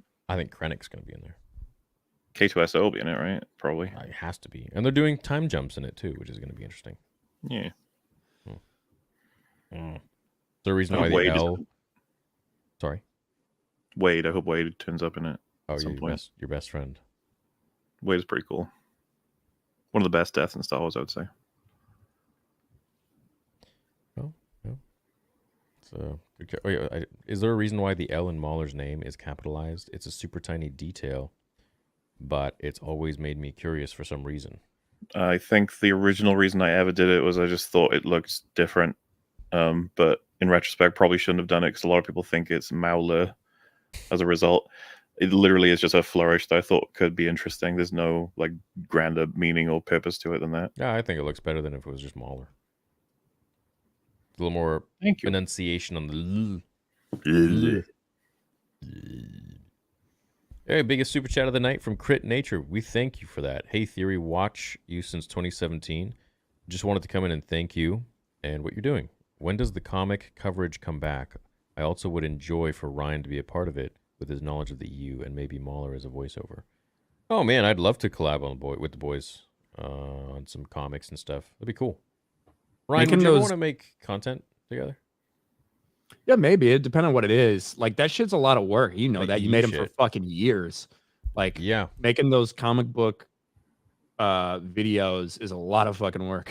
You know A lot what, of bro? editing. I've seriously gotten so fast at them, I could do it pretty quick. I don't pretty like. I used crazy. to have to write a script and all that. Now I could just like record as I'm reading through the comic and just like come up with shit on the Oh fly, yeah. and then edit it because the pictures are already there. So it's actually very quick. So if you ever want to, do some lore stuff, man, I'm down. We could look into doing something like that. Might be cool. Yeah, maybe you can do some like lore explanations for videos or something, like some character Ooh. that you find interesting. That'd be neat.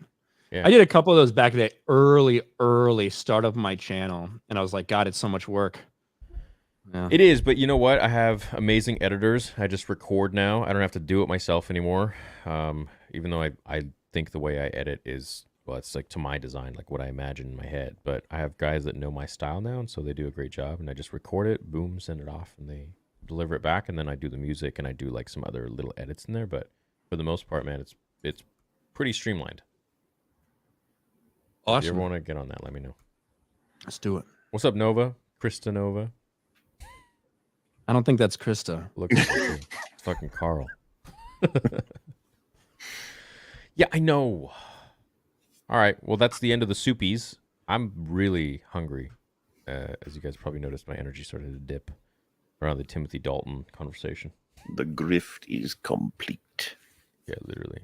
What a terrible time to get low energy. Timothy Dalton's badass. Yeah. Yeah, I know. No, that was just around the time where I'm like, all right, I need food.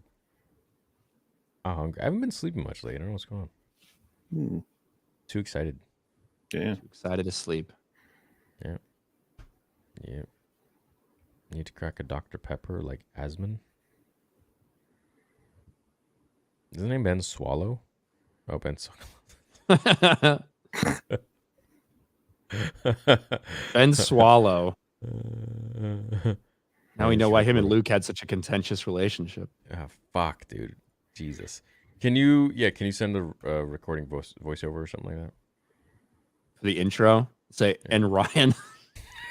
As awkward as possible. And Ryan. And Ryan. Like, Kal-El, no. Kal-El, no. Okay. And Ryan. What'd you say? And me. And me. Yeah, dude, just say and me. That'd be good, actually. With Theory and MauLer. And me. Yeah. Bitch. Then Pharaoh Ryan comes on screen. Oh, Next yeah. stream will be next Monday, man. Well, I got the watch party tomorrow with you guys, so stay tuned for that.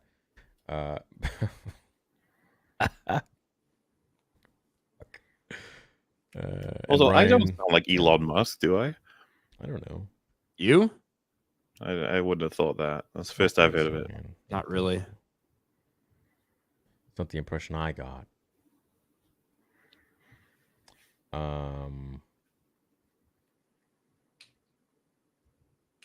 I got to do a quick plug. Vent for 2. Do you need some preparation H, MauLer? Yes. That's a good one. That's that just makes me think of Austin Powers again, where they have all the preparations related to the planet. So this is preparation age. Yeah. Seth Green. Hi, Yeah. boys. Announcing the drop of the 2 new sabers. If you want to check them out, the Theory Sabers Instagram is popping, as well as we got the website not fully operational, but we got the 3 for sale. If you want to go grab one of your choice or all of them. Some guys are grabbing all of them right now. So go to theorysabers.com or Theory Sabers Instagram. If you have any questions, we got our help team answering your questions 24/7. I'm lying. They answer it once a day, usually. But I'm 24/7 because sometimes I'm up till 3, 4 a.m. at the help desk, just like answering online, all you guys' stuff. So, yeah, go check it out. We appreciate you guys. Hope you enjoyed today's stream. Is there anything you guys want to announce? Nope. I want to announce that MauLer does a show called EFAP. You liar. All right. And I also want someone to send a super chat in that says, Mikey Angelo for Aussie not 299 says, Ryan is a spitting image of Jonathan Majors. Well, I am a Okay. great man. All right. What's the upper limit you guys are willing to tolerate in regards to the extent of force powers? The upper limit. For me, as weird as this sounds, I would probably want maxed out of whatever the highest power we saw in the OT plus 50% of that on top, and that would be a special circumstance. I know that sounds really weird, but like you probably know what I mean instead of having to explain it further than that. Yoda moving that X-Wing was significant shit, okay? That's already teetering on the top move as far as I'm concerned. There we go. Another 4-hour conversation coming up. Hey, that's my POV. Ryan, you go. We can do this in under a minute, I'm sure. I'm willing to accept a lot more than that. Obviously, like even the prequels we have, I feel like more than that, don't you? All right, so What would you listen to this. I'm gonna debunk MauLer's thing in like 2 seconds here. So, Dagobah had a dark side force nexus. It was affecting Yoda the entire time. He was super weak. He also didn't use his force powers for the entirety of his time on Dagobah because he didn't want to alert the Empire. So he was rusty as shit. So Out of practice. yeah, very out of practice. If you think I'm gonna Obi-Wan was out buy of practice, any of that propaganda. That's why Yoda probably went there for the fucking dark side force nexus to He did. shield his presence. he did go there. Yeah. It's tough. It kind of does feel like if you get in a situation where you have to up and up and up and up it and like become more impressive or more impressive, you get to a crazy situation. Yeah. I don't think that we should have people pulling Star Destroyers out of the sky like in Force Unleashed. However, do I think that you can provide a little bit of guidance to it as it's crashing? Yeah, a little bit. I think that that's like believable, right? Why not? Yeah, fuck that.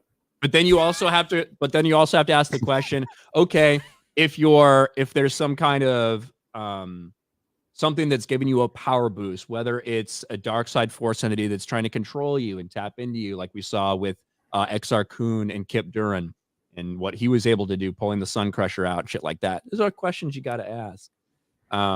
It's fun. It's fun to think about. Ryan, what was the prequel power you think like debunks any kind of excessive power from the OT? I think that what Yoda is able to do by stopping that shit from landing on them in the moment in the heat of battle like that is far more impressive than very slowly lifting the X-Wing out of there.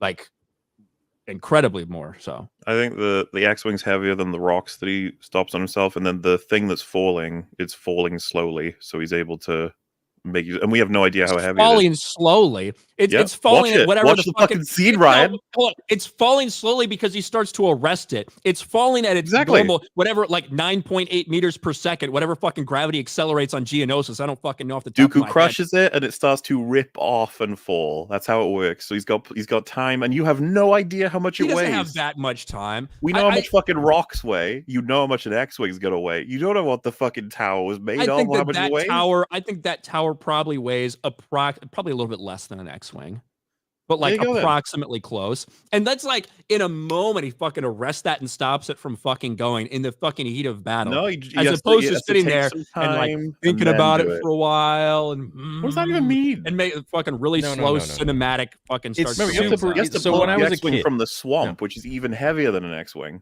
When I was a kid, I was like, oh, it made perfect sense because look, all Dooku does is he just collapses the base of it so it falls over. Yoda is not only freaking just lifting the thing up as if it's stationary. He is now lifting it up as it's falling. So it's like fucking probably like 10, 20 times the amount of weight because of the gravity. So he's just like, he full on just drops his shit and just goes and then moves it over a bit and then relaxes. That That's to fine me as was far as more I am. impressive than the X-Wing move. Period. Well, yeah, but Way more remember what I impressive. said was add Plus 50% 50%, on, yeah, yeah. and that would account for that, I think, just fine. Also, his powers were, we could say his powers were draining because he was totally focused on combat. Dooku could fucking throw his lightsaber at Yoda in that moment, and he had to keep like his force shield up, or he had to keep his like senses up, or his speed up, or whatever. And he was drained from the fight when he was fighting Dooku, where he was just flipping around like a freaking frog. And as we talked about before, he is like, if you want to imagine that Yoda basically ages at like 0.1 times the amount of time a normal person does. His 900 years, basically fucking divide that by 10, basically would be 90 years old in normal human years. He's fucking 88 years old then, even when the fight with Dooku. All right. He's an old man. Yeah. Sure, I don't disagree with that. But besides, I don't buy into this, like, the older you are, the less you're able to use your force powers anyway. No, but your body I starts do- to deteriorate. your body starts to deteriorate and your cells start to deteriorate. And that's, again, fucking midichlorians are based on the amount of midichlorians you have in your fucking body. Depends on the health of your cells. It's like an old battery.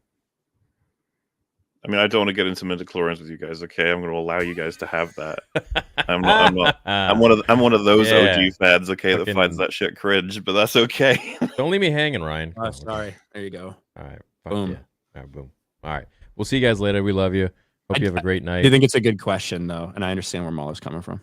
How do you embrace nerd culture so well? I struggle sometimes and hinder my small passions from flourishing. What do you mean so well? What does that mean? We just do our thing. Embrace nerd culture. He's British. Answer his question, MauLer. Yeah, you'll. You just it's just talking with friends about stuff you love. I don't know how to explain embracing maybe nerd culture because people outside don't like it, or I just don't give a shit.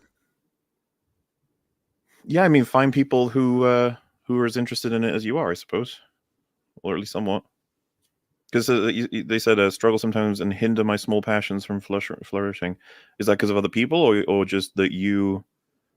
I guess I need more specifics to give any kind of advice. You know? Yeah. I guess like, what are your passions? Like, do you get so wrapped up in Star Wars that you don't do anything else in your life? I guess that's how I kind of read that. I don't know. I would say it doesn't matter what man. anyone else thinks. Just enjoy what you like, talk about what you like, and you'll garner a group of like-minded individuals from that because they'll find you.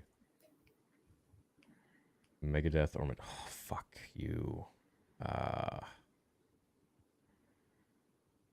I like Dave Mustaine, dude. I know even though he did all the stuff for Metallica, I'm probably gonna go Megadeth.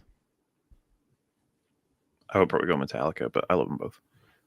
Yeah, I mean, you can't have either of them without Dave Mustaine.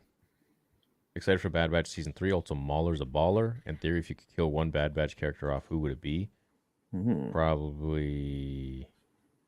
What a great question. Fuck, I don't know. Probably... If you could kill one of these team members, who would it be? I would kill Omega. Yeah, I'd kill Omega. We were like a split second from ending the stream. I know. Fuck me. Yeah, meters per second squared. I'm sorry. I got amped.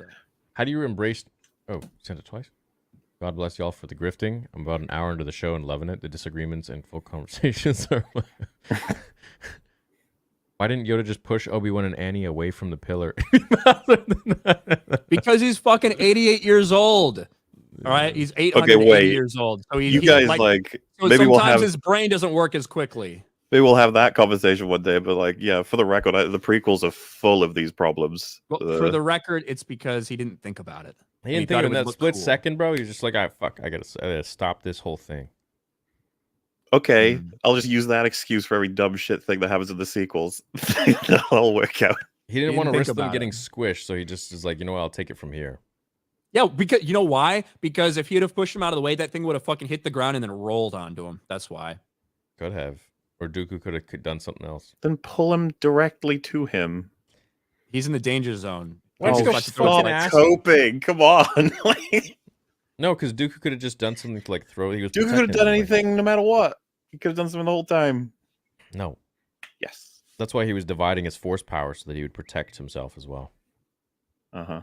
Cheers, Theory. Was great to finally meet you in Orlando. Glad you brought on MauLer and Ryan to add some gravitas to the show. Thanks for inspiring so many to get into the YouTube game. Shopping a new Saber. PSJ will complain about this super chat too. Jay complains about it. You should have heard what he was saying last night in the car with me and Gina, man. We were both laughing at him. Nice. What's up, Valiant? Yeah. Anyways, hey, thanks, man. I hope you choose a Saber. The full site will be ready in a few weeks, probably like 3. And oh my god, if you get rid of one thing, what would you get rid of from Canon? Reva stabbing.